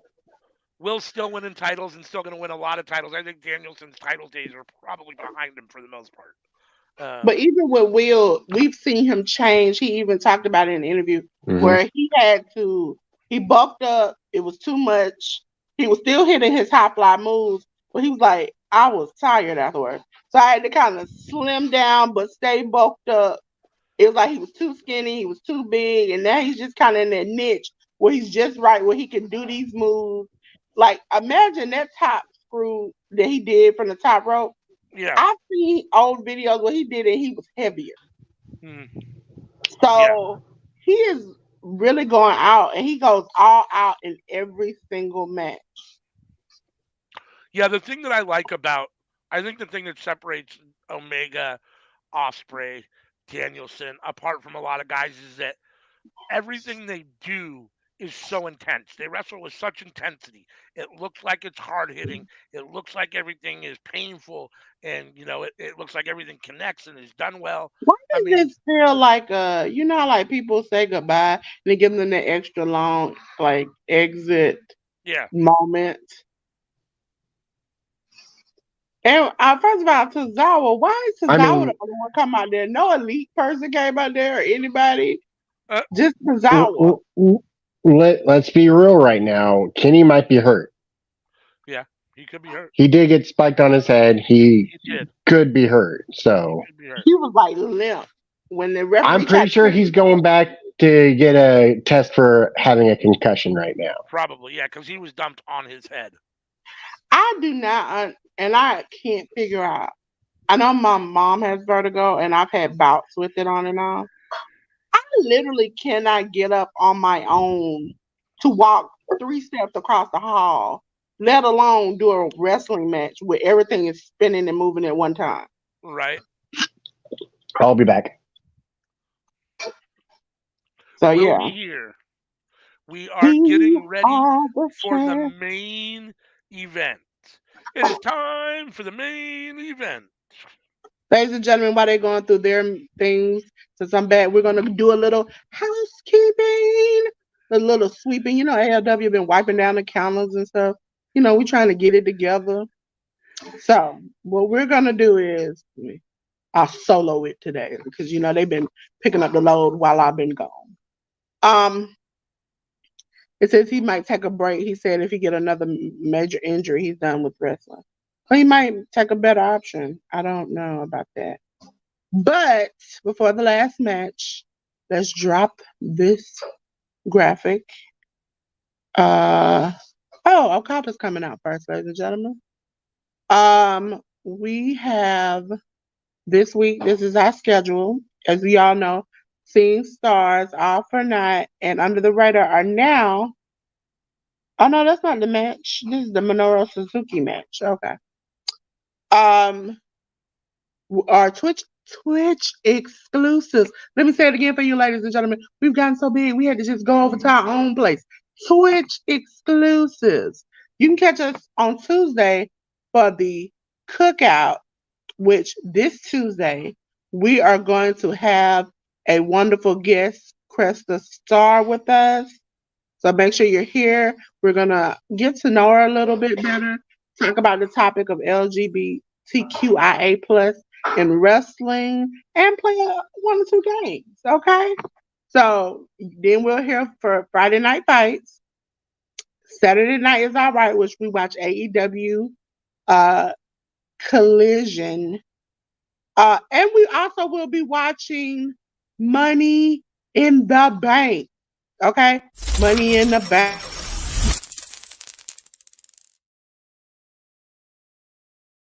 Make sure you're here with us.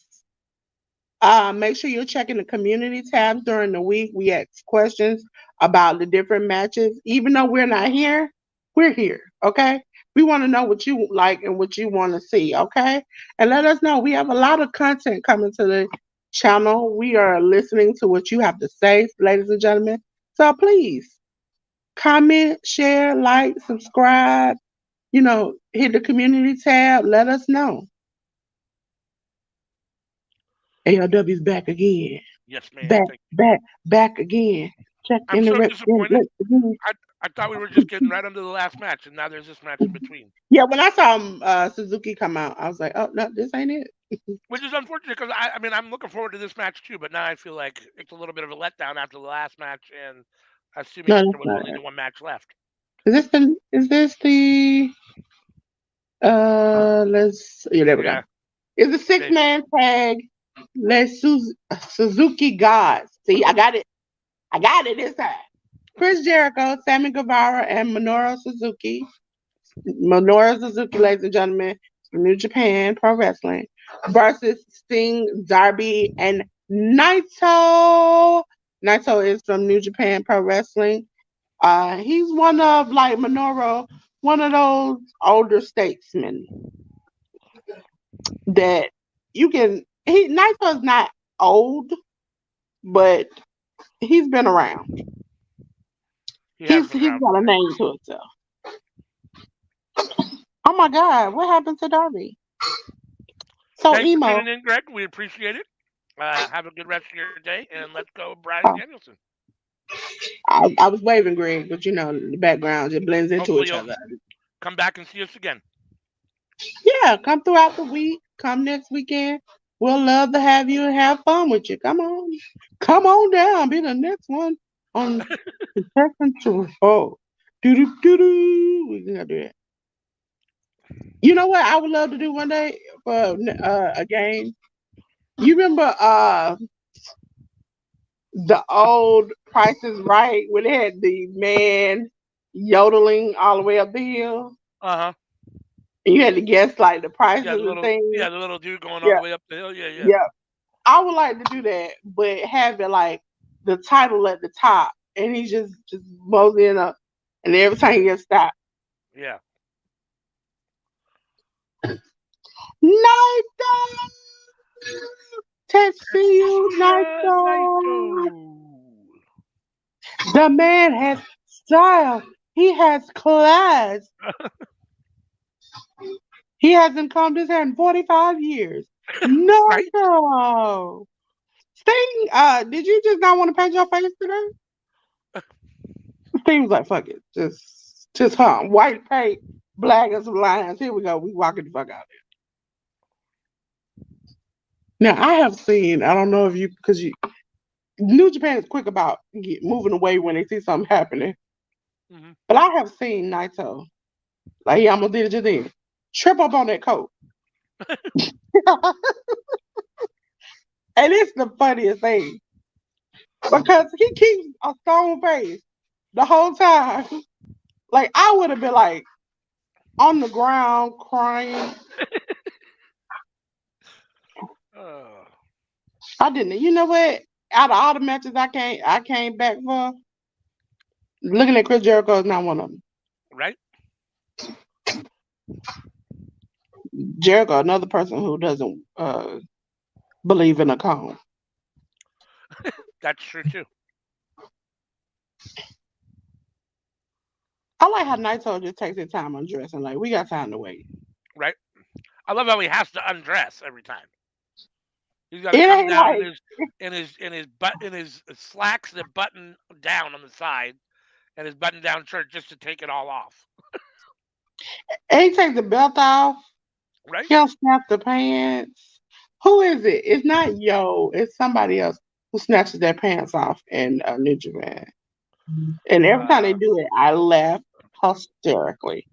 well, Tom Lawler does it a lot of times with shorts, and then he has smaller shorts on underneath. Now somebody does it in the middle of a match, and Uh, I find it too hilarious.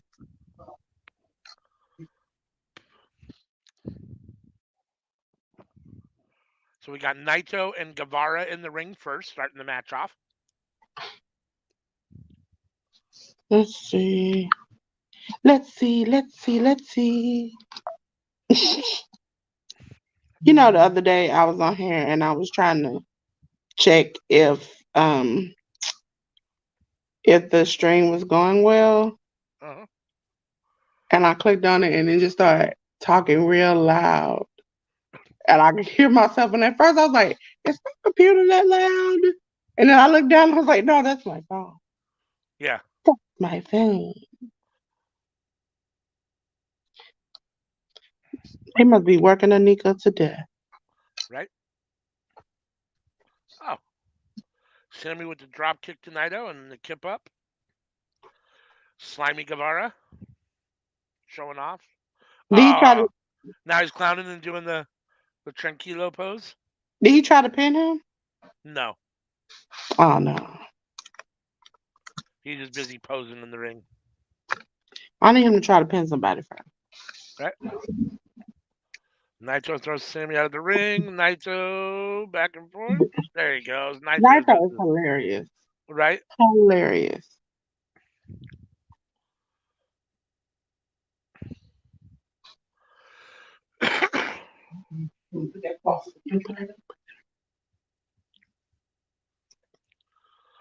This is they're really stringing this out since it started at 4 o'clock. We're into what, it's 8:10 now. We're already been on 4 hours. They're gonna stretch this out to 5 hours. I'm going to cheat a little bit and look at GCW that just came up Yep. because I have to do predictions. Lately, they haven't been having matches. People ain't been showing up. I had a Lufisto match, but Lufisto didn't show up. I mean, Lufisto showed up, but Steph Delano was like, I ain't doing it. And we all picked Steph because she was supposed to wrestle. So Right. I was like, you know what? You know what? When it's not in our control, so we all get a point. Suzuki and Darby. So, ladies and gentlemen, I need to probably pop my phone up a little bit so I won't be. I also need to stop using my battery charger. I got lights now. I don't know what to do with myself. Pro tip number 1: make sure you got a good battery charger. Right. And I also know 5 different food places around your house. Because 3 of them gonna be dark because I don't know what. My mom's like, I done rolled like 3 places already. And it's dark. Hold on. Here comes Oh. white chocolate in the building. Sammy Sam in the house. For the 99, for the 2000.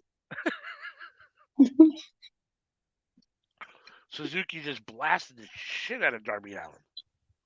They don't go. Let me say. Now I can talk like this because we're not really monsters. I'm gonna have to watch my mouth when we do. Suzuki Oh. is in there. If you don't give a damn, I don't give a fuck. Yeah. So No doubt. we got tag team names for the members. The 3 of us, we can be a trio of the Shooting Stars. There you go. Yeah, I'm gonna choose the outrageous name, but you know.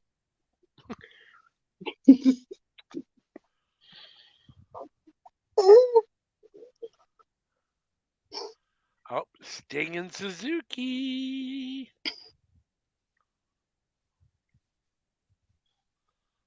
Oh, Suzuki's gonna go tag Jericho. We're gonna get Sting and Jericho.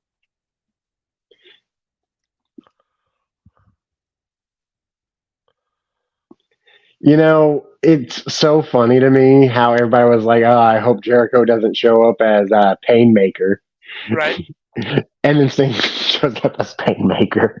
Right.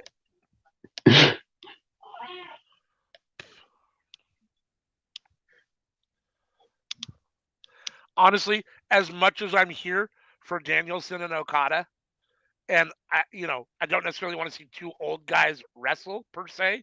Jericho and Okada would have been great. The Rainmaker versus the Painmaker. I mean, yeah, I wouldn't mind seeing it again. I don't think that those 2 mesh the best, though. Yeah. Especially Jericho now compared to him a couple Yeah. of years ago. Yeah, for sure. Oh, Jericho Sting exchanging blows in the middle of the ring. This is the first time they've ever wrestled each other. Is that correct? Yes. Yes.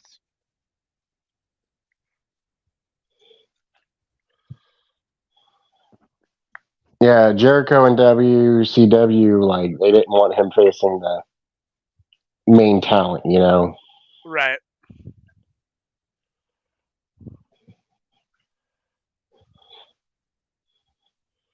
Oh, Sting's got him over in the Scorpion Deathlock. I'm gonna take these 2 seconds to let you all know I'm here. All right. I'm hiccuping my life away. Yeah, Chris, we can't let you fight Goldberg, but tell you what, you can wrestle Hoovy. Right?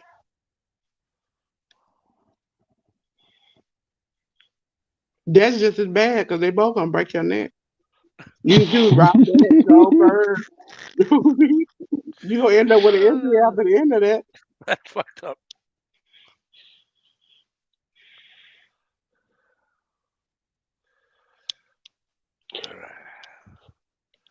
Jericho's back in the ring. Sammy and Jericho are planning a double team here on Sting.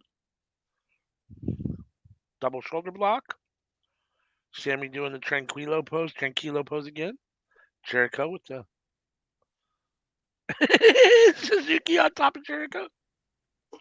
That's So awesome. you gonna do the pose of the man who smacked you into non-existence? All right. Cause after you got smacked, you wasn't on TV no more.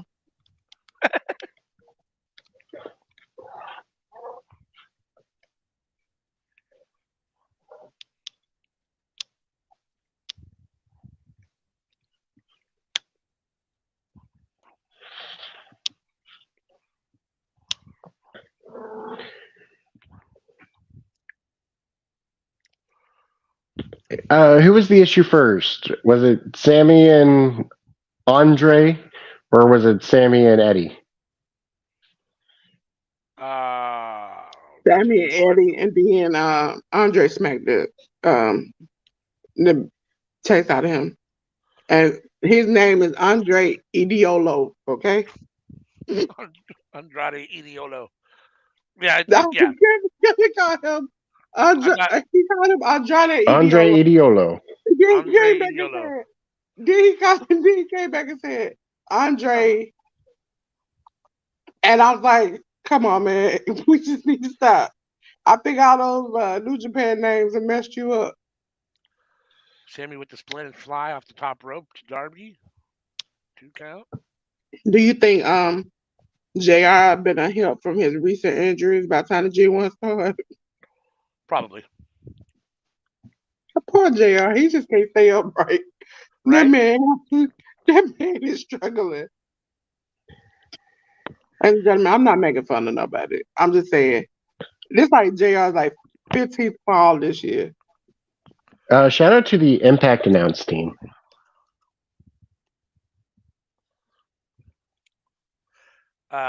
Phillips and Ray Walt. Mm-hmm. Ray Wald, and I hate to say it, because every time I hear it, I hear it. He sound like Disco Inferno to me. Uh,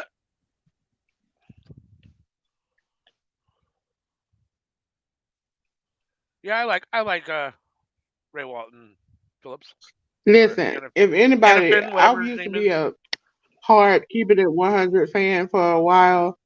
It's, you know, until Disco started acting a little wild. But it was hilarious that Disco went on this rant about Cody like every day. Every day he went on a rant. Like he was like calling this man all kind of names and everything. When I see him, I'm bust him in the mouth, all this kind of stuff. And then one day he got on the podcast and was like, I was running and I saw Cody. And they were like, and he was like, yeah, we just passed by each other. And I was like, you've been talking smack for months that you're gonna knock this man out and he can't fight and all the rest of this. And you finally see him face to face. And he was like, I just kept it pushing.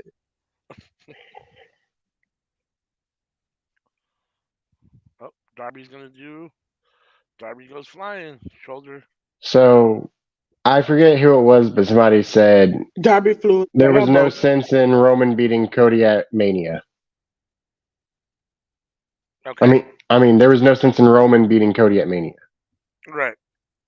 because, like, since then, like, what has Roman done? Who has he defended against? What storyline involves him needing the title aside from reaching 1,000 days and throwing a third belt on him? None. None at all. But what has Cody done? His He's his feuded with storyline Brock is that Lesnar he's that didn't a have a hole. storyline to it. Yep. Like, Cody could have actually had use of it.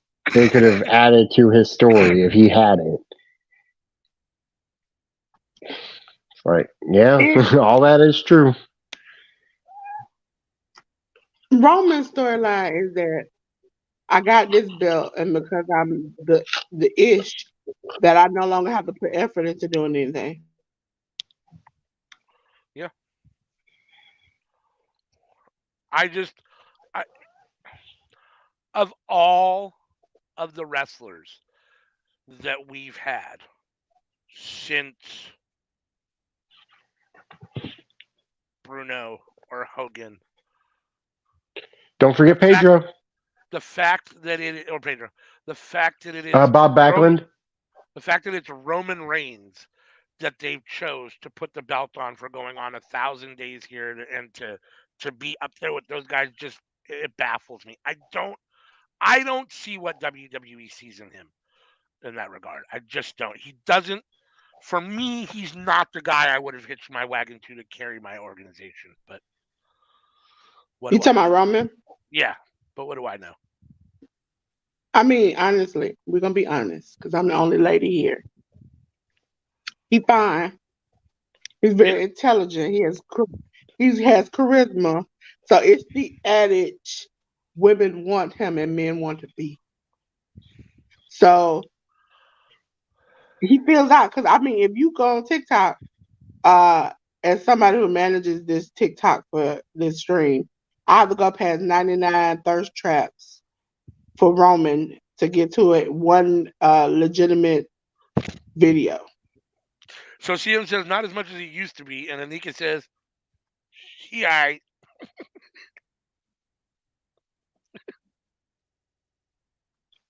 So She know if he everybody rolled think up on her, Roman's she'd gonna be like, beat yeah. Hogan's record. what? Everybody think Roman's gonna beat Hogan's record. Which is how many days? How many more days does he have to have the Yeah, belt? they don't like Hogan no more. 1,474 days, And he's just now hit 1,000 just like a week ago, right? Or 2 weeks ago, or whatever that was, a month something ago. like that. So Like we're gonna have to two, wait. no, it was at Clash of the Champions. Right. So it'll be another year and what, 6 months to get to Hogan. Dude, I can't handle that. I mean, I'm already No, at it'd the be end of like my rope. SummerSlam next year. Yeah, I mean that's all. He That's gonna hold almost it to another probably year. Not WrestleMania. even at SummerSlam yet, so it's at least a Yeah, whole he another gonna hold year. it to WrestleMania. Um, At the I beginning of the year, we're gonna be looking at him again. I can't do that. Yeah. The idea of that just makes me sick to my stomach. I'm already frustrated with the fact he's had the belt as long as he has, and then you're gonna try to stretch it out to 1,500 days. I mean, don't get me wrong. I wouldn't mind seeing him surpass or uh, be higher in the pedestal than in the record books than Hogan, but at the same time, like it's fucking Roman Reigns, and I can't handle another year and a half or another year and 2 months of Roman Reigns as champion. I just can't. So Uh-oh. Bob Backlund Oh held the title from 78 to 83, no! Okay, that's 5 fucking years, and then Hogan won it in 84. and held it for what, 8 years? No, he held it less than Backlund did. Well, I guess that's yeah. Nah, But he held it LWN. Backlund more. He held it more Backlund had like overall 700 days, at one like 2 time, years right? over Hogan. At Yeah. one reign, but Hogan held it more overall than Backlund did, because Hogan held it more times than Backlund did. I didn't. ALW will know the answer to this question. The bat. They just use the bat, but both of them use the same bat. Is that two different bats, or that's the same bat used two times? Damn good question. That's funny. That's Because hysterical. I'm hoping.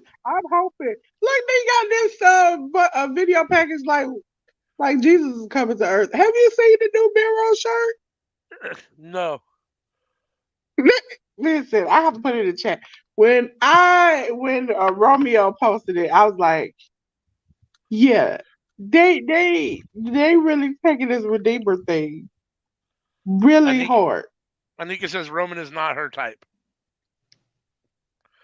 I agree Listen. with you, Anika. He's not my type either.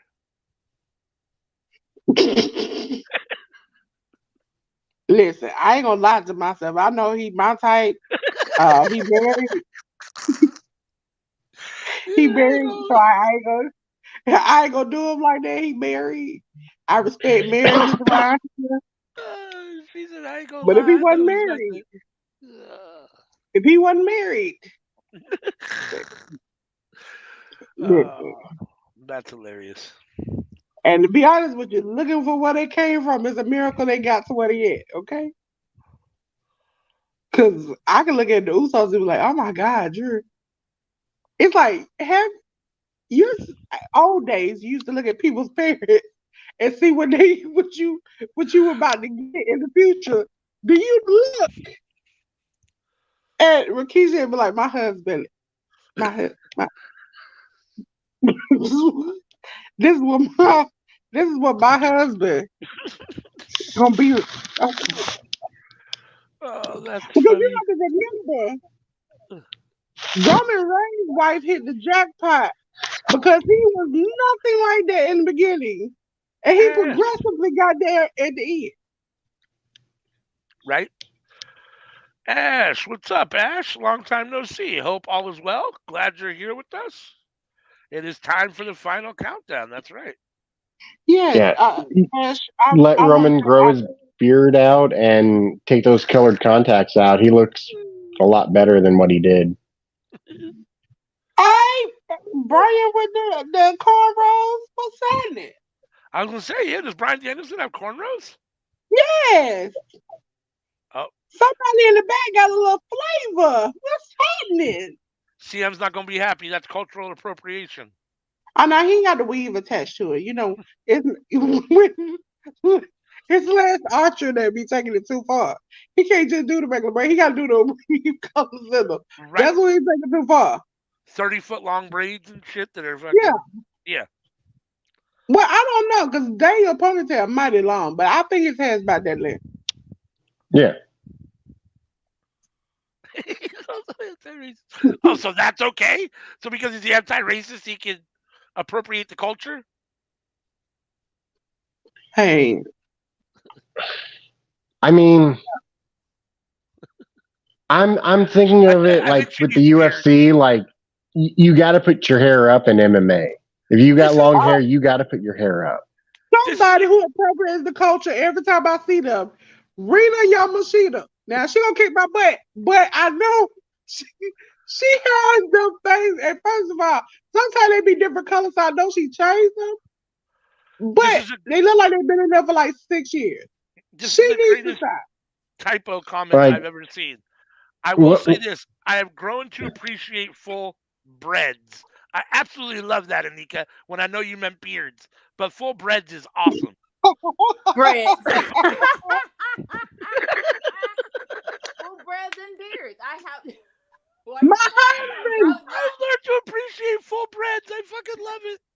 I got my garlic knots in my house right now. What you playing? Oh, that's make it awesome. rain on me, please. Okada is coming to the ring. We have Anika for the main event. Glad you were able to join us.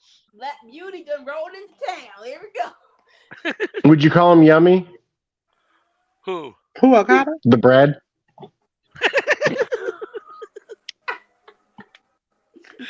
Uh, So, like, how should MMA guys who have long hair put their hair up if not in? Ponytail. And a ponytail and a ball. Fun. let me tell you You can something. plan it, but you don't have to add weave to it and do like long So, like, braids. You how don't I have do to my go own that hair. far. That's fine Yes. but for fighting. but That that's if I'm that's fine for fighting.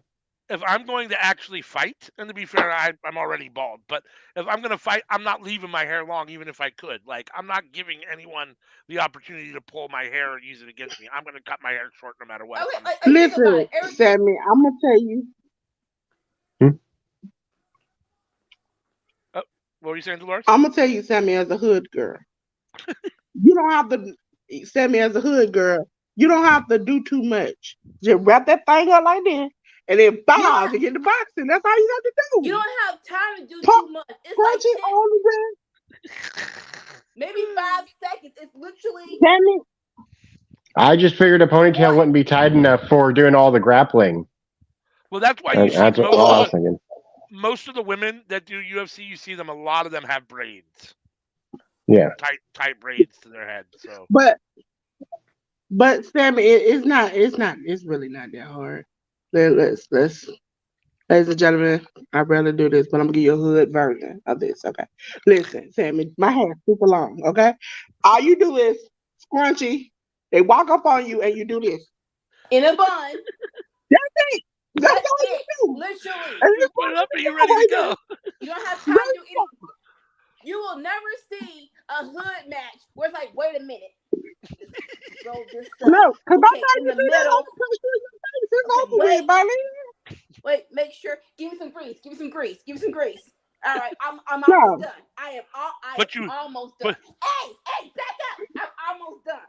but you better do Wait. something because the best girl fight I ever seen. This one girl snatched the other girl by her hair and just held her hair there like this, and just was like just smashing her face. Like You see if she how hadn't you had see the how hair to long it took hold, me to it do would have been a this? whole different story. You see how long it took me to listen, do this? you pull my hair. All that's gonna make me do is whoop you harder. It is 30 seconds in, That's and all I'm that's gonna still be. braiding my freaking hair. You don't have that time. Take about 20 minutes. She done knocked you out by then. She ain't got no time and space. It Cause just you know what I gotta do? I gotta hit you first, knock you out so I can leave. Here we go. Okada Danielson with a test of strengths. I think that Ah, was I one of told Romeo's questions, and I think I picked you. Yeah, yes. So I think I got that right. yes. You know what? I need to start asking Romeo the questions because he seemed to be doing everything. He's so many questions. I mean, I like answering them, man. It was like it was a never-ending list of questions. Listen, I was like, I had fuck. to answer it twice because I answered it the other day at 1 o'clock in the morning on Saturday because I was up after we got off the train.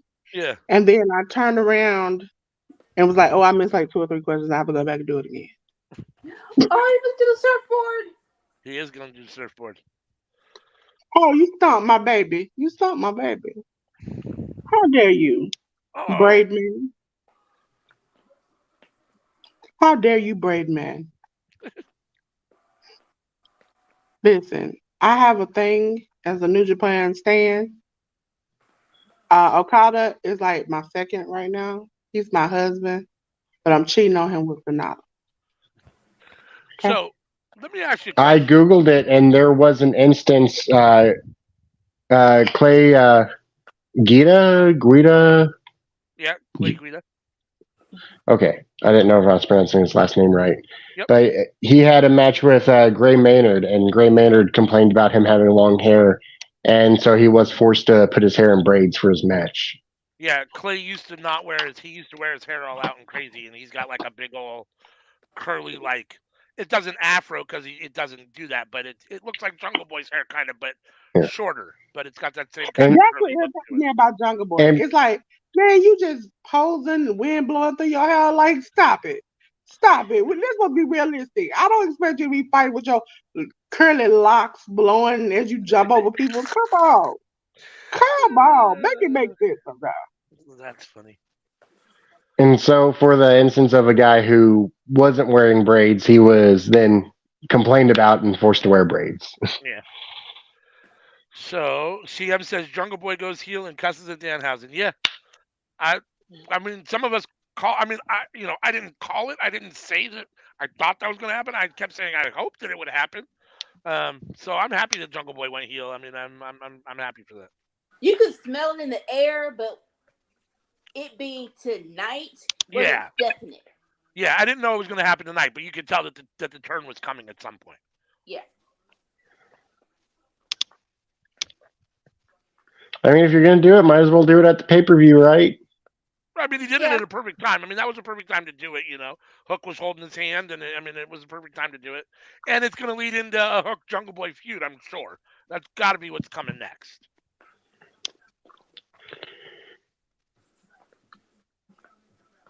I mean, for the FTW title though, like the title that doesn't like Well, actually count. yeah, I mean, whether it's for the title or not, I'm sure it will be just because it's Hook and he holds it. But at the same time, like, I don't care about that. I just want to see. I just think it'll be a good match.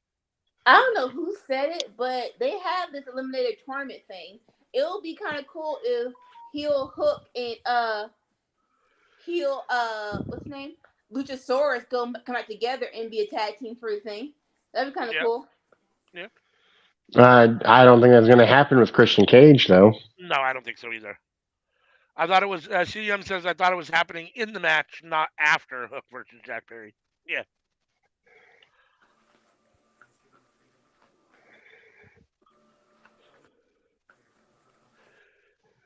That's what. So she's asking the same thing. So CM says, "Will Jack reunite with Christian and Luchasaurus?" I don't think so.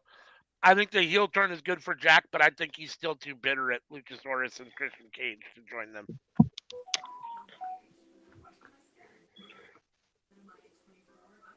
At the same time, I think to be fair, I think the time that both Jack, Jungle Boy, and Luchasaurus were most over was when they were a tag team as Jurassic Express. So, um, I don't know. Maybe it would be beneficial for them to get back together.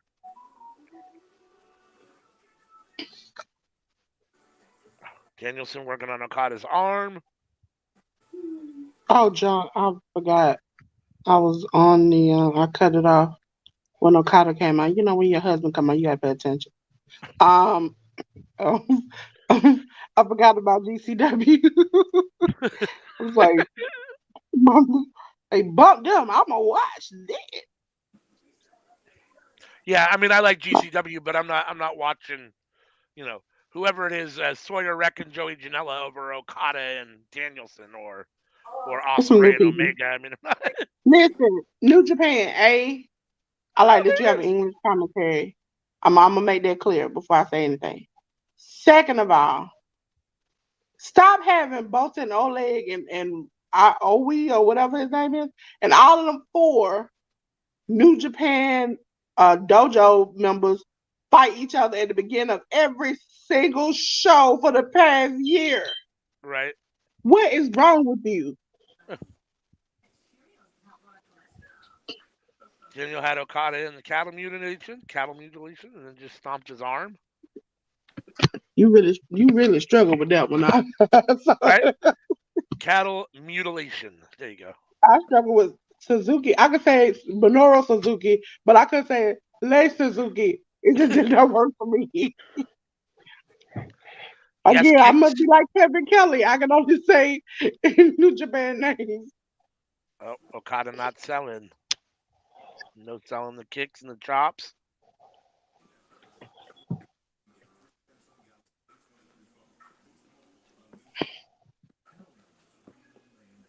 Oh, Nika that's a getting nasty her kick. workout on. Sammy was doing push-ups. So Nika is walking. Yes. I can roll back and forth. That's what you want me to do. See, look, just back and forth. I can do that, just back and forth. I can go back and forth. I can just do that. I can understand the thinking behind making this match the main event. I think they blew it. I think Kenny Osprey should have been the main event. Yeah, should have. Well, who won? Cause I'm not gonna go back and watch it. Osprey. Yes. Osprey. In an Why are you amazing match. yesing? In an Huh? amazing match. Why are you yesing? Because you really just asked me that. Did you really just ask me that? My baby won You finally. you picked Omega. I don't care. No, are you sure? Rewind and tell you. I don't think I picked Omega. Cyber said that I was the only one who did, No, and I picked him because everybody else. I know CM says I'm here that telling she you. picked Osprey. Yeah, I picked Osprey. What you talking about? Oh, all right. That is She my and you. baby. Sammy and Anika both pick Osprey. I thought I picked Osprey too, but I don't. You know me. I don't remember my picks. I have to let you all tell me. Yeah, I thought I picked Osprey too, but I don't remember. Osprey? See, CM, I want to let you know I can't do what you do, so I just put it in a question form and send it out to them on the email because I can't do that. I can't do that. I can't Thank even you, remember Cyber, my for own coming picks. Right? back. Listen, I can't remember my picks either. That's why I send them and then you get a copy of them. That's it. This time I messed around and didn't save the emails. So when Sammy was asking who picked what, it was just like response 1, response 2, response 3, and then I had to remember which order we sent them in. You know, Dolores, ALW is always first to send it in, but last to win. Dolores, did you write down Yeah. my picks by chance when we did the preview show for Forbidden Door? I gotta go back and look. I haven't brought them Okay. down yet. Because Okay. I had started to write them down, and then that and the questions that I have to send out to you all for Tuesday. Okay. Because I didn't keep track of my picks. For whatever reason, like I said, I was taking it for granted that that you were doing it. So, and CM And says then I, she doesn't I have woke mine. up. I woke up and was like, "Oh yeah, I gotta do that." And then I got wrapped up in that. Cresta had shouted us out on socials, and I was like, "Yeah!" And all of a sudden, it was just like lights went out. Maybe Yeah, I mean God all was my. like, I mean, I made all my picks on the preview show. I didn't personally write them down. So if Dolores wrote them down, "Let she me." can get them to CM, and if not, then I'll go back to the show and I'll tell you what they were. You know what? I'll go back to the show because I can listen, and I like to skip through anyway. I'm a skipper. I'm I'm like, pretty positive that I picked Osprey here, or that I picked Aye, Osprey. aye, Skipper. I'm pretty sure I picked Danielson. Sorry, I couldn't help myself with that. I know you couldn't, Sammy. You couldn't, Sammy. I'm beginning to I'm not even gonna say the word. I'm thinking. I'm just gonna describe it. When you can't control what you say, that's what you have. Sammy. You just can't control it. You cannot control it. It's just like Sammy has to say, "Oh, Sammy said it." So I was like, okay, at this point, I Yeah, understand. say it again. How did your Michael Jackson party go yesterday? Because you know you just got up Uh, from you got up from the it, camera it and then cut it off. yeah,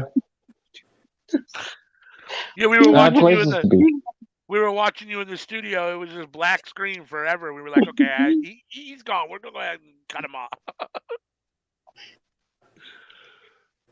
because we had played you leaving like 20 times. It was like, Yeah, I wait, left you guys on talking for Rocky. Rocky didn't come by. He was like, he gone. I'm gone too. I turned the He was lights listening, off, but I left the tablet on for Rocky.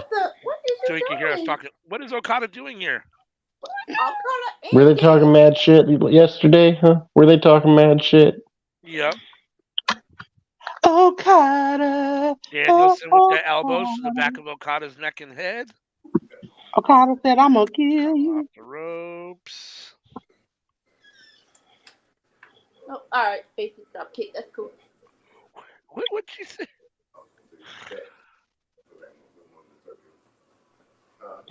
Yeah, Anika, do you I just, uh, Anika, have you heard the song that has a verse? I'm made of sugar, spice, cankalon, and cinnamon. What the fuck is cankalon? No.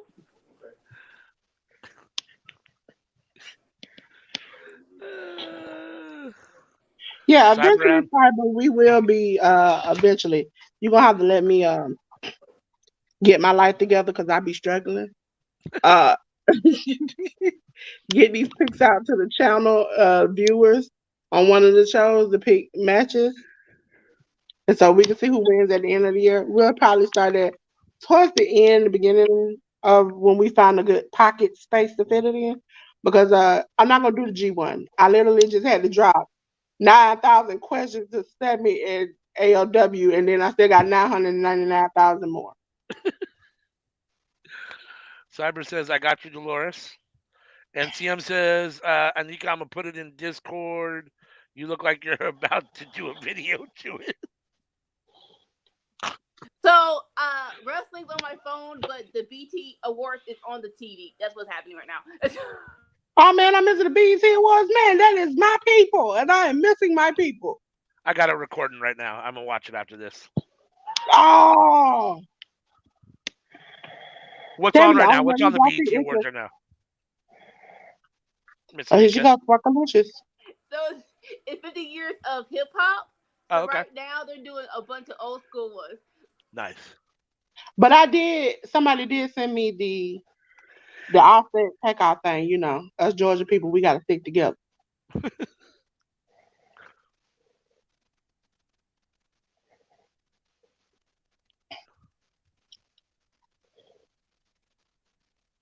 Oh, you know what? My mind was crazy because I keep forgetting the cracked doors of the preview, the open doors of the forbidden door when we got in the background. I was like, why am I still clicking on hearing us? CM says Cardi Def told Offset to go talk to his cousin. Listen, when she hollered at them backstage that time, last thing, they let me know. She ain't even playing about that. Family is important. Especially when you come from Georgia, like your cousins or like your sisters and brothers. You don't play about that. Oh, Okada with this vintage dropkick.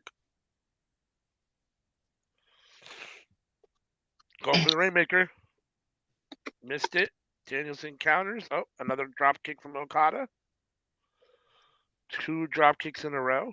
Supposedly the best dropkick in the business. I don't know if I agree with that, but that's what they say.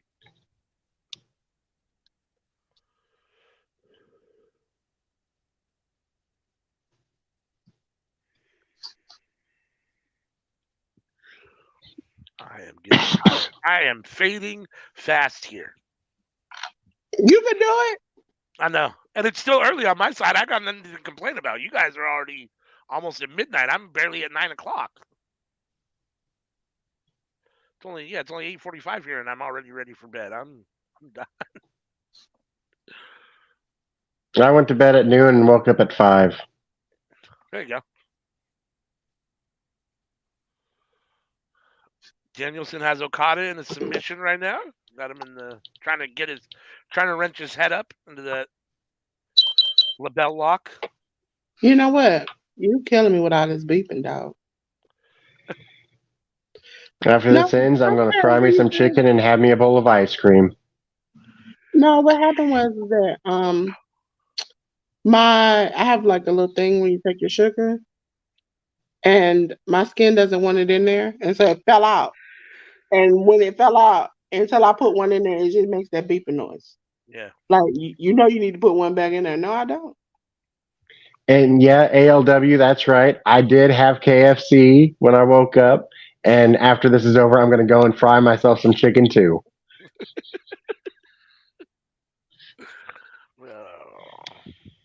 Sammy's just I going to got a turn in. problem, okay? You're going to It's turn okay into to a chicken acknowledge one it. day. You're just going to turn into a chicken one day. Oh, Okada for the Rainmaker outside. Missed it. Danielson with the drop kick.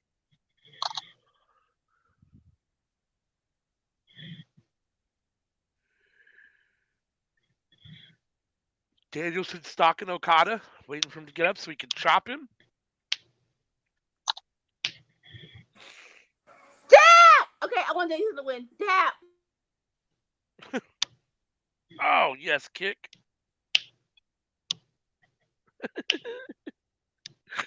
Who loves fried chicken? Sammy loves fried chicken? Is it true? Inquiring minds want to know. It's better with hot sauce. I can't answer that question. Cyber Adam says, you look good, Anika. I can make it rain anywhere. Well, I appreciate Not that. in the desert. Or it doesn't rain in the desert. Whatever he said.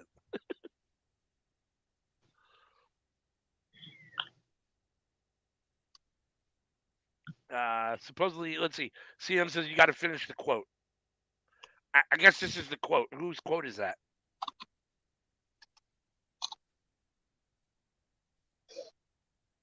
You guys finish it, Sammy. Do you know? I No? know. Is it an actual promo? Away. What? Go ahead, Nika. Come on, Sammy. Here it is. Kellen Orange Soda.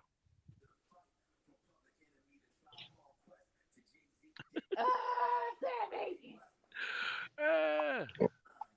Was this Keenan and Kel?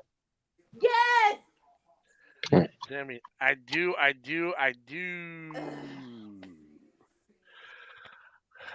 got to be honest with you. Keenan and Kel was a little past my time. I was already in my mid to late 20s, maybe in my early 30s when it came out. So I never really watched a whole lot of Keenan and Kel. I was like 5 years old. It's hard to remember. Shut up, Sammy. I was a baby. I was 5, but I was still right.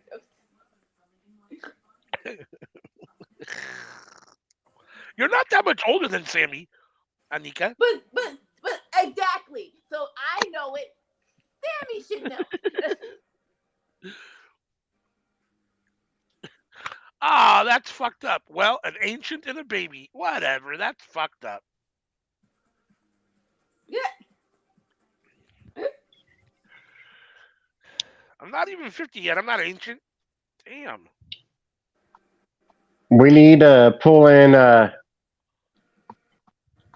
another horsey. We need some young blood. No, Uh-oh. we don't. Oh shit, it's Danielson. We ain't gonna have any 20-year-olds anymore. What's going on with Excuse- Danielson?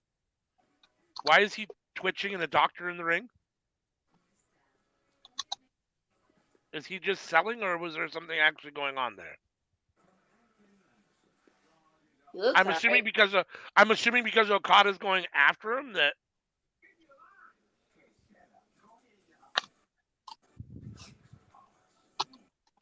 there's nothing really wrong with him, but that looked weird for a minute. I I'm gonna assume that's selling, and Brian, we're not okay with that. Don't be playing us, boy. Right?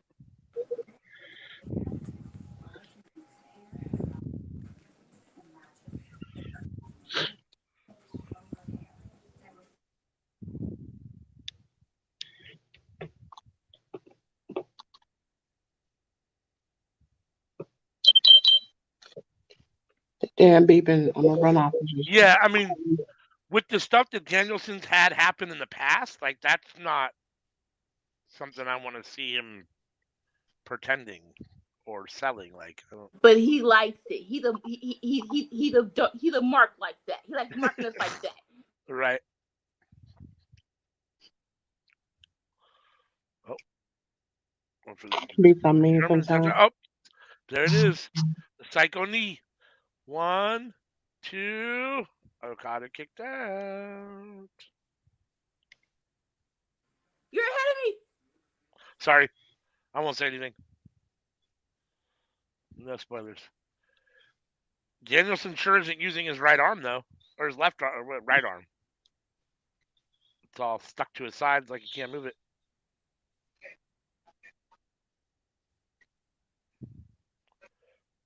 How you do the little bell lock with one hand?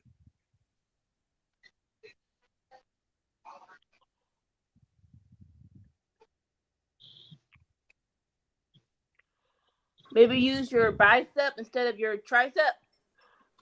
Right? Well, He's your still able to tricep throw is them work. elbows, though. He did throw an elbow with it. He did. It's just a built-in excuse, so if he loses, he can say it was my arm. He Same problem happened with the MJF match, right? He talked about it after the MJF match of Yes, I believe that's correct. Yes. the, Yes. Yes. Ah, fucking hot Okada. damn.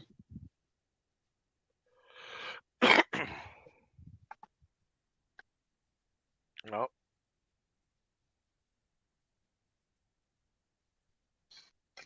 Okay, CM, are you in here? There you go.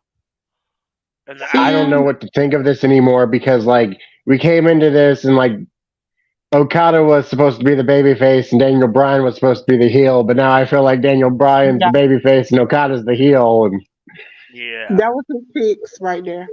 These are my picks right here. Uh-huh. Yep, there you go. I CM, you skipped see over my the picks? There they are. So I got Athena right. I got Punk right. I got Tony Storm right. I got Daniel Garcia wrong. I got Sting right. I got Blackpool Combat Club. yep.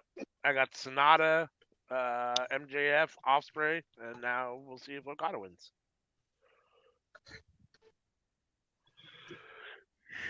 Did pretty good. I missed Daniel Garcia. So far, I think that's it. if memory serves, I got 2 wrong. Oh, Okada with the Rainmaker there.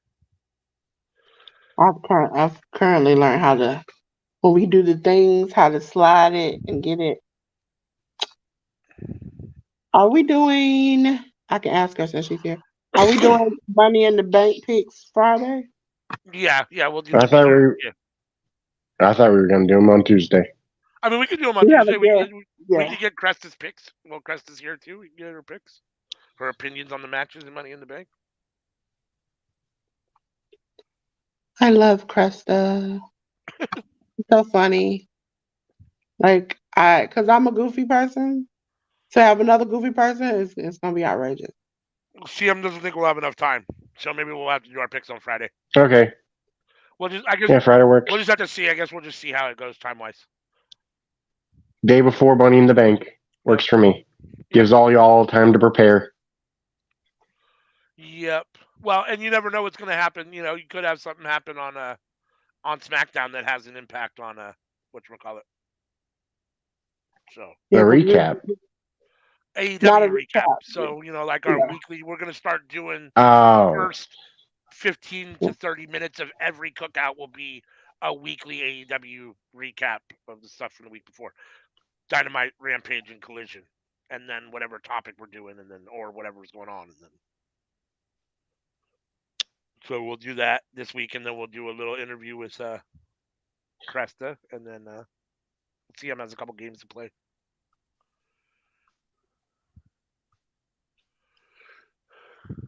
Okada's in a bad way. Less than a week away from Fight Forever. Yes. Yeah. Don't give up, Okada. Right? Don't give up. CM says, shit, given the information about Vince rewriting scripts or rewriting shit, we might want to hold off until the pre-show. As a person who writes these matches down, first of all, I was very disappointed in AEW today. You only gave me one pre-show match, and I checked last night. Then I wake up this morning, and you got 90 other matches added onto it, and Adam Cole is sick. You knew he was sick yesterday. Holy shit, did we just see what I think we saw? He broke his arm? Is everybody there? No, not yet. Okay. Well, hurry up. God damn it, hurry up. Rush me. I can't believe what I just saw. I'm at the point where he's wrenching his arm. Look like Is he. it kayfabe or real life? No, I mean, the match is over on my end, and I just. It's not over on my end. He just look like he's breaking his arm at this point. And all I can think of is that he maybe went too far with that. No. That's what I'm saying though. Like what you're seeing is the end of the match. Yeah. Okada's. Are you there yet, Anika? You can go. My phone died. I was saying, it appears Okada tapped out. But where? Well, he had both arms wrenched in. I mean, he had to have tapped out. The ref called it. He must have said he quit. But that's not. Ooh. Because New Japan don't normally. Wow. Ooh, I can't. I mean, I'm not only am I surprised that Danielson won, I'm surprised that Okada tapped out or quit. Like I didn't see that coming. He didn't.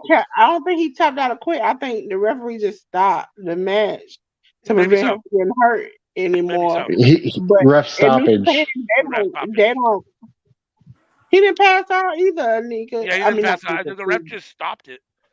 That was kind of an odd ending. I wonder if his arm is on the screen, and I was just talking to her like she the one asked the question. Ref had seen enough. He was like, Okada can't get out. Like, this is just going to continue on until it gets worse. Like, that's why ref stoppage exists. Wow. Yeah, but New Japan normally doesn't do that. Like, unless somebody's like seriously hurt. Like, who was it during the tournament a couple of weeks ago? They got knocked completely on their head, could not barely get up and move. Like the ref let him get up and could ended the match quickly. And he was like loopy on his feet. They do not normally do this. And you see Okada is laying there like he look like he's pissed off. Yeah.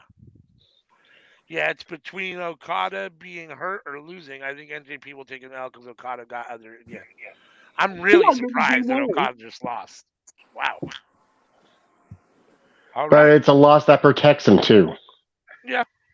Yeah. Well, I mean, not only does it protect him, but I mean, No. the reality is that a lot of people consider Daniel Bryanson perhaps the greatest wrestler of all time. So to lose to the greatest wrestler of all time, there's nothing wrong with that, right? I mean, there's no. It's got to be something going on because they only zooming in real tight on Brian's face, and they have not. Now they're going outwards. Okada is outside of the ring. It's possible that wasn't the planned finish. If Like, that's the case, that's the second time that this has happened with AEW wrestler and a New Japan wrestler. That has to be like, ah. And it Okada always is like shady. banging the side of the thing. So maybe he was mad that they ended it. It's always shady when they don't show replays. I hate when they don't show replays. That means that Who is it? With 8 picks correct announced, and who is it? Who is the current Workhorse Wrestling prediction champion after Forbidden Door? Come on with it, CM. Let's go. Not me. I had 7. I think I I only know it's had not 7 me. 2. I think I only had 7 2 with I think Daniel. you should get that pick right with Adam Cole because that's not our fault. That man should have been practicing and being healthy. Dolores has burst through the Forbidden Door. Dolores is the Workhorse Wrestling Network Prediction Champion. She is also currently the Seeing Stars Prediction Champion. So Listen, she is 2-belt Dolores. listen, Prediction queen. y'all ain't Undisputed. y'all ain't gotta tell me nothing. Listen, I want to tell y'all thank you, New Japan, thank you for all the hard work, all the late nights, early mornings, 3 a.m., all the toil. I also want to thank Georgia Power for turning my lights on for me to see this, okay? For me to pick up my championship. I don't have no sweet baby rays because I'm a diabetic, but thank you, Jesus. Thank you. I'm going to take this with me. I'm going to hold this for a lifetime, okay? Thank you. I just came on and with y'all ass, and that wasn't fair. That wasn't fair. Oh, I can't do this anymore. I can't be stopping people like this anymore. I'm sorry. I have to go. Oh, Jesus, I have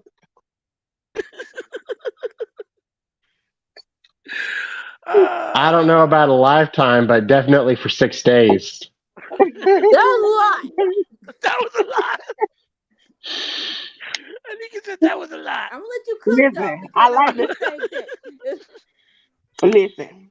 I like to be extra, and I do have to give a shout out to Cyber for praying for my lights to come on because whatever he said, so he said, "Well, Dolores, my lights came on." I was like, "Well, you could have did this 3 hours ago, but you know what, baby, you was on time." 'Cause I got to see Okada. I hate to see he possibly got hurt, and they screw him over Bret Hart style. But it's Yeah. okay. Very It's solid okay. pay-per-view. This was a really, really, really good show.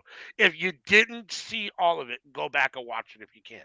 All of it was really good. CM Punk match was probably the worst match of the card, and that's saying a lot because it was actually a pretty good match. So if that was the worst match on the card, then it was a really good show. So wait a minute. So technically, you did all that work, putting them on two separate sides of the building, on opposite sides, making a whole different show for him to come up and be ass. He put the ass in Punk ass. Philip Jack Brooks, bring your ass to the carpet because we want to know why. Kojima, you had a bad match with Kojima. All Come right. on now. Now, I mean, it wasn't bad. It just was the worst of the night. listen, for our when we go over it on Seeing Stars, Yeah. I should. Mhm. I'm not gonna do clown of the week. That's CM thing. But punk ass of the week should be punk ass Phil. First one, punk ass of the week. So punk ass. Come on. How about the tail on the donkey? Does that work? There you go. Yeah. There you go. All right. I can All have right. a video of a horse taking a shit and just put Phil face on it. Well, no, now we're horses. Donkeys are similar, but not as bright. Not as bright. Listen, I got. You not ain't funny. call me no doggone donkey, okay? You don't call me no dog. What? Talking about punk ass Phil.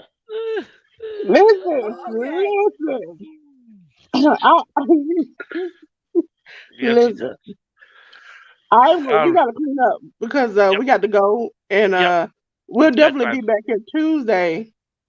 Let me go ahead and get to this because I gotta get it somewhere. If it's small, it's small today. Okay, whatever. Ladies and gentlemen, this is our schedule. Sing Stars comes on Tuesday. It's now a Twitch exclusive. Can I say it again? Twitch exclusive. It had gotten so big. You know what? We had to put it on its own network. Twitch. Tuesday is the cookout. And on this Tuesday, we will have Cresta, the star. Okay? We'll do a mini interview. We'll have a topic with her and play some games. Because she had fun, good time. I mean, look at it. Any girl that can put a mustache on and still look beautiful. You got the right one. Okay? Second, then Wednesday is all for night. Again, a Twitch exclusive. You can only find it over there on Twitch. You know, that's where we hide all the goodies, the gems, the things that you looking for. Okay. On Friday, we have Friday Night Fight. That's what me, Anika, and Sammy started watching SmackDown. Please pray for us, okay? And then we'll go into Rampage. That's when ALW and CM come in. They come in and catch the fun at the end. You know, like when everybody's tired and you about to pack up, but that song come on and you get to twerking. That's how they do. Okay? Saturday. Saturday morning is under the radar. Ladies and gentlemen, a Twitch exclusive. Y'all gonna find that good stuff over there, okay? And then Saturday night is all right. We'll be watching that. But you know who said Saturday night is not going to be just all right? WWE, because we're going to be watching.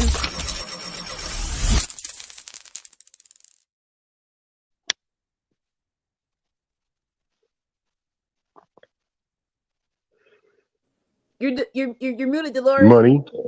We're going to be Yeah, yeah. watching Money in the Bank, Money. okay? Yeah, So yeah. make sure you're here Money. Yeah. for that, okay? So like we said, please like, comment, share, subscribe, hit that bell notification. You know, check the community tab out. We dropping shorts. We on TikTok. We on Instagram. We getting shots out from Cresta the Star. And she got like thousands, almost a million subscribers. So, you know, we coming up in the world. We're moving on up. Okay, we're going to the east side. That deluxe apartment in the sky. That's us, okay? So you might want to be here at the beginning, okay? When we in the hood. Okay? So because we are Where I here live, trapping. east side's the bad side. Hey, we are we coming together. We like the Bloods and the Crips. We coming together, work together to fight the evil of the man. Okay? So, ladies and gentlemen, that's the end of Forbidden Door. We appreciate you. And we hope to see you again because we love you. And again, everyone, peace.